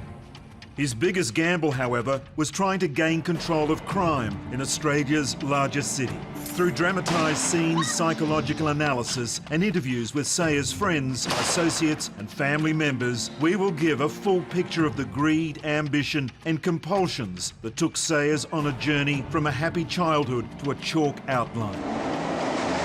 Michael Sayers was a hardened career criminal and he committed all crimes from murder down. Do I look like I'm kidding? He was dangerous because he had money and he could pay people to do what was necessary if he felt a threat against his life. Mick Sayers was no pussycat, no. Mick Sayers could look after himself and Mick Sayers had big, strong friends.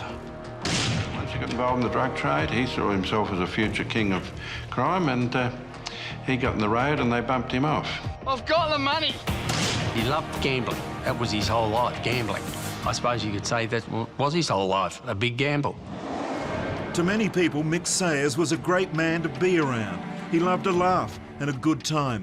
But under the surface lurked a ruthless, impulsive criminal with a massive ego. This was a man who coldly walked out on his wife to fulfil his dreams of taking over the Sydney crime scene. Sayers was tough. For 5 years, he was the SP bookie in Pentridge Prison, and when some of Australia's most violent offenders welched on their bets, Sayers had no qualms about doing his own debt collecting. But Mick Sayers wasn't so keen on paying his own debts. He would even kill to avoid creditors. Sayers was also a compulsive gambler, which drove him to turn his hand to anything that would keep the money rolling in. Drug dealing, murder for hire and race fixing. Many believed he called the shots in Australia's most notorious race-fixing event, the Fine Cotton Ringing. But the gambles Sayers made with his own life didn't pay off.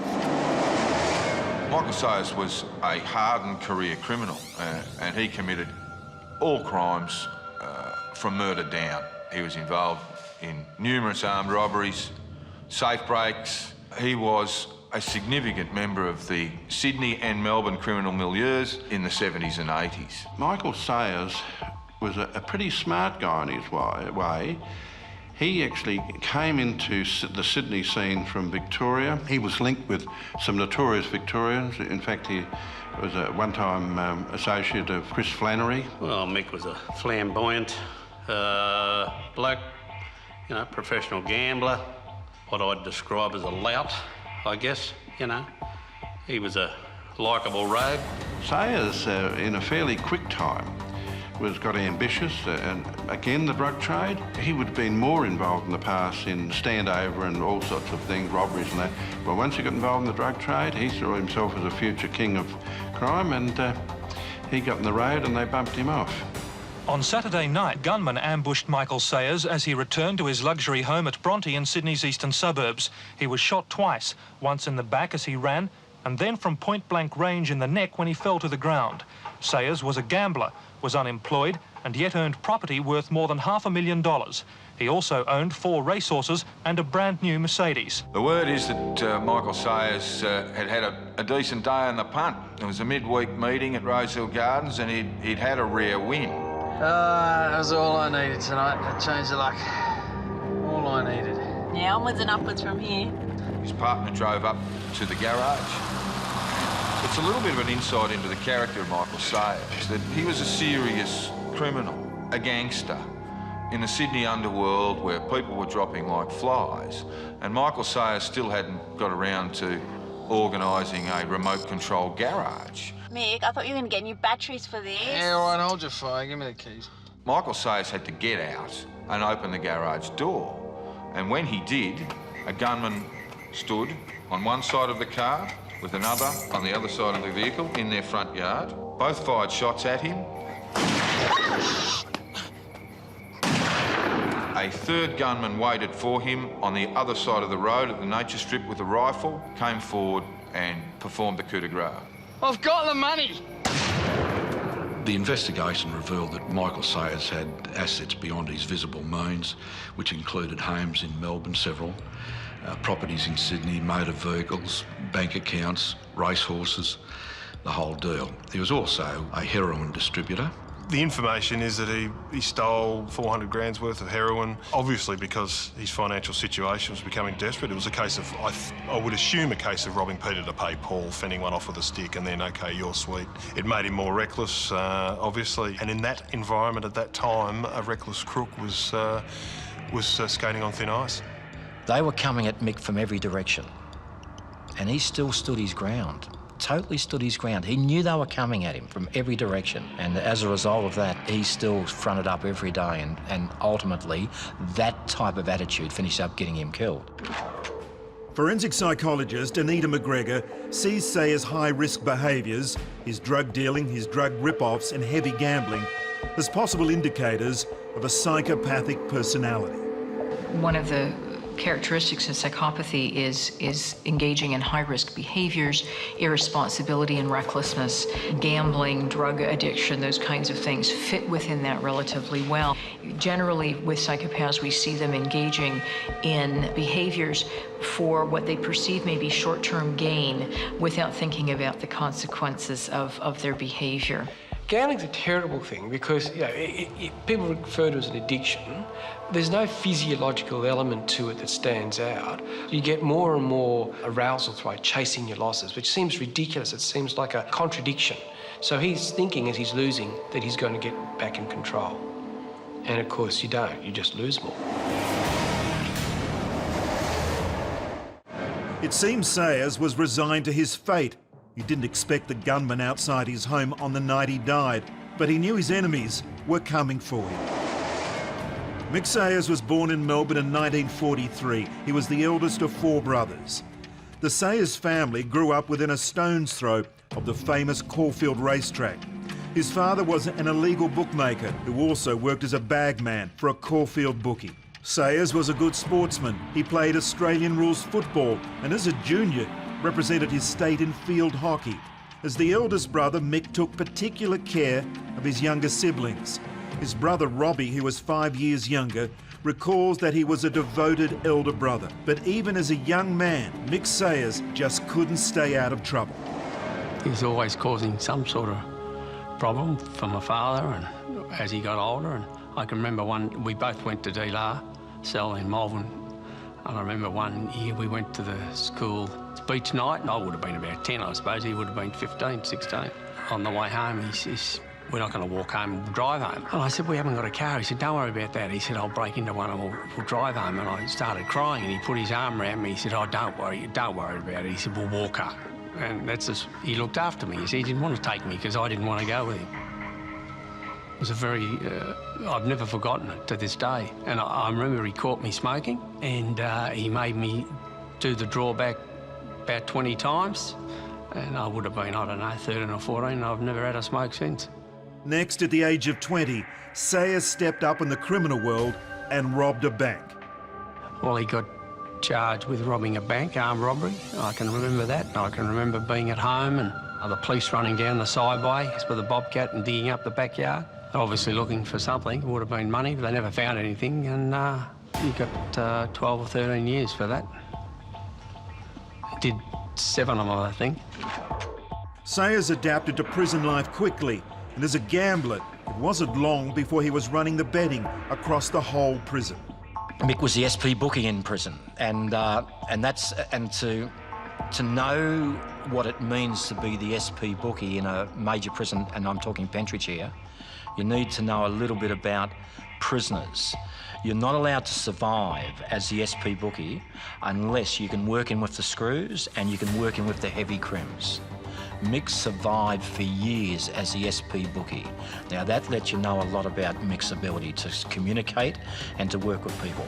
The SP bookie also had to be able to handle himself, because if someone didn't pay a debt, you had to confront them. And if you were the SP bookie and you didn't confront someone over a debt, you just lost that job. He would have been surrounded by people who had significant background in violence, in aggression, in a whole range of criminal activities. And at that age, he would unfortunately have seen himself move from being a manageable situation to being a situation where there was always the potential threat of extreme violence in the system. Mick on many occasions fronted up. In fact, he had one of the great all-time fights with a very hardened prisoner, Stephen Sellers, who was one of the best street fighters in the game, and he handled himself pretty well. It was a ferocious fight where they both came out even. This is in Mick's early days. So Mick was no shrinking violet. Towards the end of Sayers' sentence, Sayers was joined by soon-to-be notorious hitman Christopher Rent-A-Kill Flannery. Flannery had been sentenced to 9 years in prison for rape and a string of other offences. Sayers and Flannery hit it off. The two men became close friends and plotted their lives after prison. Biggie, biggie, biggie! There you go. Whoa! Oh, easy. Oh!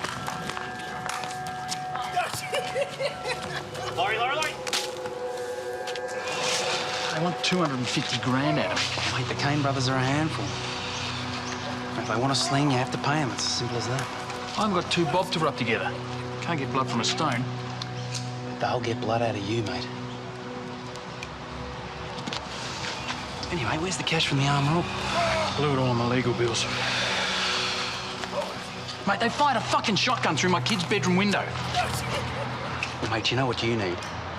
New scenery. Bugger Sydney, Chris. Freeman and the big fella got it all sewed up. No, mate, they don't mind a couple of young blokes with a bit of going up and doing a bit of business. Mate, and Sydney's got the best cops money can buy. Freeman and McPherson, mate. They won't be around forever. My missus will never leave Melbourne. Mate, so what's the bad news? Mate, my kids. Mate, if you hang around here, they won't have a dad anyway. Come to Sydney, mate. Hey, I know some good cops up there. I'm sure they'll hit you up for a big drink now and then, but they're nothing like the dogs around here. I've got to do something. You're stuffed if you stay here, son. For all his experience as a criminal, he was routinely led around by the nose by other crooks, and Chris Flannery was a perfect example. That Flannery got into his ear and basically told him, or insinuated, that the Sydney organised crime scene, the McPhersons, the Freemans, they could be rolled, that they were older men, and a challenge from young, fit blokes like Michael Sayers and Chris Flannery could bring them undone. They were both the same sort of calibre. They were real louts. always flamboyant, always wanted to show their guns, and they were always a little bit outlandish, you know, a little bit, you know, they wanted to stand out amongst everyone. But I guess, you know, coming from another state, they were trying to make a little bit of a name for themselves here, so I guess they thought that was probably the way to do it. Well, mate, you know what you need? New scenery. Bugger Sydney, Chris. Freeman and the big fella got it all sewed up. Ah, no, mate, they don't mind a couple of young blokes with a bit of going and going up and doing a bit of business. Essentially, Flannery convinced him that those two men and a few of their mates could go up from Melbourne and take over this established criminal network that not even the mafia could crack 10 years before. You can see where this is going to end up. You've got to understand the difference between Melbourne and Sydney. Sydney's a place where you work with the police. Melbourne's a place where if you do work with the police, no one wants to know you. But the thing about Melbourne crims going up to Sydney and trying to take over the town, that's what used to happen with Sydney crims coming down to Melbourne and trying to take over the town. That has always been the case. That'll never change. Mate, and Sydney's got the best cops money can buy. Freeman and McPherson, mate. They won't be around forever.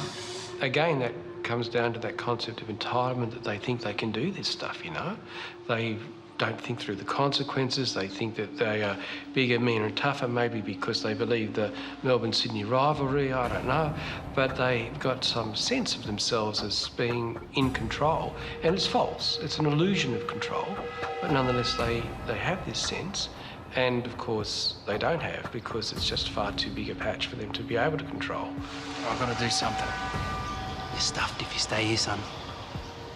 Whether it was the influence of Flannery or the horrendous conditions in H Division, the easygoing Sayers came out of jail a changed man. I think he was more ruthless. He didn't care after he'd been in there. It was more so, I could tell, after H Division. Before then, he could cope with most things. I'm not saying he didn't cope, but he was a far different person. It's hard to pinpoint why. But it was very hard and ruthless after that. When Sayers emerged from prison in 1973, he believed he was a marked man and Melbourne offered him no future.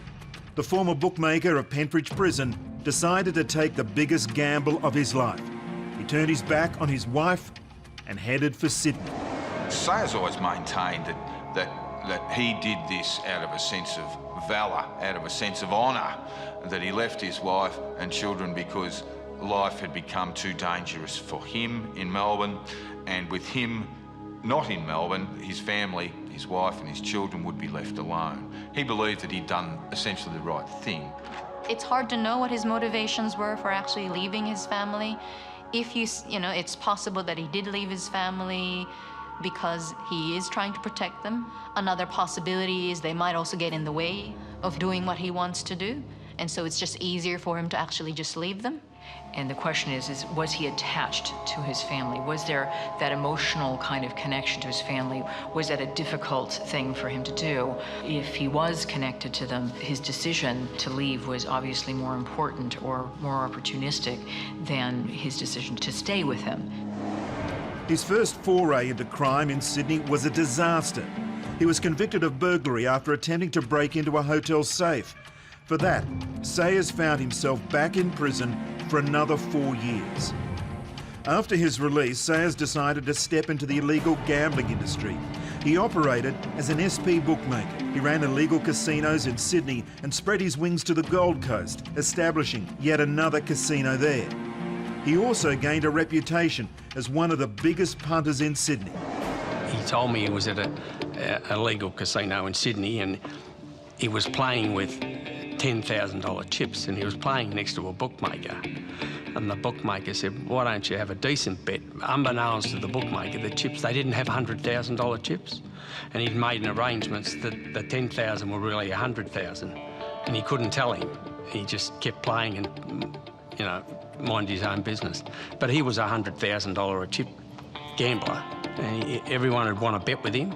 But it was pretty big. It was pretty big. And you're talking 25 years ago. A lot of money. Yeah, I can remember meeting him at the Royal Oak Hotel with Nettie Smith, and that was the main settling place in the old days for a lot of the SP bookmakers around the area. And I can always remember this night because he had a briefcase with him and he couldn't help himself and he just had to undo the briefcase on the bar, lift it up, and it was probably 200,000 in, I suppose. And sitting on top it was a big 45 automatic. I remember having a bit of a crack at him about it. I said, well, what do you want to show us that for, mate? What was the whole idea of that exercise? He said, well, I didn't show you that. He said, I'm just showing you how much I won today. I said, all right, well, that's really good, mate. Have a good day. Another Melbourne criminal had taken the trip to establish himself in Sydney, Les Cole. He was a standover man and former painter and docker who gambled heavily. Back in 1981, Les Cole owed money to nearly everyone, but his largest debt lay with Mick Sayers. Sayers knew from his time as a bookie in Pentridge that debts can never be overlooked, but a bashing in the prison showers is a lot easier than murder.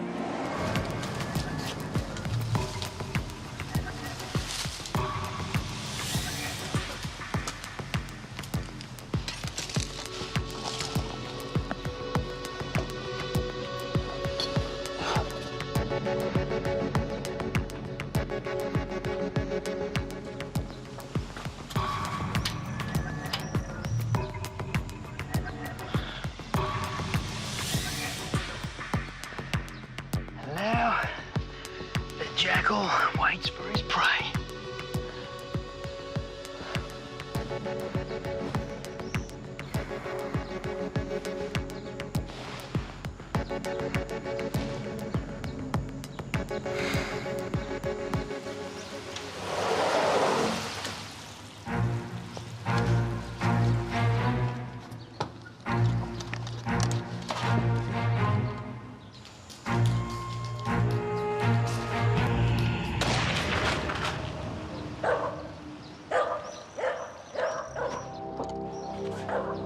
Michael Sayers probably been reading The Day of the Jackal. He thought he could get Les Cole in the crosshairs and do away with him that way. Of course, the normal way that a gangster dispatches another gangster is up close and personal, and Michael Sayers would have to learn that because Les Cole survived his injuries. Well, I think the further away you are, the easier it is to kill. So I think that maybe there's an element of making it easier for him to do that psychologically, because it is a big step to take someone else's life, but it also, as happened, increases the risk of it not working. And so he just ends up by complicating what would otherwise have been perhaps a more simple arrangement. In the way that Michael Sayers thought, he thought it was best that he go back, now that Les Cole had survived, he go back and finish Les Cole off. It was some months later. Les Cole had recuperated in hospital and returned home. He was receiving daily physiotherapy, and at that stage, of course, after the shooting, Les Cole had a number of security devices installed into his home.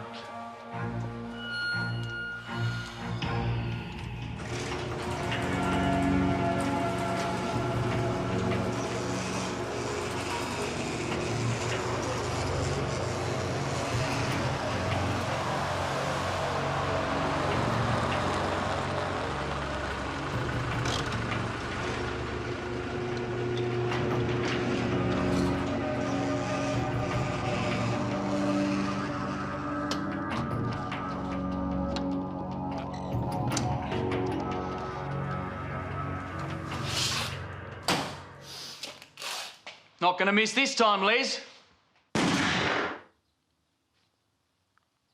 Oh, you're fucking kidding, Mick.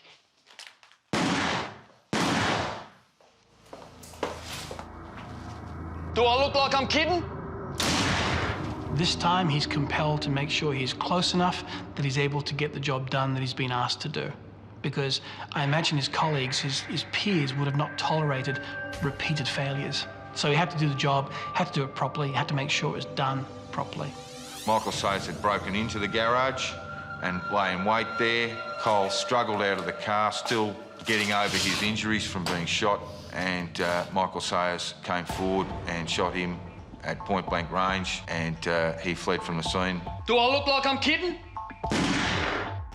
Forensic psychologist Stephen Barron sees a significant change in Sayers' psyche from the first attempt to take Cole's life to the second.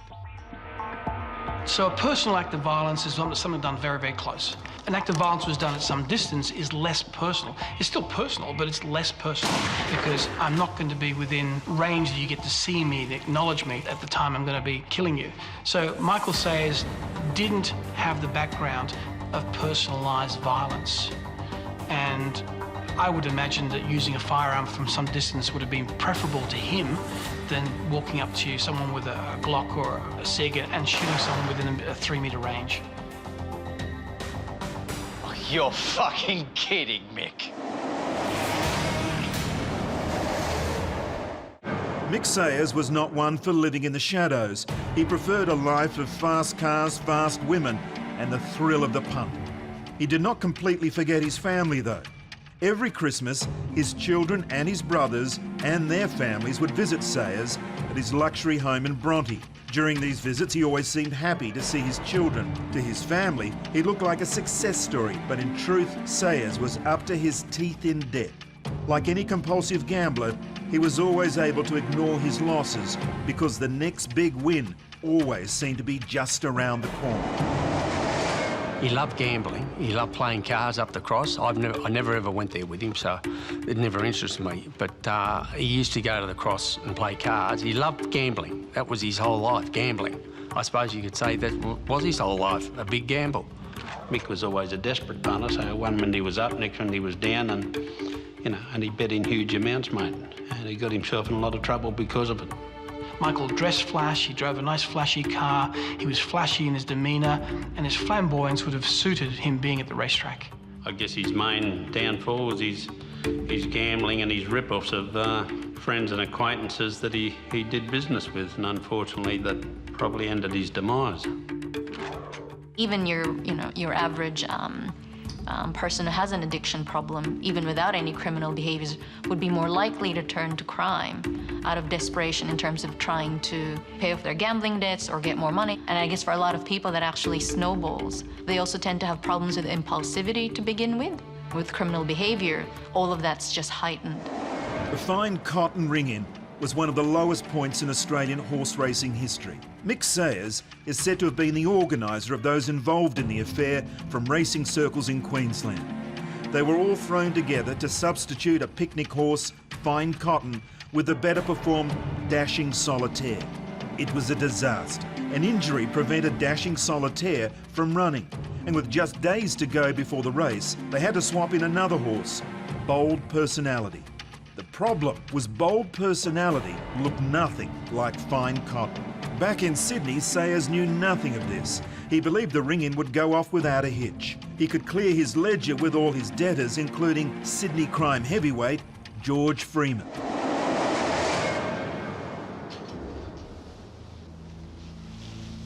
This will need to be extremely good, Mick. It's good, mate. Gold.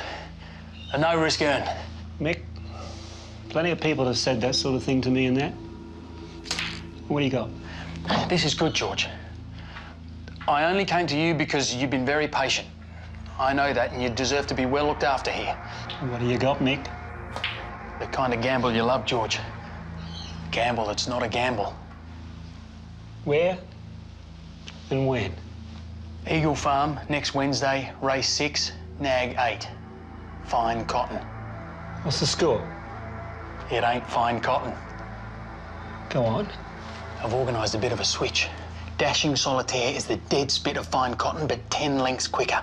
Guaranteed? Ironclad, mate. You'll start at 25 to 1, but keep it under your hat. Help yourself to as much as you want, but we don't want him paying even odds at the jump. You're into me for a large quid, Mick. It'll all be sorted by next Wednesday, mate. I can't have it going on. I can't cut you the slack I'd like to, or everyone would be having a crack in that. Next Wednesday, mate. Dead set. All right. I'll have a lash. Thanks, Mick. Sweet, George. See you later, mate.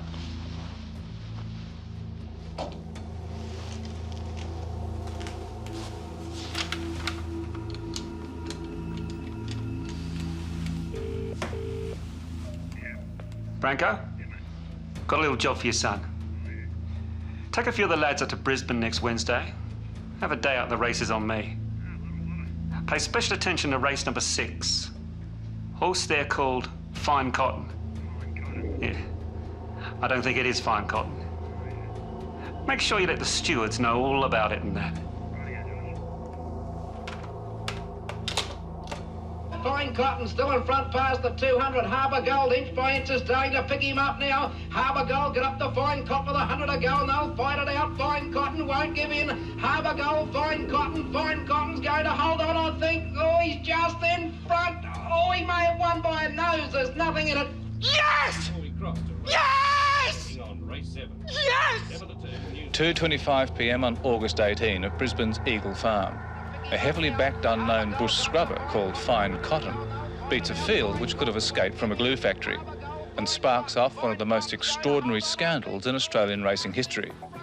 We now know, of course, that the winning horse wasn't Fine Cotton at all and didn't even look like Fine Cotton. It was another obscure beast called Bold Personality, allegedly substituted by a small-time Adelaide trainer, Hayden Haitana.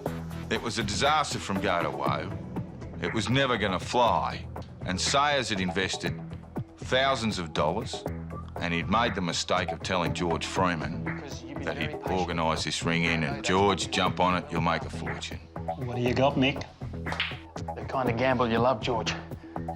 Gamble that's not a gamble. Where and when? Well, George knew it was going to be a disaster and he sent half a dozen blokes up to Brisbane, go and stand at the rails, Eagle Farm on the day, and when Bold Personality stuck its nose in front to win the race, as Fine Cotton, they started screaming and yelling, ring in, stewards, wake up yourselves. Well, the stewards did rouse from their slumber, and the first thing they noticed was that Fine Cotton didn't look anything like Fine Cotton, and they disqualified Fine Cotton. The horse that ran second, Harvest Gold, would have been the favourite, was paying 5 to 1, and guess who backed it? George Freeman, and he won a monster. And Mick Sayers, he did the lot. The sting with Fine Cotton sounded simple. Ring in a good horse for the bush roughie and then back the good horse to win a fortune. But Hayden Haitana now says there may have been a double sting. Some bookies and punters knew a ring-in was on, and by making sure that it was discovered, they were the ones who collected the fortune. He blabbed, and unfortunately that was the problem with the whole thing. No one could keep it a secret. All the great plunges are orchestrated with complete secrecy. But Fine Cotton was different. Sayers told too many people. He had it going for maybe $1.5 million. I think he owed $3 million through SPing on rigged races, and he didn't realise it. So he was trying to get something bad. He had it going for about $1.5 million, which might have wiped his slate too. That might have been about enough for him to get out of the hole. But yeah, the mail is that Sayers stood to gain the most, but Freeman, being a wily operator, he decided that there was an opportunity for him to cash in on what would turn out to be Mick Sayers' misery. Forensic psychologist Chris Lennings believes the disaster of the Fine Cotton affair was just another example of Sayers' compulsive behaviour. Well, it's that convincing yourself of the unreal. I mean, what occurs in some of these characters is they just convince themselves that this is going to work.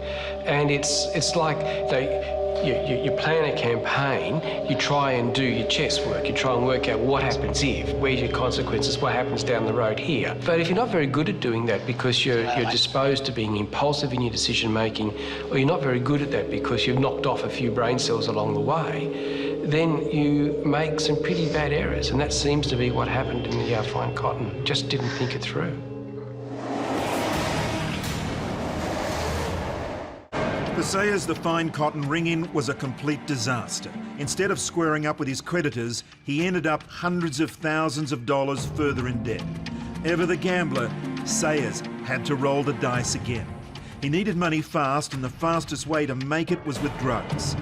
His old mate, Chris Flannery, had plenty of contacts in the drug business, and Sayers carefully nurtured them. For a while, the drug money did keep pace with his gambling losses. Well, that period in our history, 1984, 1985, the mid-1980s, it was quite an amazing time. There was tremendous activity in organised crime, And pretty much it came down at the end of the day to competition between different criminal gangs for control of the illicit drug market. And they would not stop short of murder. Things changed into the 80s because more and more criminals, and even some old-style criminals, that is, who were just used to robbing banks, got more and more involved in the drug trade, and it changed the whole nature of the scene in Sydney. And people like Lenny McPherson was very concerned about it. More so later, when some of these people really thought they were going to take over. You could make more money out of illicit drugs in 1 week than people could over a 12-month period on many armed hold-ups. Mick Sayers was trapped by his lifestyle and his addictions. In August of 1984, police searched his Bronte home and found 2 handguns and a trafficable amount of cocaine, heroin and marijuana. The police search was made easy. Mick Sayers hadn't even bothered to hide the guns and drugs. Sayers was bailed and immediately returned to his criminal lifestyle. If you're starting to lose territory, if you're starting to lose your mojo, for want of a better word, what's occurring is that you become more desperate. You take gambles.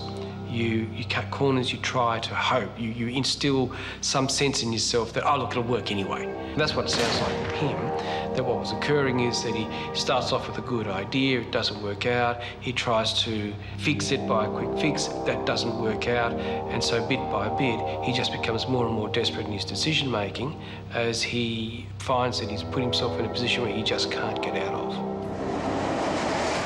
Sayers was racking up huge losses as a gambler. He owed money all around town.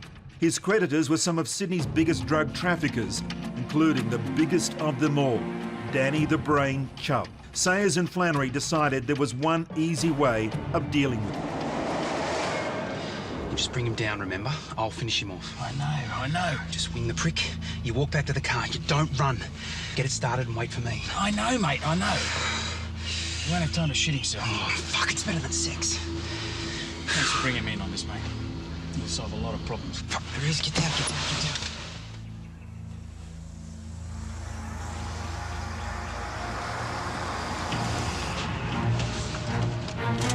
Go.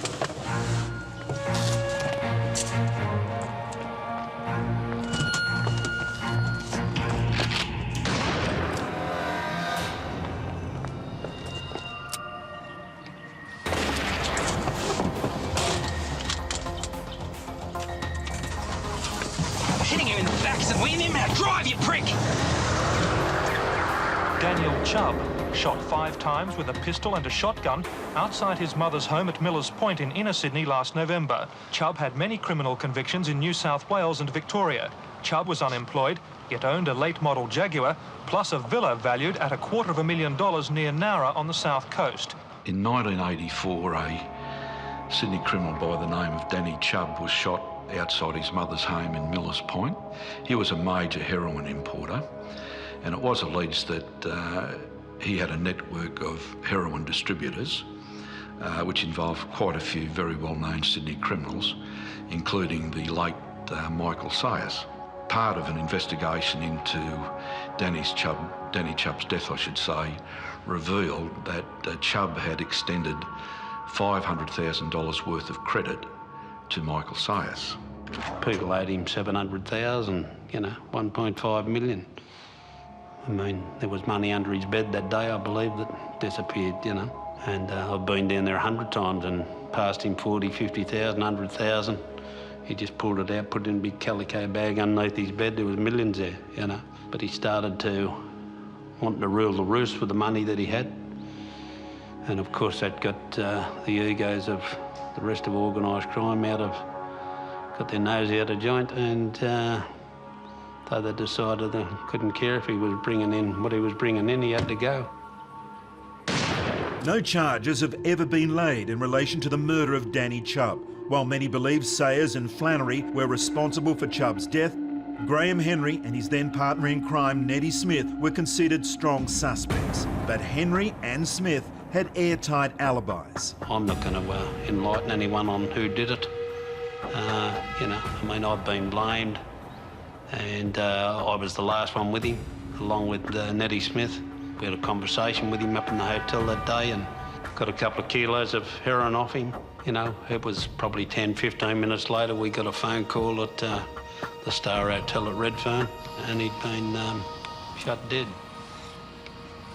After the death of Chubb, Sayers was in good spirits. All of a sudden, he didn't owe this large amount of money that he did owe to Chubb. And basically, he proceeded along his merry way in SP bookmaking and punting like a madman, while Chris Flannery went his own way. Hitting him in the back isn't winning him. Now drive, you prick! The murder of Sydney's biggest heroin trafficker, Danny Chubb, lit the fuse on Sydney's gang wars. The battle for control of Sydney's drug trade had begun. By the end of 1984, Sayers owed up to $2.5 million. His new source for heroin was emerging drug dealer Barry McCann, a man with a long history of violence. Sayers was heavily indebted to McCann, and he knew McCann would have him killed in a second if he didn't pay up.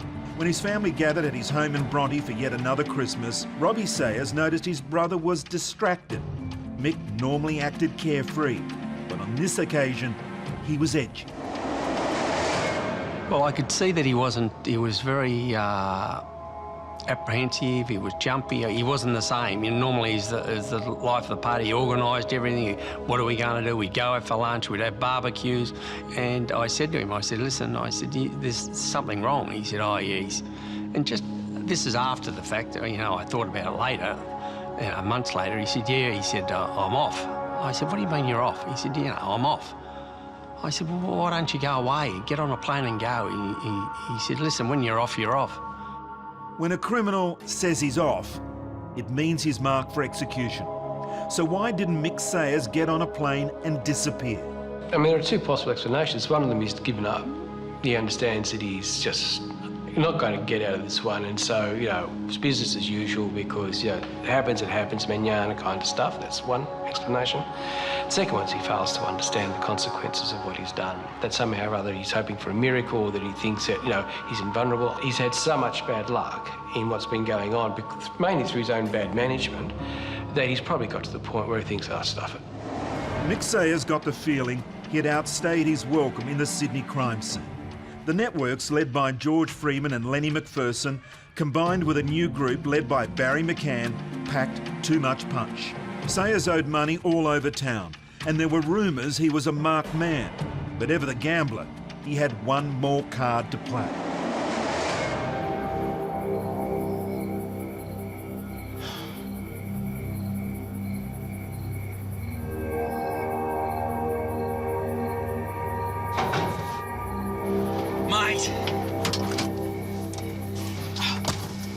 Thanks for this.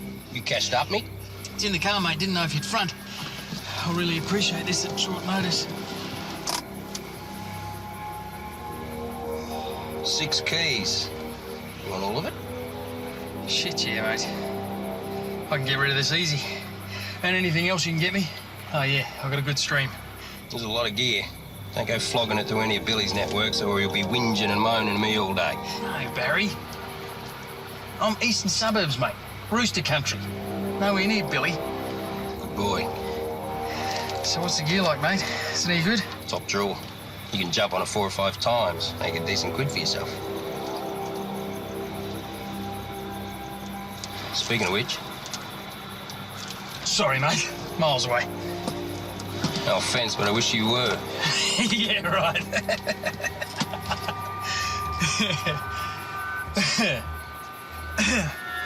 All we got to do now is the business side of things. Right, yeah. The casherola. It was in the car. It's just over there, round the corner. I'll go get it. You can leave that if you want. Mate, I'm right there, round the corner. I'll drive by and put the money right in your hand. I'll be waiting.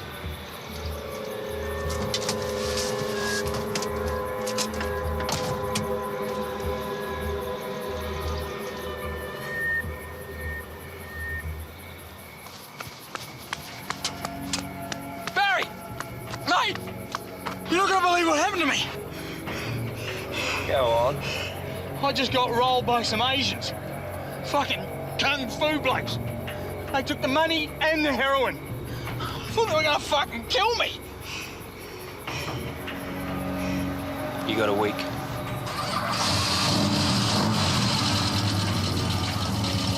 Once Fine Cotton went wrong, Mick Sayers got very, very desperate. And he needed money, and he needed it quickly. He didn't mind that he didn't have to pay the SP bookies, but he lived a high lifestyle, and he needed money. So he got hold of Barry McCann. And McCann was the biggest heroin dealer in Sydney at the time. And Sayers and McCann would meet in the car park of a Glebe hotel. McCann had a briefcase full of heroin. I appreciate this at short notice. Handed it over to Mick Sayers, said, there you go. Thanks, Barry, I'll just go and get the money. Came back about 5, maybe 10 minutes later, all exasperated and frustrated. You wouldn't believe what's happened to me, Barry. You wouldn't believe what's happened to me. I just got rolled by some Asians. Fucking kung fu blokes. They took the money and the heroin. But Barry McCann had been around a bit too long to put up with that sort of nonsense, and he looked Mick Sayers in the eye and said, I want my money, or I want my heroin, or you're dead. You've got a week.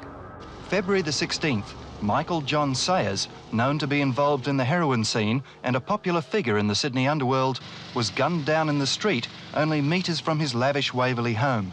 He was shot in the back as he fled down the street and then at point-blank range in the head. At the time of his death, Sayers was awaiting committal on charges of supply and possession of heroin and cocaine. On an average, at that time, most of them would have lived with the idea in their head that this day might be their last day. Often there was a level of arrogance. They wouldn't think it could happen to them. Often they thought they were much more important than what they were. That's just the way it is. You put 10 grand into someone's pocket and all of a sudden they think it means that they're bulletproof. It's hard not to form the view that it's a guy who hasn't really put a lot of time and energy into thinking about things, and that he's just acting on instinct and doesn't understand really the consequences of his behaviour at all. That kind of fits the profile in some ways. A lot of these folks don't. They do things because they do act on instinct. They act rapidly, they do stupid things because it's the idea that comes into their mind and they don't filter it through. It's hard to work out exactly what he might have been thinking, but the only thing you can think of is that he just didn't really think. Mick Sayers was a gambler. He owed money all over town. He tried to fix it with heroin dealing, and he may have caused a big rift with Barry McCann. It's often said that Mick Sayers pinched heroin from Barry McCann and blamed Chris Flannery for it. There was bad blood between McCann and Sayers. Barry McCann and his associates were involved in a rather large drug network. Mick Sayers obviously got involved, and I think as a result, he owed the network a lot of money, couldn't pay, and I think that may well have brought about his demise. I really think he got in over his head. You know, he was always ripping off someone, so there was always 100 suspects. But as it is in organised crime, mate, when players go down, they're involved in organised crime, you usually don't see anyone arrested unless someone else is used as the bunny. So that's the way it works in this big town. The career of Mick Sayers is one where a Melbourne crook moves to Sydney, does well for a short time, and dies by violence.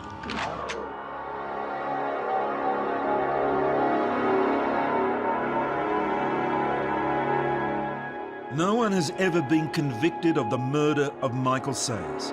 This has left his family in a state of emotional limbo. No one has been brought to justice for the man they loved. Well, it had a great effect on his children, on his father, his brothers, my wife.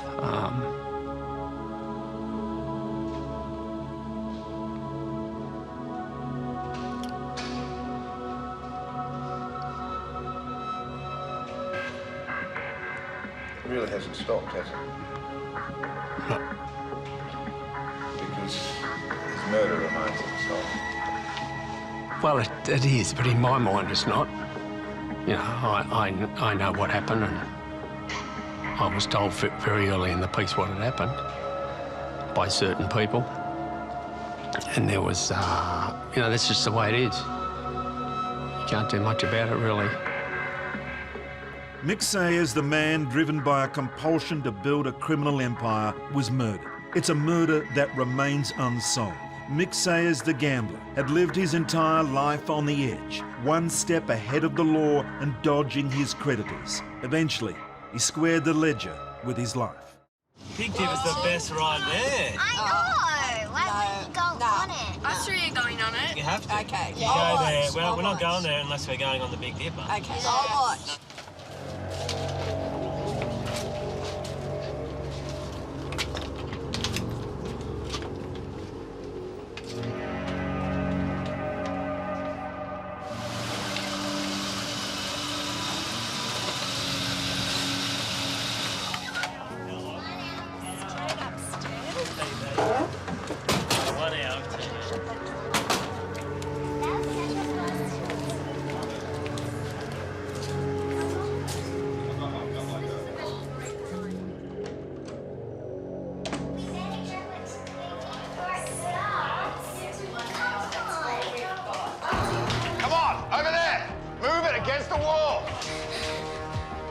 Dogs want you, Les.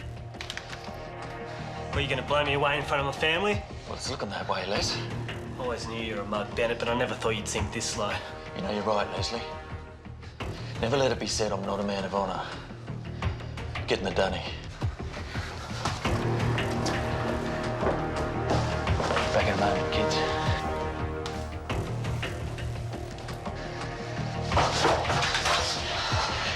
Please, hope your missus has a good cleaner, Les.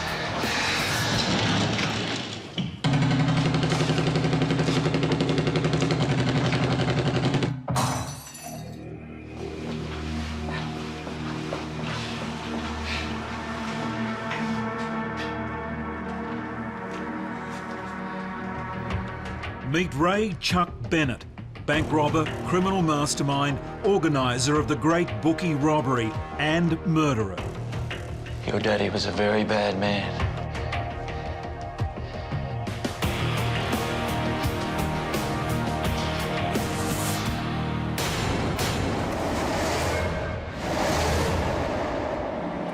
Ray Chuck Bennett was an extraordinary criminal figure. He planned and pulled off the greatest heist in Australian history, the 1976 Great Bookie Robbery, netting Bennett and his crew over $4 million, equivalent to about $50 million in today's money. Despite his dash and daring, he was also a vicious thug and cold-blooded killer. Bennett and his gangs terrorised the population on 2 continents, robbing them at the point of a gun. Through dramatised scenes, first-hand accounts and psychological analysis of Bennett's life, Australian Crime Stories will give a detailed portrait of a man described as Australia's greatest criminal mastermind. He was the last of the great armed robbers in Australia. There was Ned Kelly, there was Ray Chuck, and that was that. He was probably the most dashing crim of his generation, and certainly one that he was feared and admired, generally by police and villains alike. So he was a force to be reckoned with. Your daddy was a very bad man. He said, at my time, at the time of my making, in the place where I want to, I'm going to blow your fucking head off. I want my face to be the last thing you see before you die. Ray Bennett was a ferocious customer. Ray Bennett was very, very intelligent. He was also extremely vicious, so he was essentially unstoppable. Ray Chuck Bennett was a painter and docker in Melbourne. He had a history of violence and armed robbery, but he was no ordinary bandit. His daring raids made him something of a cult hero in the criminal world. His robberies were planned with military precision.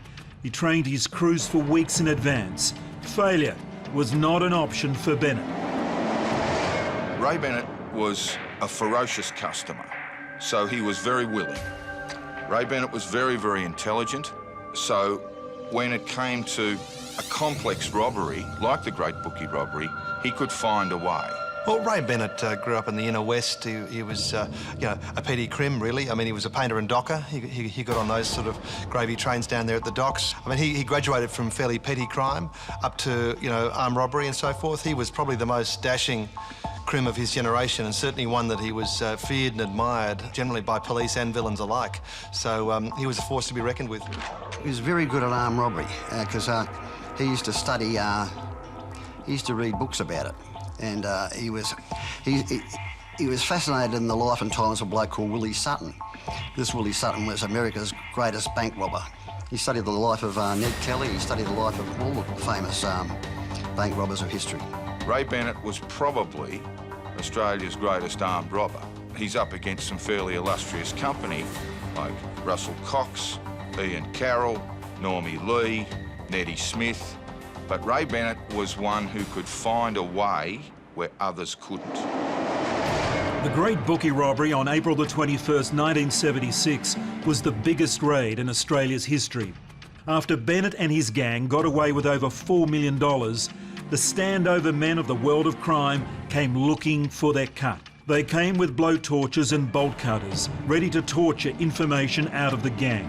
It was the Kane brothers who got the closest to the cash. Les and Brian Kane believed the proceeds of the robbery was theirs for the taking, but they hadn't counted on how ruthless Ray Bennett could be. You know, all this fuss about the bloody Kane brothers, it makes me sick. I mean, Les Kane, he was a psychopath. He'd kill you with a knife or a gun, but if you weren't watching, he'd hit you from behind. Yeah, he was a terrible piece of shit.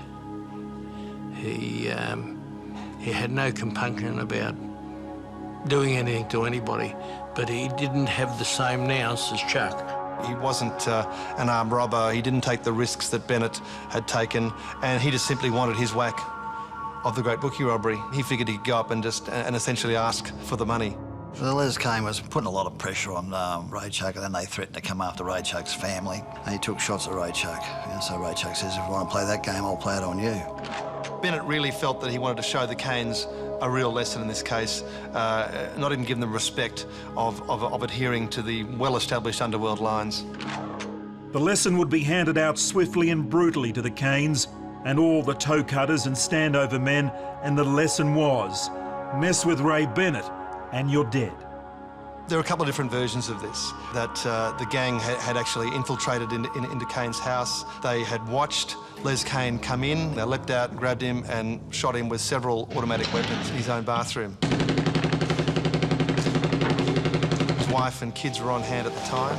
They bundled his body into the back of his own pink Ford, and Les nor the car were ever seen again.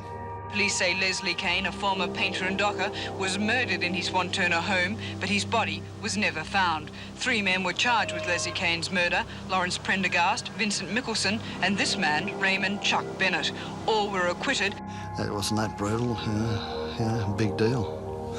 I mean, if Les Kane would have done it to them, he would have shot them in front of their wife and kids. He would have shot their kids first. You know, he was an animal, Les Kane.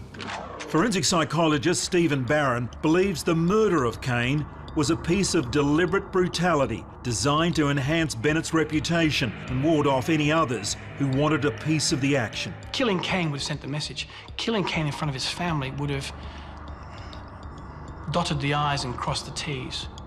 It means that I'm not afraid to butcher you in front of your loved ones. In other words, I'm likely to leave your death as a legacy to your wife and kids. Back in a moment, kids. Because the grief then is not about the person dying. The grief then is shared by everyone else who is part of that person's family. The grief goes on for years and years, across generations. It's not just, Les Kane that's got to be dealt with. It's all the people that are loyal to Les Kane. People have got to know that this will go all of the way, and the easiest way to do it is to make it look as ugly as possible so that people get their message real fast.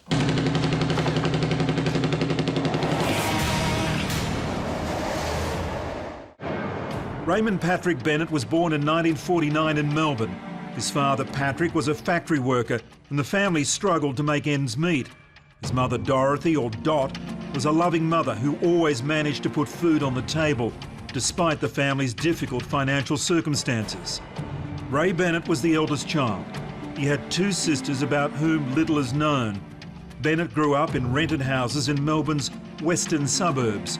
On several occasions, the family faced eviction when his father found himself out of work. Bennett's uncle often came to the rescue. He was a painter and docker, and at one point was the quartermaster sergeant of the Union. Bennett's uncle would lend the family money from time to time to get them back on their feet. This cycle occurred a number of times in Ray Bennett's life, where he would find himself basically on the streets.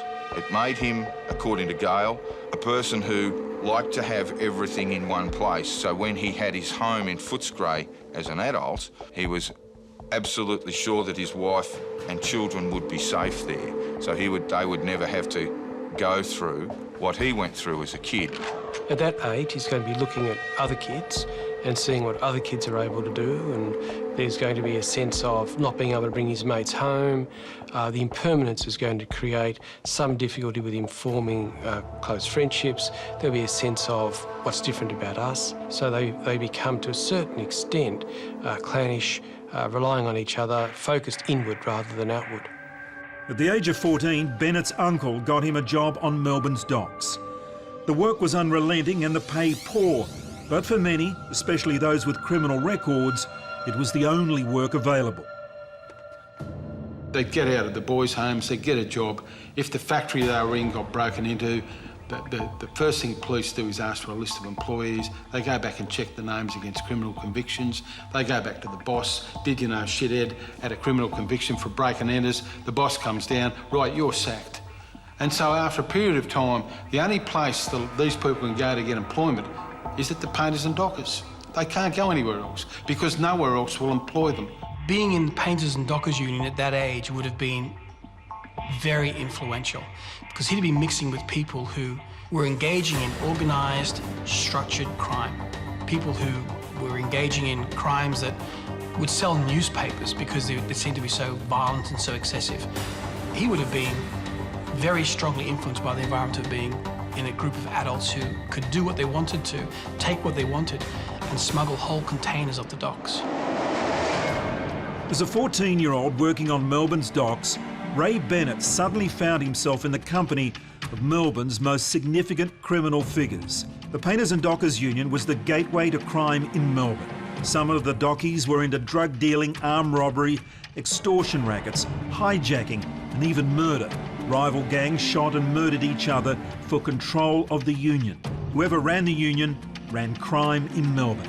One of the docky scams was ghosting, the practice of collecting pay packets for men who hadn't worked on the docks. It's been alleged that at the height of ghosting, there were up to twice as many pays as there were actual dock workers.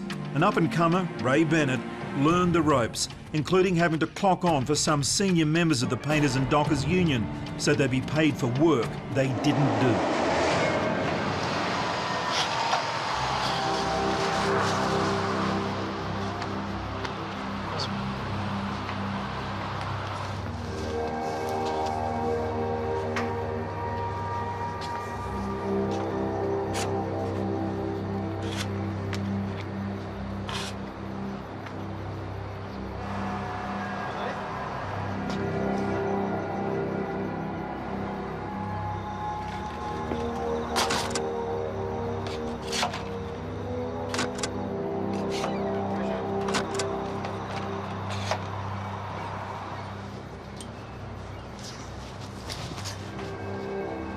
Oi, did you see Freddie the punching on?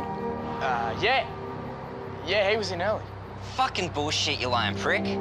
What's he doing here? No bullchuck. I got no idea, but I definitely saw him. He said g'day and everything. Righto. Come on, let's get over to Flemington.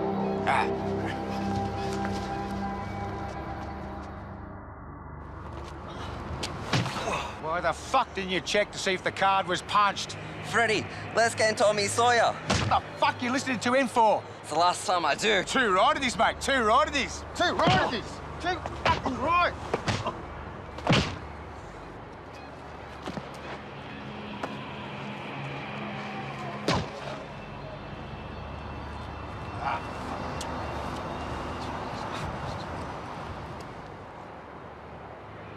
The union has long been accused of ghosting. Ghosting, in waterfront language, means collecting pay packets for men who haven't worked. According to the bulletin, there are twice as many pay packets as painters and dockers. of the 300 members of the painters and dockers, these ghost pay packets, they got whacked up amongst about probably 60 dockies. The ones at the top and the ones that are related to the ones at the top and the ones near the top. The other blokes were left painting the ships. Didn't ever look at a ghost pay packet. There were a lot of good blokes worked down the dock. A lot of blokes had never been in trouble. A lot of blokes that could have written good books were terrified to see anything. They saw nothing.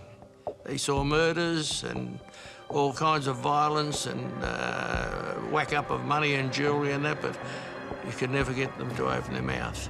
They weren't bad blokes, they just surviving because they were fellas that came through the Depression, no education, no hope. Forensic psychologist Chris Lennings believes the painters and dockers provided the training ground for Bennett's criminal career. You got a bloke who may not have a lot, he's getting more, there's a certain amount of attractiveness being associated with these heavy dudes, so you're gradually being pulled into, being inculcated into an underworld system, and that, particularly in the painter dockers back then, that was kind of a whole culture. So you're starting to go up the rungs in terms of status, and that can be, you know, very attractive to a young person. I think he would probably see himself as being an apprentice, in the same way as an apprentice plumber. He's working with people who have a skill, a trade. It's a desirable skill and trade because there's a financial reward as well as social rewards. On the first day, he's making cups of coffee for the boys or getting their lunches. At the end of the first year, he would have moved up to the first tier. At the end of 3 years in that environment, he would have seen himself as being able to graduate into the same kind of structures that the adults lived in. What the fuck you listening to him for? It's the last time I do. Too right of this, mate. Too right of this. Too right of this. Too fucking right. Bennett's time on the docks exposed him to some of Melbourne's most notorious criminals. He developed the skills and contacts to get him started in a life of crime. By the age of 19, he had already convictions for stealing. At this time, he met Gail Petrie.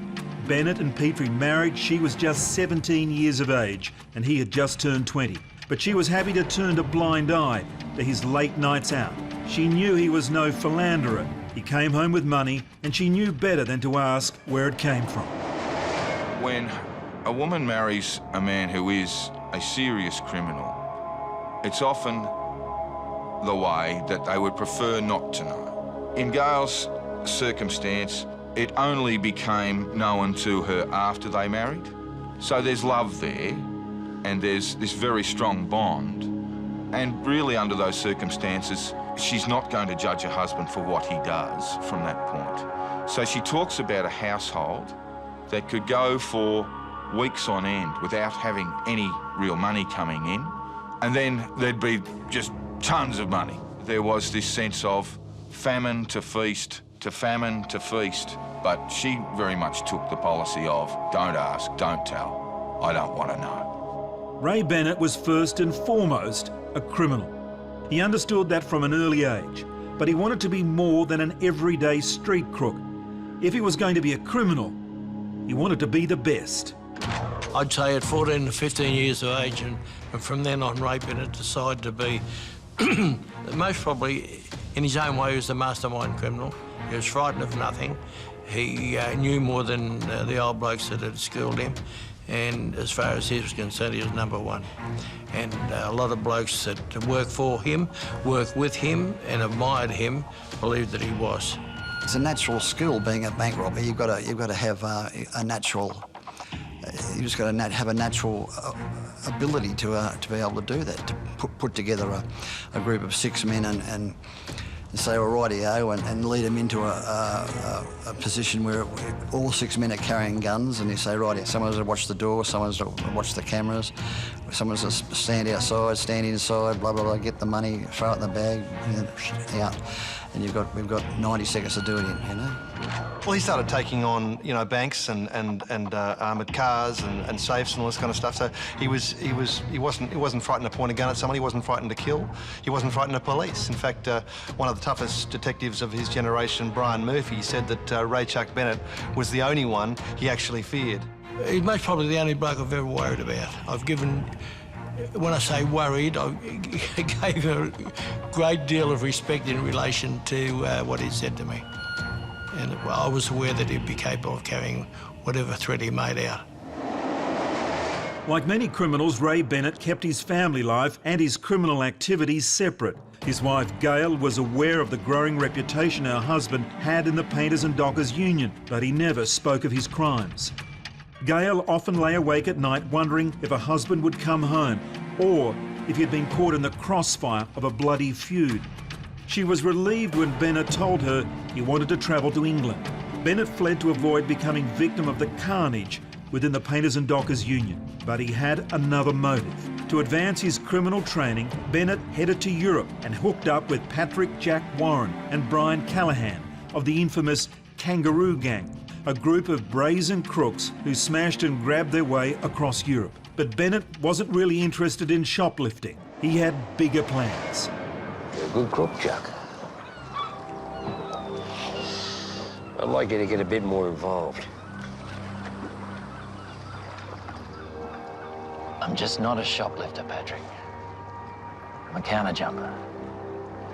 I like it on my own. Yeah, but you know, with us behind you, there's a lot more opportunities. No, okay? I don't do smash and grab. Well, you're gonna have to go back home, or the States. You certainly can't work here. Straight back to Oz, mate.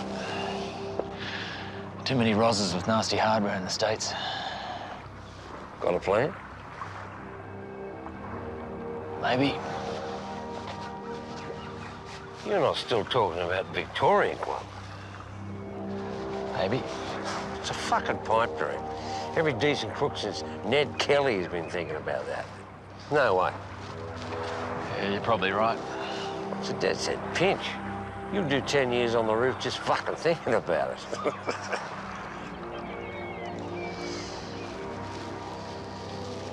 You think you can pull this off, don't you? Maybe. Do tell Raymond. Like you'd tell me. It's nothing personal, mate. Yeah, I know. Just need one more pull here. Get a little kitty together before I go home. Well, there is that bank in Ipswich we've been eyeing off. If you'd like the boys to give you a hand, you have my blessing. Blessing? What, you're the fucking Pope now? I wouldn't go getting on my knees around here, Chuck. Remember where you are. People might think there's something else going on. The Kangaroo Gang was a group of thieves who operated in Europe. They were older men, but they were essentially shoplifters. And they would routinely go around Europe and England, helping themselves to goodies from retail stores, department stores, and fill container loads and smuggle them back to Australia, where these items would be resold through various retail outlets. Most of them were wanted here over other jobs that they'd done, shoplifting sprees that they'd been on, break-ins, not a great deal of violence, and most of them didn't revert to violence when they were over there. He went over there to hone his bank robbery skills, because he said to me, he said, armed robbers in England, he said, they jump out of the vans with baseball bats and wooden battens. And the people in the payroll bands, they jump out with baseball bats and wooden battens. They're having pitched battles on the street with truncheons. And the people in the vans, they're wearing helmets, and the armed robbers are wearing helmets, you know, and bashing each other with truncheons, no guns mentioned. He said, it's ridiculous. I think he was the first bloke in England to ever use a gun in a payroll. You know, he did a payroll over there and used a gun, used a sawed-off shotgun. There was great panic in the streets over that. Forensic psychologist Stephen Barron sees Bennett's time in England as his graduation from small-time crook to the criminal mastermind who could plan and execute complex crimes like the great bookie robbery. He would have had his apprenticeship in Australia, he would have graduated, he would have gone to the UK, he would have been taken into these groups because of his Australian background, certainly because of his painter and docker connections. They would have seen him as being trustworthy. He wouldn't have dobbed him into the police. He spoke the same kind of language, he had the same kind of mannerisms, he'd had the same kind of value systems, and because he was Australian, he would have been a welcome addition to any Australian-based crime gang in the UK. You're a good crook, Chuck. I'd like you to get a bit more involved. When he's there, I would imagine he sees himself as going into a certain specialised role with people who had a particular niche market in crime. In the same way that a mechanic goes from working on Holdens and Fords and moves into working on Alfa Romeos and Subarus. It's just simply another level of expertise, and certainly something that adds to the status. It would look good in his CV.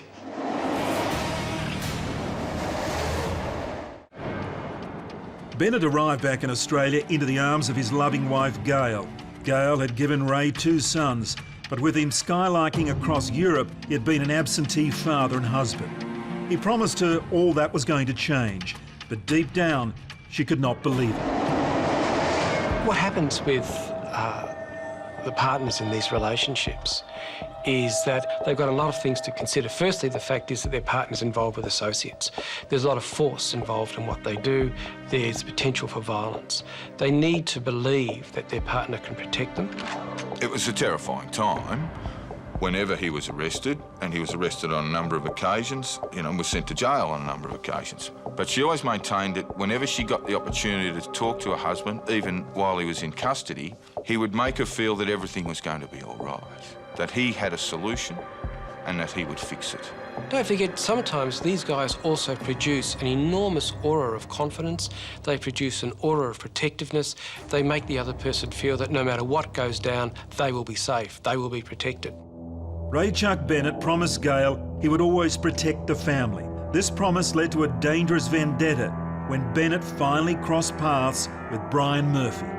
Bennett I met in the late 70s. We had a considerable amount of property stolen from Palermo leather goods. We were given the job to go out and investigate it. We worked around the clock for a couple of days and eventually led us to Chuck Bennett's house, and myself and 2 crews of detectives went there. We gained admittance through an open front door. Mrs. Bennett was in the bedroom. I spoke with her, quite a pleasant lady, and little did I know that as a result of being pleasant, I was going to be had allegations against me about the way I treated a baby. Murphy had done nothing wrong. He'd merely picked up Bennett's infant son and passed him to Gail. But Ray Bennett believed the child had been manhandled, and his response was instinctive: kill Murphy. Friday night, myself and several other detectives went over to have a pizza at West Melbourne. We were met by Bennett and another friend of his, and Bennett opened the conversation, and he's still throwing little babies across bedrooms. And I said, I don't know what you're talking about. He said, you fucking do know what I'm talking about. I said, well, if you think that, you can get fucked, because I haven't done it. One word led to another, and he and his mate took off. I got my mate to work with me to go back to Russell Street and get our guns, because I knew that one way or another something was going to happen. Murphy's instincts were right. A few minutes later, Bennett returned with a loaded shotgun. Murphy feared for his life, and 2 days later, Bennett repeated his threat to kill Murphy during an interview about the confrontation at Victoria Police Headquarters. When I was going through the interview, he said, I'm going to tell you something. He said, at my time, the time of my making, in the place where I want to, I'm going to blow your fucking head off. You're nothing but a cunt, and that's it. I said, well, fair enough. I said, start it now. He said, no, it'll be when I'm fucking ready. A slight against Bennett's family was enough to start a lifelong feud between the two men. Every time they met, the threat of violence was in the air, even the threat of death. She goes upstairs, right? And this prick tried to tell me, you bloke smell something?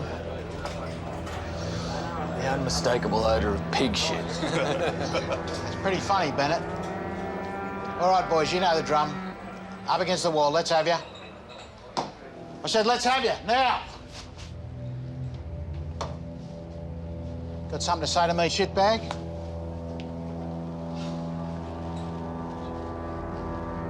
Well, boys, look at this pile of shit. All dressed up like Pox Doctors Clarks. Let's pat him down.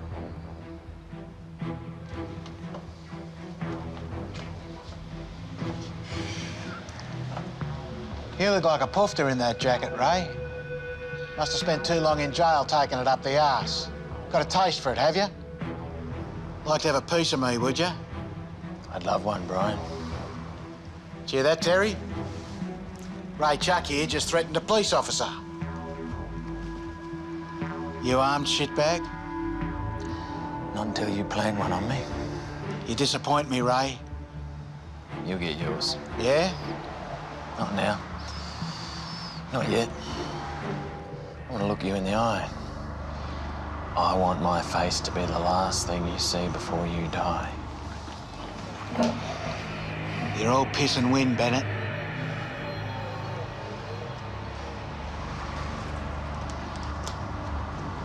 Righto, boys. Stay safe. You're a dead man, Murphy.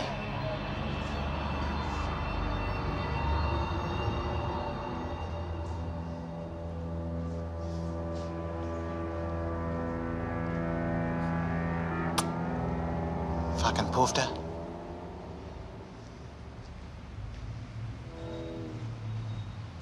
The criminal grapevine buzzed with many rumours about the confrontation in the Rising Sun Hotel, but Murphy states that he did not produce a gun and that it was he who was in fear of being killed by Bennett. Where was I? Myself and 2 or 3 other teams of consorters, we used to just lob on hotels to see who was in there drinking. Consorting reports would be made out for them.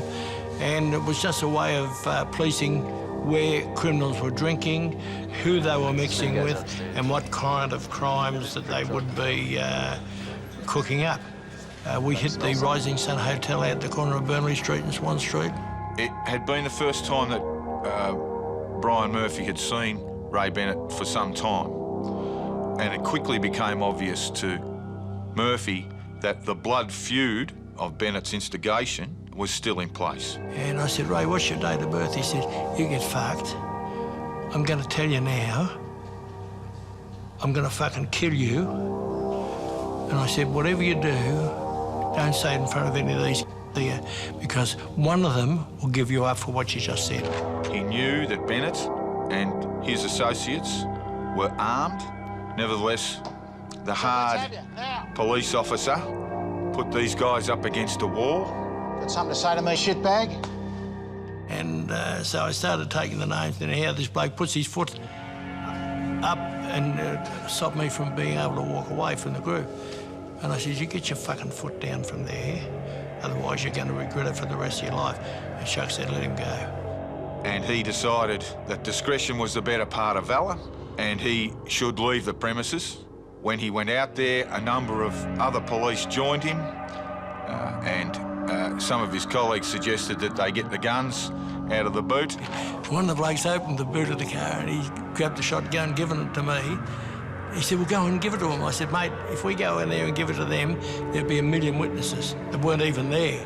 I said, but if they give it to us, there'd be no witnesses. And the next time I saw Chuck was at the Undertaker's. Forensic psychologist Chris Lennings believed Bennett could never let go of the feud because he felt Murphy had crossed the line with his family. What's happened is that you've got a kind of us and them. You draw the line in the sand and you say that my family are to be protected as part of the deal. I will protect my family. There's that sense of, you can't do this to me. There's this entitlement that comes with being who he is. There's this entitlement that comes with being a fairly serious name in the business. And so you get pretty cranky, angry, well beyond the normal response. You're a dead man, Murphy. Because there has been, in a genuine sense, an invasion of who he is and what he's been able to promise he can do. The two had walked away from many confrontations that had nearly ended in gunfire. With 2 alpha males like Bennett and Murphy, there was always going to be one final act to be played out. Ray Bennett put his crew together for the Great Bookie robbery. The crew included Norman Chops Lee, Laurie Prendergast, Vinnie Mickelson, Ian Carroll and Tony McNamara, all career armed robbers like Bennett. Individually, they were good at what they did, but with Bennett as their leader, they would all soon make history. Ray Bennett assembled the most experienced, the most reliable armed robbers that he could find, that he could summon. Really, he scanned the state. Some of the men involved in the Bookie robbery were some of the most willing and most probably some of the most intelligent people that have been known as criminals in the state of Victoria. The Great Bookie robbery was meticulously planned. Bennett had scoped the place, had wandered around in the Victoria Club, looked at how this could be done. He studied it and looked at it, and you know, he went up the back stairs and he went up to see the Victoria Club and had a look, and he cased the joint out. And he said, "This is not impossible. This is easy." And so it was Ray Bennett's job. He considered it important to have the people that worked for him fighting fit by the time they got in to perform the robbery. So they did firearms training, fitness training, and basically skill and drill work on what was required to perform the Great Bookie robbery. Months of planning had come to fruition. 6 men struck at the Victorian Racing Club and stole the bookies' money on Tuesday, April 21, 1976. It was the day after Easter holidays. There had been 2 race meetings in Melbourne over the long weekend, and the bookies were carrying a lot more cash than usual.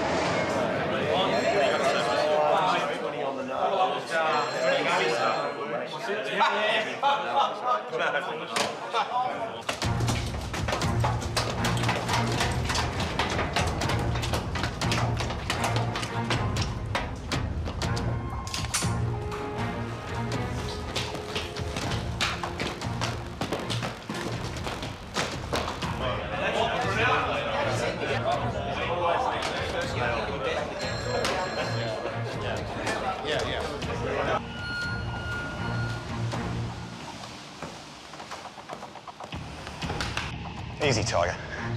You and I are going to be friends. Let's take a walk. Get on the fucking floor! That means you too, Ambrose. You want to keep your heads down on the ground. Heads on the ground. Keep your heads under the table. Brown shirt, show us your fucking hands. Right, anyone moves, I'll blow your fucking head off. Okay, let's go. Keep your heads down. Okay, let's go. Come on, let's go.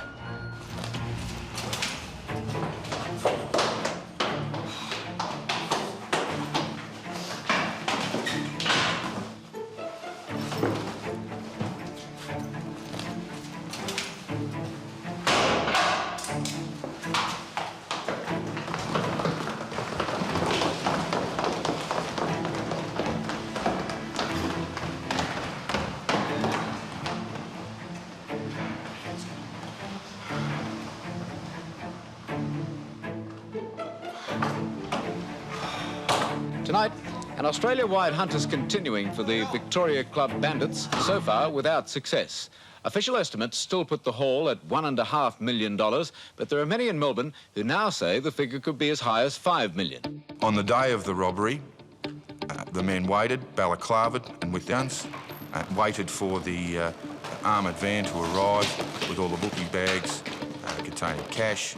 When those bags were brought upstairs, the bookie robbers kicked through the door. Get on the fucking floor! That means you too, Ambrose. Pointed them guns around. One of the men left the second floor and secured the front door of the building. Easy, Tiger.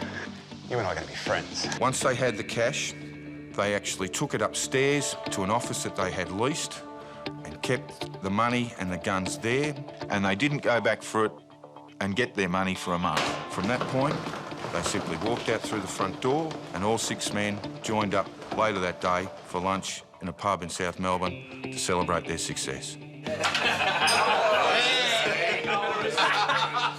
Estimates vary on just how much Ray Bennett and his accomplices took from the Great Bookie robbery. Some believe it was as much as $12 million. It is known that Norman Lee was found with $40,000 on him. He was ultimately charged with the Great Bookie robbery, the only man to be charged with it, and he was acquitted. So that's $40,000 that was located. Well, they said $6 million, but it may be double that because the bookies, of course, don't want to say what they really took that day. for fear of paying tax. They'd still be liable for the tax, even if the money was stolen. So people settled on a figure of about $6 million. It was nearly the perfect crime. There was only one hitch. One of the gang gave himself away. Of the two men that spoke, one was Ray, and the other man said to the bookies and others in the room, "Get down, everybody get down." Get on the fucking floor! That means you too, Ambrose. So Ambrose put his head back down, and Ambrose Palmer said to some people afterwards, he said, that was Tony McNamara that told me to put my head back down. He said, I recognise Veggie's boys anywhere. Because he's known Tony McNamara since he's about 14, 15 years old. No, he didn't tell police. He did tell the Canes, and that set off a chain reaction. Philip Dunn QC successfully defended the only man ever charged over the great bookie robbery, Norman "Normie" Lee. After Lee was acquitted, he told his barrister details of the elaborate robbery. And their troubles only began once the robbery was finished, because then a gang of criminals from Sydney, the toe cutters, came down and were after them, and not just their toes. You had people like the toe cutters in Sydney were snooping around, and this is what's alleged about Brian Kane and his brother. They were trying to put pressure on the Western Suburbs villains and get a part of the action. Well, they were told to go fuck themselves. And this is how the Brian Kane and Les Kane episodes evolved after that.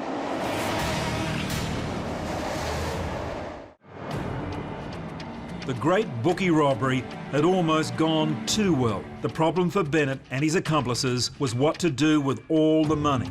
Gail rarely saw her husband in the wake of the robbery. After Les Kane was murdered in October 1978, Bennett went into hiding and stayed clear of the family home for the safety of his wife and children. The police were closing in. Bennett, Mickelson and Prendergast were charged with the murder of Les Kane in December 1978. Ray Bennett and two other men were charged with the murder of Les Kane. All three were acquitted at trial. The other two men went into hiding. They were released onto the streets. But Ray Bennett had an outstanding matter, an armed payroll, and he was taken directly into custody, and he was remanded. Yeah, he was in H Division, and the Canes had all their people down there plotting and planning to stick knives at him in H Division. And that's why he was pleased that I went in the yard with him. Because I went in the yard with him, you're as sweet as a bun. I ran H Division. It's not beat around the bush. I ran H Division. For 10.5 years, I ran the place. Bennett thought he would be safer in jail than on the outside. He knew that Brian Kane would retaliate for the murder of his brother. Bennett knew the reprisal would come, but who could have expected an attack in a busy courthouse in Melbourne? Right, well, OK, I need a chat with the prosecutor, so you blokes wait down here with him. I'll let you know when he's needed. He won't give you any trouble, will you, Chuck? Back in the throws.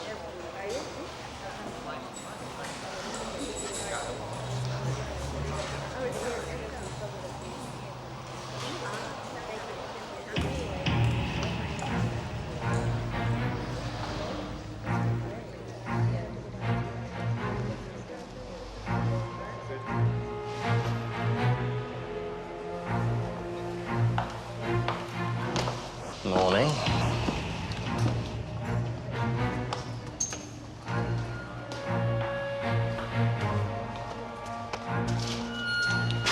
This is for you, Ray!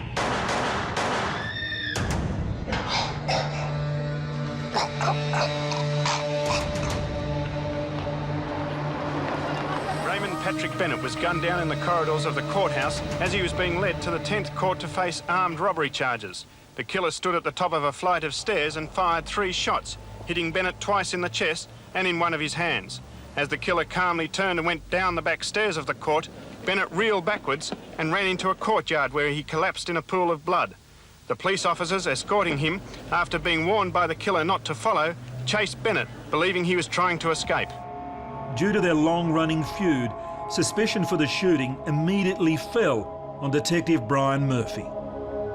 The previous Sunday, I'd been to Carlton with my wife and one of my daughters for the Italian festival.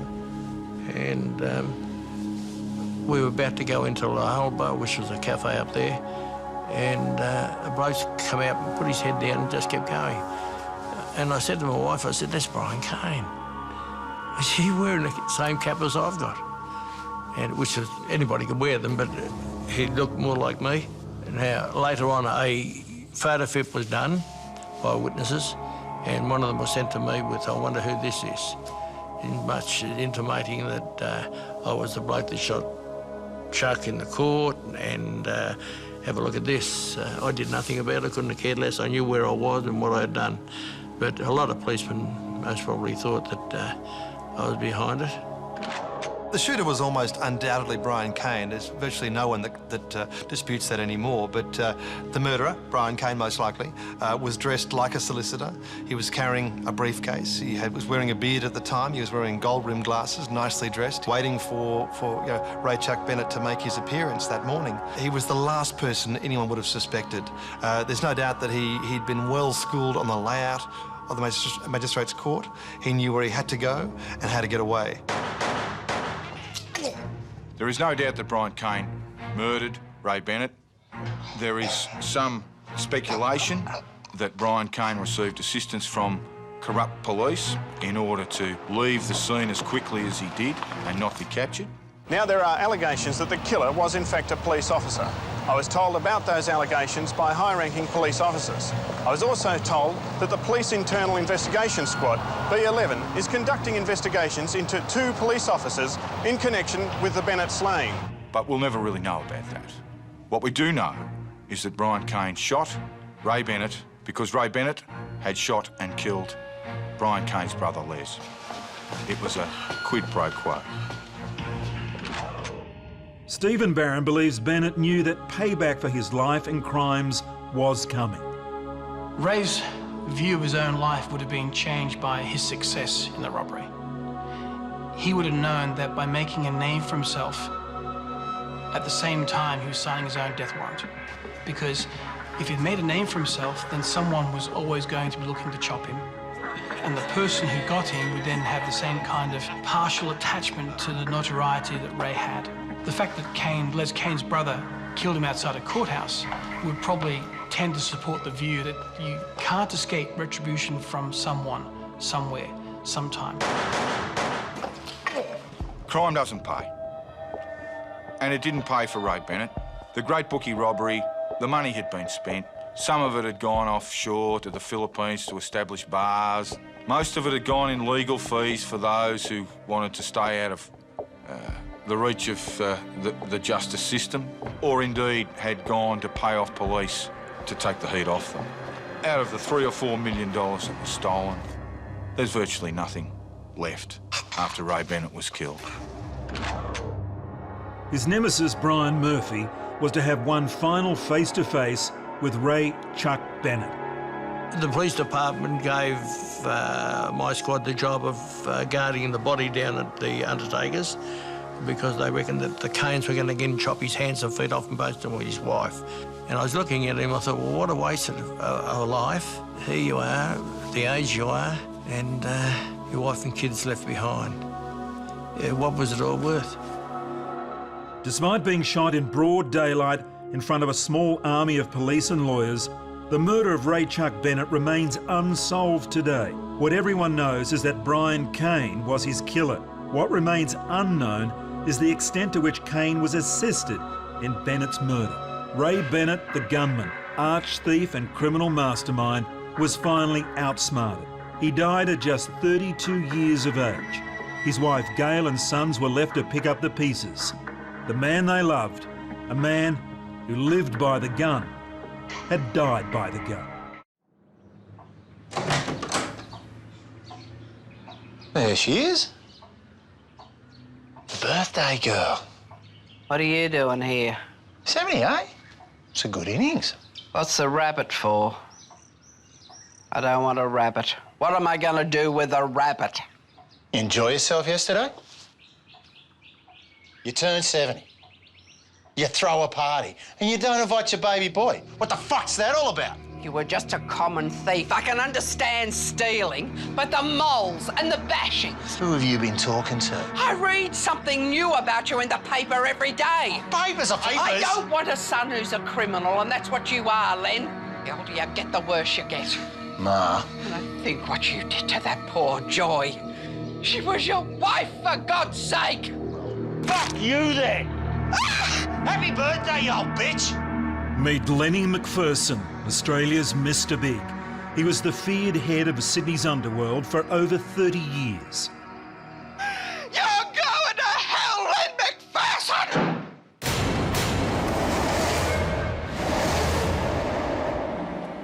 Tonight we take you through the life and crimes of Lenny McPherson, the Mr. Big of Australian crime. Everyone knew Lenny was a criminal, but he remained untouchable for 3 decades. McPherson was a ruthless multiple murderer, a standover man who ran extortion rackets and prostitution rings. At home, he was a sadist who beat and tortured his first wife. Lenny McPherson stayed at the top of the post-war Sydney crime scene by selling out his friends and enemies to the police. Through dramatised scenes, psychological analysis and interviews, Australian Crime Stories will trace the life of Lenny McPherson from his working class beginnings to the top of the Sydney crime scene. Lenny McPherson was not only just a lifetime criminal, but at the same time, terribly, terribly ruthless. Happy birthday, you old bitch! In the 1960s, anybody who challenged McPherson's empire would end up dead. Everything was done with him on a handshake, never to be fucked around in any way, shape or form. Lenny McPherson was the old school, and if anyone crossed him up, they were dealt with. He was a real upfront bloke. He was cunning as a shithouse rat. Got to go out for a bit. Take care of a little bit of business. If you got in Len McPherson's way, he would kill you.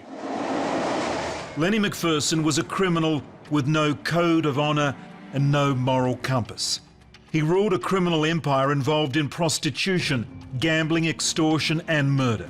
What is not well known is that the godfather of Australian crime was a key police informant for 40 years. This made him virtually untouchable and gave him the opportunity to conduct his criminal activities without fear of prosecution. He was always referred to as the king of Sydney's underworld. His principal lieutenant was the late Stan Smith. And of course, the other arm to the trio was George Freeman. They're often referred to as the old firm. They controlled a wide variety of criminal activity in Sydney. Lenny McPherson was not only just a lifetime criminal and a Mr. Big, but at the same time, terribly, terribly ruthless. And that's why he rose to the prominence he did. He had no compunction in killing anyone, having them killed, and especially, just bashed up for any sort of insult or anything. If you met him in a public place, he'd basically have everyone scatter. Any member of the public sitting down having a cup of coffee in a cafe or having a drink in a hotel would basically just run for their lives.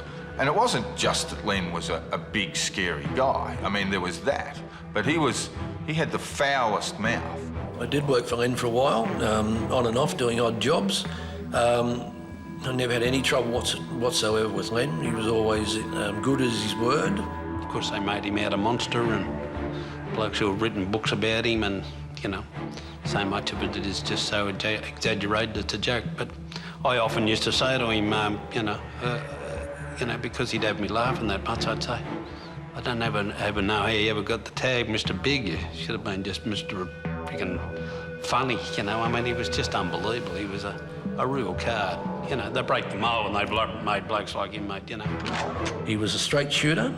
He was a very, and no pun intended, but he was a very, very, very astute businessman. He had connections in the best places and he had the best connections in the highest places. McPherson ruled Australian crime for over 30 years, feared and admired by friends and enemies. He was a multi-millionaire, but that didn't impress everyone. Lenny McPherson was the black sheep of the family. I think he felt that particularly. And when his mother organised her 70th birthday and didn't invite him, he felt even further isolated from his own clan. You turn 7. You throw a party, and you don't invite your baby boy. What the fuck's that all about? She was unhappy and disappointed with her son. you were just a common thief. I can understand stealing, but the moles and the bashings. Who have you been talking to? And in Lenny's dark view of the world, he would have sought retribution. He would have sought to get back at those people who had harmed him. In this case, his mother. Fuck you, then!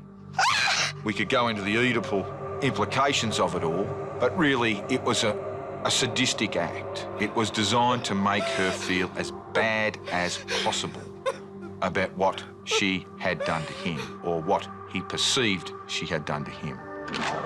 His mother did to him what most boys find is a very difficult thing. My older mother, who professes to love and care for me, who gave birth to me, says to me, I'm disappointed in you. Not only disappointed, you're not welcome at our function. And because he couldn't reach out and strangle his own mother, he did the next best thing. He broke the rabbit's neck, and in throwing the rabbit with the broken neck back at the mother, said, that warm child I used to be is no longer the warm child I currently am. Happy birthday, you old bitch! So for McPherson to violate his own mother's birthday space with an act of absolute toxicity, with the implication that I'll break the rabbit's neck and I could do that to you, means that he has no sense of real love for his mother or compassion. She was just a figurehead. He wanted to have power over her, and by her not inviting him to the party, he was vicious and savagely needing to have his revenge on her. You're going to hell, Len McPherson! Leonard Arthur McPherson was born in 1921, and he was the 10th child in the family. The McPherson family grew up in Balmain, a tough working-class suburb in Sydney. His father, William, was an honest man who found employment on the Balmain docks as a fitter and turner. He cared for his large family as best he could, but Lenny was a constant problem. In the 1930s, children could not leave school until they had reached the age of 12, but McPherson left school at just 11 years of age. By that time, he had racked up the first of a string of convictions for property offences. At 14, Lenny McPherson got his first taste of incarceration. He was sent to a boys' home on the New South Wales Central Coast. Conditions in these boys' homes were harsh. Later in life, McPherson would openly admit to suffering physical and sexual abuse at the hands of guards and the older boys. Len McPherson made no secret of the fact that he was physically and sexually abused during his time at Gosford Boys' Home. He actually told people about this. He made it public knowledge. As to what impact that had on his life in future is anybody's guess. But certainly it made him a ruthless man and a violent man and a person who had little or no compassion for others. Forensic psychologist Stephen Barron believes McPherson never recovered from his time at Gosford Boys' Home. Male authority figures to a boy are about images we aspire to. We want to be like our dads or our grandfathers. When you're betrayed early by an authority figure that you're led to believe is there to care for you, few people get over that sense of betrayal. Many internalize it and become better fathers. Some don't become fathers. Some see authority as a necessary evil, but a small proportion see themselves as being personally betrayed, and few of them very rarely get over it. People who are incarcerated at young ages, whether it's in refuges or boys' homes, they're at a time where they should be developing all these pro-social skills. They're not having that opportunity to. They're also being exposed to really antisocial influences from the people who are in authority, the people who should have been providing the deterrence or the correction that was, hopefully gained by placing them there in the first place. At age 16, McPherson returned home to Sydney and took up a labouring job on the Balmain docks. The docks were a hotbed of crime. World War II had begun, but as a dock worker, McPherson was exempt from military service, which left him free to continue in the criminal world. By the time Lenny was 24, he had a substantial criminal record for minor offences. He was widely known to police.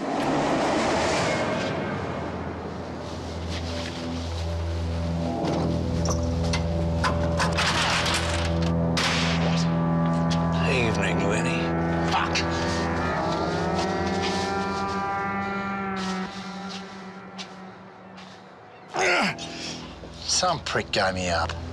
Oh, is that what you reckon, Lenny? And here we are waiting for you to break in. Just like clockwork, you turn up. Or maybe we're just a bunch of very smart blokes. There's nothing smart about you blokes. Oh, you may very well say that. But seeing I've arrested you tonight, and oh, by the way, you are under arrest, Lenny, you know, I'm thinking I'm looking a lot smarter than you. Someone's brassing me. Oh, you're getting smarter by the minute, Lenny. Now, I can't teach you the secret of everlasting youth. I can't teach you how to be a better bloke, but I can teach you how to stay out of jail. Well, if you want to really learn, that is. How much do you want? Money?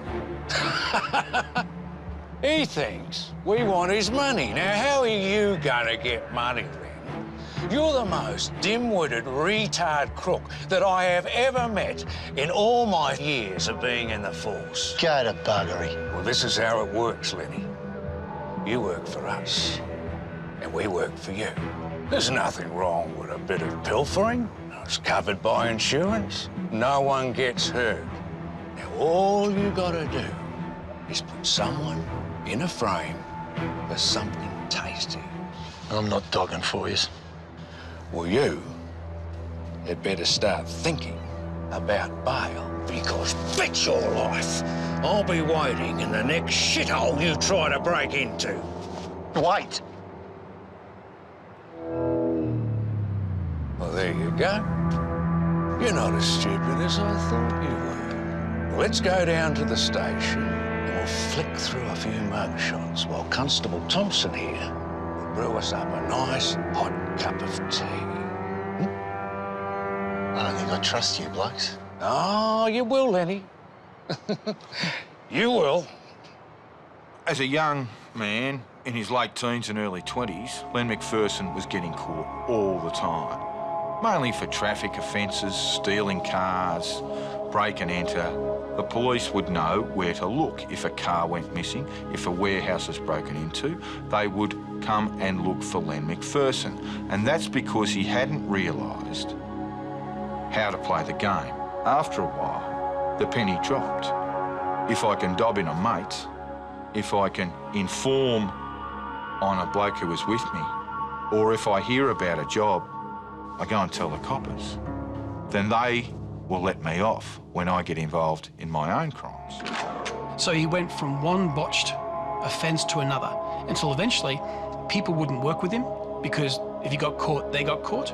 And it may well be he decided that by giving people up, it allowed him to be part of the life that he led, but at the same time gave him a major part of protection. Ray Kelly was the most famous and feared police officer in Sydney. McPherson soon became his informant. Well, we were always told that McPherson was a police informant, and from my own experience speaking to former detectives who are well and truly retired and deceased, they validated the fact that he regularly used to supply information to a former detective inspector, the late Ray Kelly. He developed McPherson as a very valued informant. I can't teach you the secret of everlasting youth. I can't teach you how to be a better bloke, but I can teach you how to stay out of jail. Lenny McPherson, of course, as time developed, he became close to Ray Kelly, and Ray Kelly, as I said, in my early days, he was the gun detective in the underworld murders that took place. Ray was in charge of investigations. We all looked up to Ray. He was a tough guy. He was known as Gunner Kelly. I think he let a couple of shots go and killed one or two over the years. Ray Gunner Kelly and Len McPherson both rose to prominence, one as a police officer, the other as a criminal, at around the same time. And they both stayed top of the heap, really, for the next 25 years. But their relationship and the quality of the information that McPherson was able to provide Kelly made Kelly a hero within the police force. And in turn, the quid pro quo to that was, I will turn a blind eye to your many and manifest crimes, Len. There's nothing wrong with a bit of pilfering. It's covered by insurance. No one gets hurt. Now, all you gotta do is put someone in a frame for something tasty. Becoming an informer was a dangerous move for McPherson. It would keep him out of jail, but if the criminal world found out, it could get him killed. The rule of thumb, the highest rule of the con code was basically don't rat, don't inform, don't tell on. And so for McPherson to go and fly in the face of all the rules, he must have had a great deal of confidence that he wouldn't be going to jail over this, that it would never catch up with him, that there would never be a consequence to that behavior. At the end of the Second World War, McPherson was sent to jail for multiple stolen goods convictions. He was finally released from prison in September 1946, and at the same time, new forces arrived in Sydney. One new player, Frederick Anderson, wanted to be the top dog. McPherson was just another mid-level crook when they first met, but Anderson could see a ruthless streak in the big man. In the 1950s, Anderson took McPherson under his wing. The two men were keen observers of the American mafia. Anderson marvelled at their power, and he knew that it came from establishing an organised structure. Journalist Bob Bottom is an anti-corruption fighter who has traced the origins of organised crime in Australia. We in Sydney had in those days backstreet baccarat. That went out, in came shopfront casinos. We had laneway prostitution, and out that went and in came massage parlours. Out went the Friendly Fred running SP, from the local pub, and in came syndicated SP betting. They operated under protection, and the person since nominated as Mr Big, Lenny McPherson, but more particularly above Lenny was one character who'd come through from the Razor Gang days, through the war years and everything, a man called Frederick Charles Paddles Anderson. If anyone could be nominated as a boss of bosses, he was it. Frederick Paddles Anderson was the architect of organised crime in Australia. Anderson had looked at the structure of organised crime in the United States, essentially through the mafia, and believed that with some changes it could work here. The plan was to basically run everything, run every illicit racket, prostitution, gaming, sly grog, and bring it all under one organisation with one man at the top and a number of people running each of these rackets directly below them.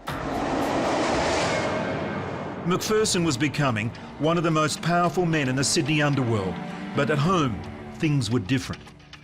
It's often said that McPherson used violence in a calculating way, always to advance his interests. But this was not the case with Dawn Joy, his long-suffering first wife. I was trying to do something special. What do you mean, special? I was trying to do crackling the way you like it. Bugger the crackling! I want my dinner, you stupid woman! Just give it 45 minutes and you'll love it. I could starve to death before then! 45?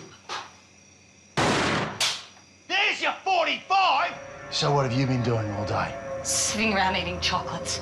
What do you think I've been doing? What have you been doing? Or should I say, who have you been doing? I have been working all day so you can live in this nice house, busting my ass, and all I ask is my dinner on that table when I get home. Half the time you don't come home and I have to throw it out. Right. Let's go for a little drive, shall we? Come on. Come on.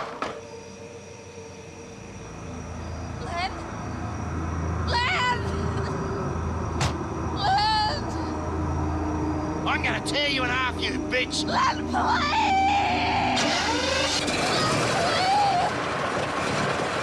Keep it down, McPherson!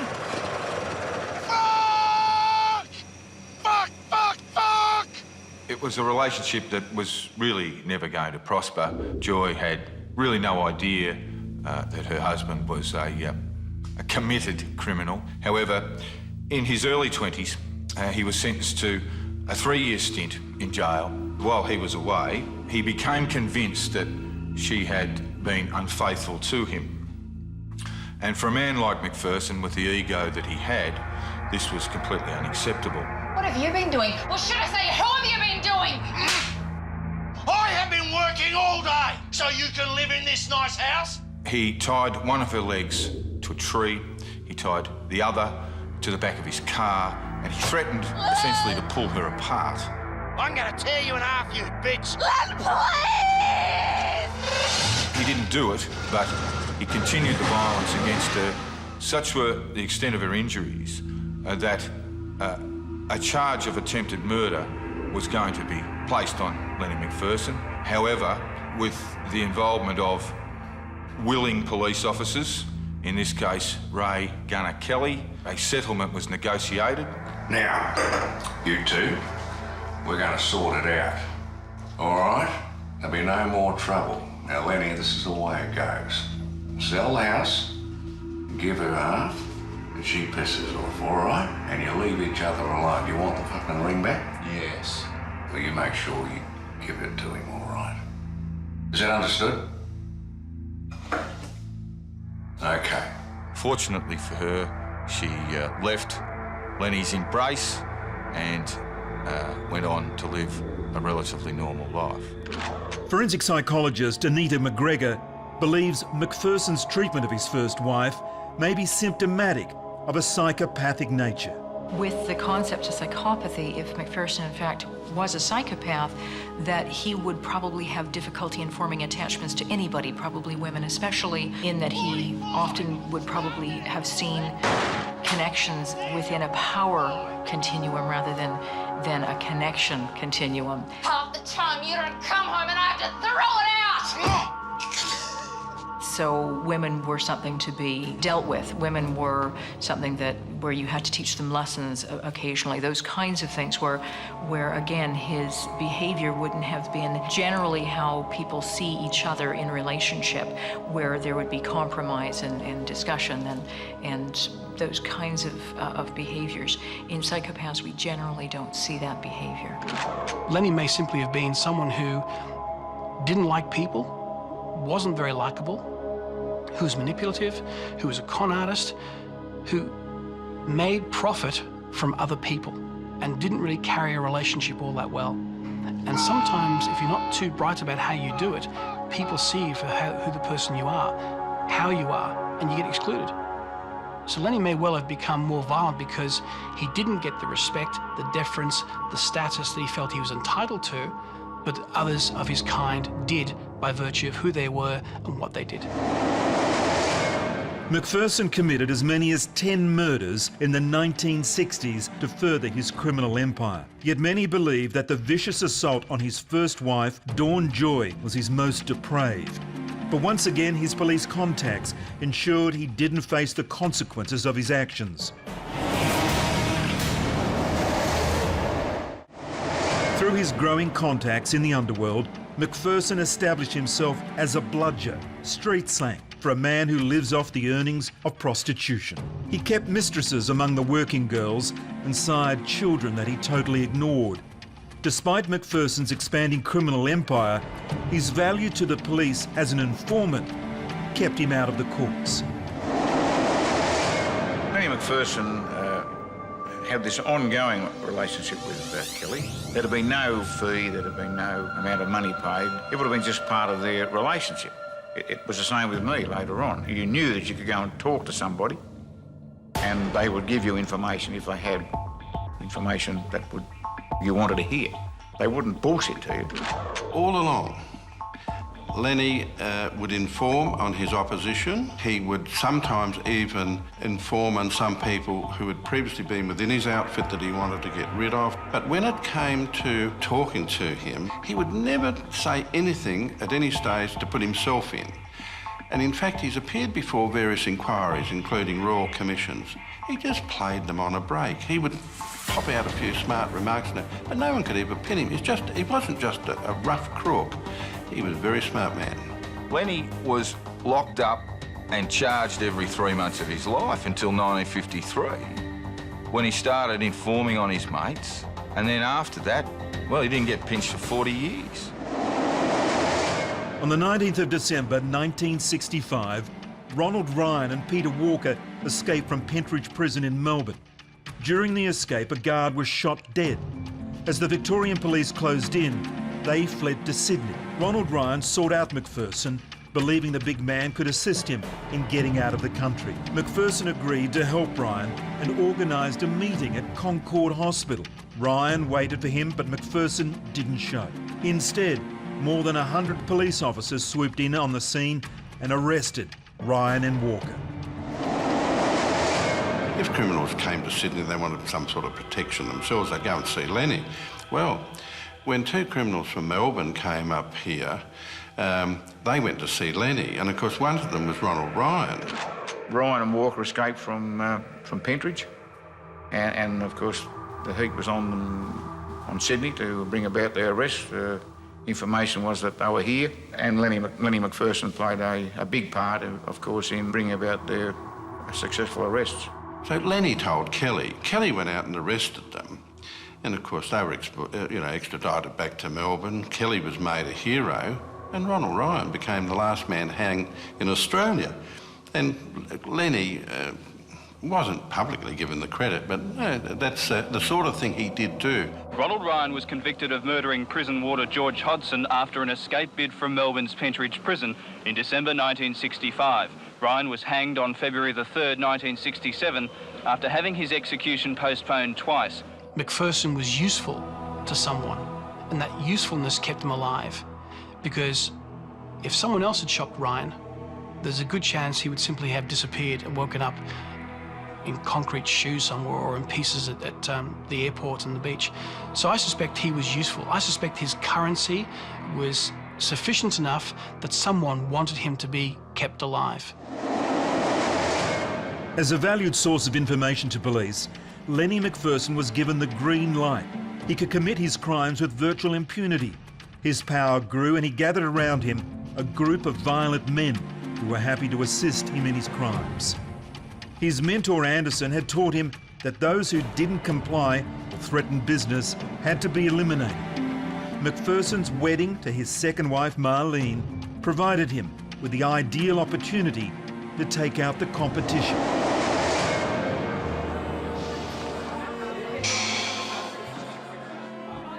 Stan said you needed to speak to me. That's right, my lovely. I got to go out for a bit. Take care of some business. You can hold things down here for me, can't you? Nan? All right. I'm sorry. But business is business, you know that. How long will you be? Only an hour. Back before the speeches, I promise. Ben? Yeah. Of course, dear. I understand. Have fun. And stay safe. Yeah.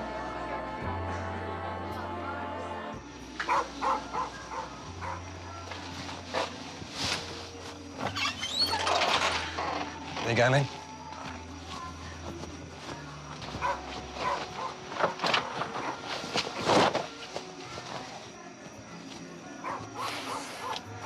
We'll see who the toughest man in Sydney is now, eh? Not him. Let's go.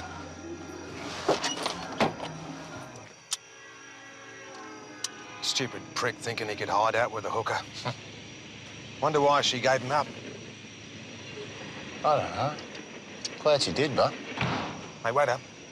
Is that him? Well, look at that. Looks like we're doing this on the street.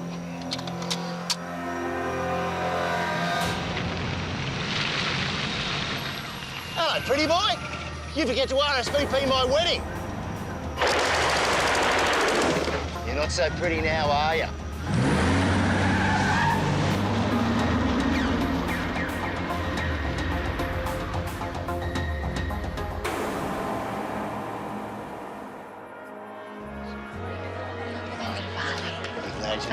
In the morning. See you, boys. Hello, lovey. Did you miss me? Yes. Of course you did. How are you? Thank you so much for coming. McPherson was told, if anyone challenges you, you must strike hard and fast and first. And essentially that's what occurred in the 1960s. In order to secure the prostitution rackets under his name, McPherson had to go out and kill people like Pretty Boy Walker in order to secure his power. I got to go out for a bit. Take care of some business. You can hold things down here for me, can't you? Nan? Well, Lenny McPherson got married for the second time in his 40s. was only Lenny McPherson would use that opportunity to go and commit a murder. So he and his best man ducked out, grabbed their guns, drove down to the Randwick Motel where Robert, Pretty Boy Walker, was staying. Pretty Boy had put the frighteners on them in respect of their brothels businesses, and Lenny decided they had to make an example of this bloke. You're not so pretty now, are you? Lenny shot him, go back to reception, had a few beers, went on his honeymoon. McPherson's wedding alibi was further helped by the fact that the lead investigator was his old mate, Detective Ray Kelly. As a very young detective, I was sent out to Randwick to work on the murder of a guy named Pretty Boy Robert Walker. We were told, as the investigation went along, in its early stages, that Detective Inspector Kelly would be getting the information from Lenny McPherson, and for some reason that information didn't materialise, and to this day the crime is still unsolved. To the uninitiated, it would seem that human life meant so little to him, he could do this and then go back and simply put on his suit or his jacket or tie and return to his previous happy existence. But think about it differently.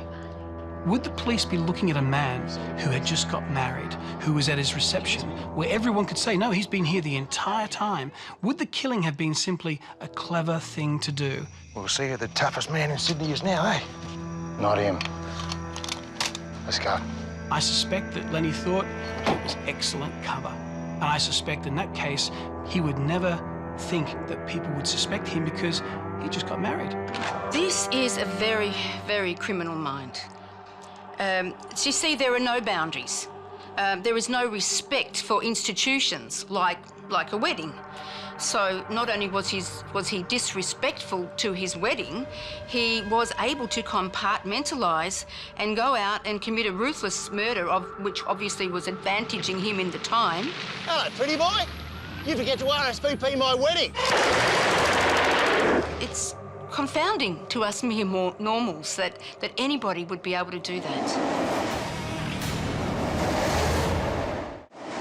After the murder of Robert Walker, McPherson stepped up his efforts to control the streets of Sydney. One by one, his rivals wound up dead. Standover man Charlie Burke was next to go. He had begun to extort money from clubs under McPherson's control. Another standover man, Robert Steele, was shot and killed. Like Burke, Steele had threatened McPherson's standover rackets. Brothel owner Joe Borg was killed with a car bomb. His death meant McPherson's extortion rackets in the prostitution industry no longer had any competition.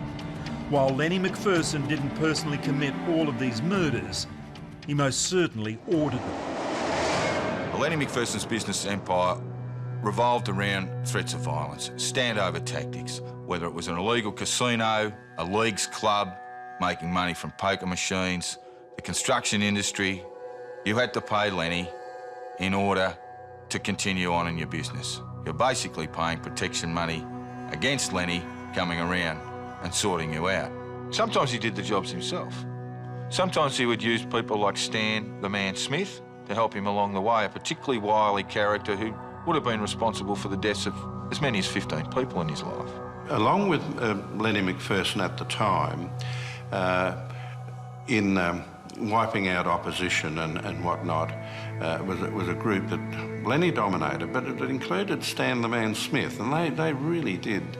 Those two in particular murdered their way to the top.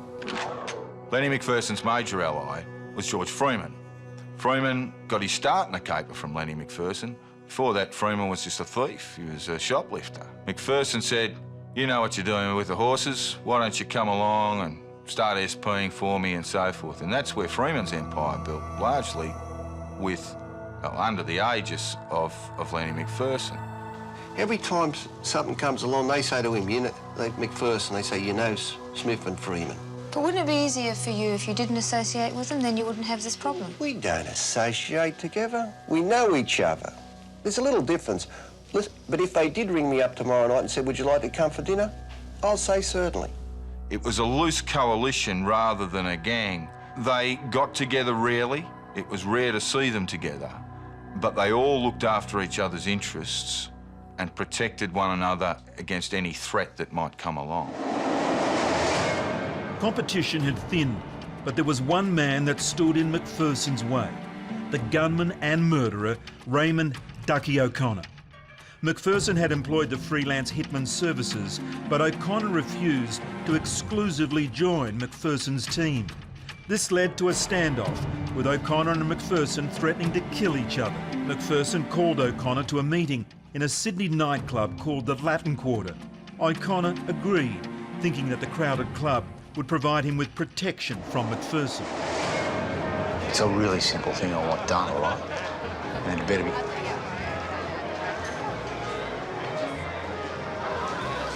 Too bad, Andrew. Quack, quack, quack. Oh, sorry, mate, sorry.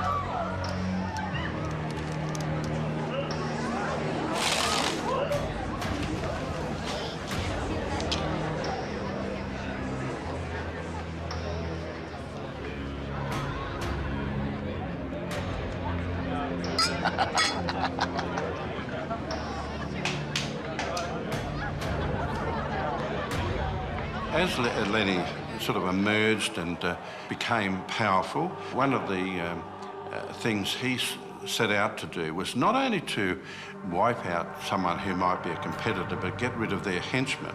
One of the henchmen of those days was a man called Raymond Ducky O'Connor. Ray Ducky O'Connor was a madman, really. I mean, Macpherson had fuelled his madness by keeping him as an assassin, but they'd fallen out. O'Connor wanted his own slice of Macpherson's empire, but Macpherson would never let that happen. Ducky O'Connor, Ray O'Connor, he was a ruthless, dangerous, mad individual and who incurred the wrath of his own kind and paid the penalty. A feud between O'Connor and Macpherson bubbled away for a while until Macpherson called O'Connor into the Latin Quarter nightclub on the basis that they would discuss a peace, try and work something out. We know that Lenny Macpherson was there. We know that there were two policemen there. They popped in to obviously just see what was happening in the Latin Quarter. It was always fairly dark in there. I'd been in there many times myself, popping in the same as his other two blokes had. And O'Connor's there with a thick overcoat. He's clearly concealing a weapon. Macpherson, my understanding is, was unarmed, but his henchmen weren't. The lights went out at the Latin Quarter for no more than a minute. And of course, Ducky O'Connor was found on the floor dead. Some would say it was murder, foul play. I really believe it was probably justifiable homicide. O'Connor's gun was found afterwards, and it was the gun used in his murder. It was called the fastest gun in town because it had dropped to the floor, and by the time it was picked up by detectives, there wasn't a fingerprint on it. The rumour was one of Macpherson's henchmen lifted the gun from O'Connor's pocket, then passed it to Macpherson. And Lenny blatantly shot him at the table and dropped the gun with a couple of New South Wales policemen sitting at a table just across from it. No one saw anything. No one got charged. It was just fairly typical of the day. And Macpherson thought he may have been charged with the murder, but that was the risk he was prepared to take, to iron out this bloke, another competitor gone, and his position in the Sydney crime scene unrivaled. With the death of Ducky O'Connor, Macpherson became an unstoppable force in the Sydney underworld. When his mentor, Frederick Anderson, died in 1978, Macpherson finally took over as the undisputed king of Sydney crime.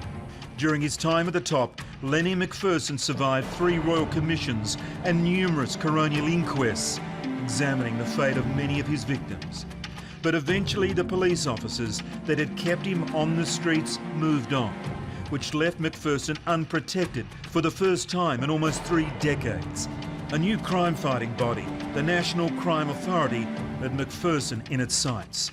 Phone taps of conversations revealed Macpherson conspiring to bash and break the arm of a former business colleague.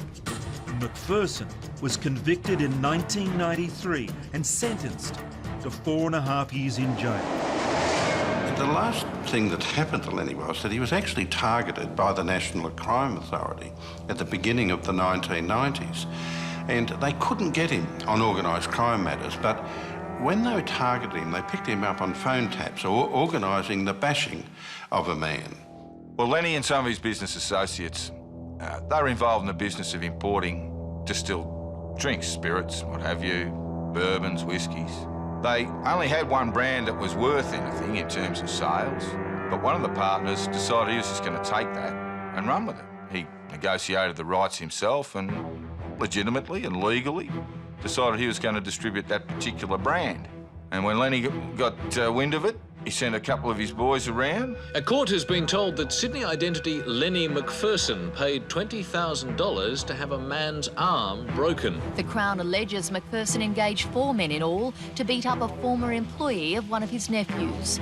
The nephew's company, Kentucky Importers, had the sole Australian rights to Jim Beam bourbon, worth $26 million a year. Electronic surveillance were able to record Macpherson organising the bashing of a businessman that he had been associated with. The NCA claims to have tapes which support their case against Macpherson. They allege 2 weeks before the bashing, he told Barlish, "I'm telling you there's 20 grand and I don't want $1, otherwise I'd be in it." One of the quotes off the phone taps has Lenny ringing actually a henchman who's had done some murders for him before. He brags how the blokes had broke his arm and bashed his head in. You know, just sort of like normal sort of chortling, you know, conversation, but no compunction whatsoever. Macpherson was charged with ordering the bashing, but fought with everything he had to stay out of prison. Macpherson had a terrible fear of dying in jail, and that he would do anything that he could to avoid that. For a long period of time, he pretended that he had Alzheimer's disease. His lawyers would seek appeals on the basis of compassionate grounds. And so Lenny, for a number of years, went through this act of stumbling his way around courtrooms, forgetting who he was. My wife went to Alzheimer's and learned all about it so she could watch me. She knows that I am slowly deteriorating. She told me, you don't want to put them through it, because you see what I know what's happened to my brothers. They're just nothing. His sister's dead. No one wants to know you. Sociopaths absolutely adore being in a position of power. However, when they no longer have that, they're very, very good at playing the victim, where it's all about poor me, because it's never been their fault, of course, in their own mind. So then they go into this new compartment of, I'm the victim, it's all your fault, and you should feel sorry for me. Are you frightened of going to jail? Well, not really frightened of going to jail, but I think I'll die there. I think I'll lose my memory there, and that's what I'm frightened of. Lenny Macpherson entered jail as a 73-year-old. His physical health was fading, but those close to him said his mind was as sharp as ever. Nevertheless, his lawyers made numerous efforts to have him released on compassionate grounds, saying that Macpherson was suffering from Alzheimer's disease. The courts rejected it. If Lenny Macpherson was suffering at all, it seems the demons of his life of crime were the cause.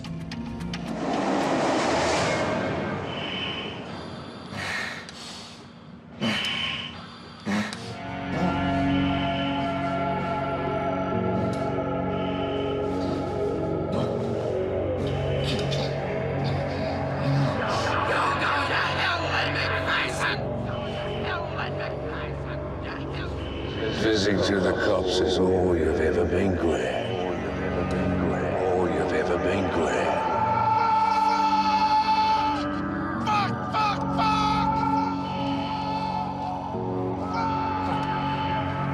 Come on, Lenny.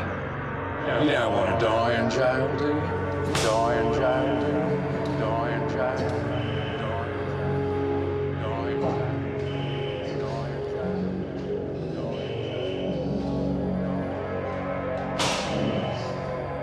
Throughout his final years in prison, he was constantly angry and frustrated because he feared dying in jail. And that is ultimately what happened to him. I think that McPherson, it's hard to imagine what it would have been like for him in prison, given that he'd had this lifelong behavior of informing on everybody. I'm sure he probably wouldn't have been the most popular guy there. Fizzing to the cops is all you've ever been good at. He probably, like most other people, would have valued his freedom and would have been happy to go and manipulate or deceive or try any option that he could to get out. If he was tormented by demons at all, it was only the great fear of dying in jail. McPherson wanted to die in his bed, surrounded by his family, and that did not happen. McPherson finally died as a result of a heart attack in Cessnock Jail on Wednesday, August 28, 1996. I know talking to Abbo Henry, because he was there the night or the day that Lenny died. And he said to me when he got out himself, he said, Roger, he said, I think he really died of a broken heart. He said, I think he thought that he should have been released. He was old and decrepit in the end, and he said, I really think he died of a broken heart. I really liked Lenny McPherson. I got on really well with him, and I actually minded him in the last part of his life in prison. But right in the end, mate, I can remember him the day he died, and he was Len walking along and in his white outfit ready to go over to work in the kitchen, and I said, what's wrong with you? And he just used to froth at the mouth, in anger. He was always angry. He said, I'll die in here, I friggin' know it. I said, well, be careful what you wish for. Instead of dying with his family around him, he died in the company of crooks and criminals in a prison hospital of a massive heart attack. To have been Mr. Big for so long, he would have felt like he was the king of the castle. There was just no other way for him. Got to take me out after him. He was there for a long time. They ruled supreme for a long, long time, longer than any other gang. Very successful, ruthless, and extremely reliable. And that was the sort of person that you wanted to work for and with. If you take it from, say, 1966, which is around about the time Lenny really did the first murder, I think, in Sydney, in the gang wars of the 60s, that's 3 decades. Neither Al Capone nor any other crime leader anyone can identify in America ever survived for 3 decades. Lenny McPherson started life as a petty criminal and ended up as the undisputed head of the Sydney underworld. For nearly half a century, he murdered, extorted, robbed, bashed, ran prostitution and drug rings, and informed on his friends and enemies. As his mother expressed at her 70th birthday, if hell exists, Lenny McPherson has well and truly earned a place there. In the end, a heart attack did what his enemies had found impossible. It took out Mr. Big.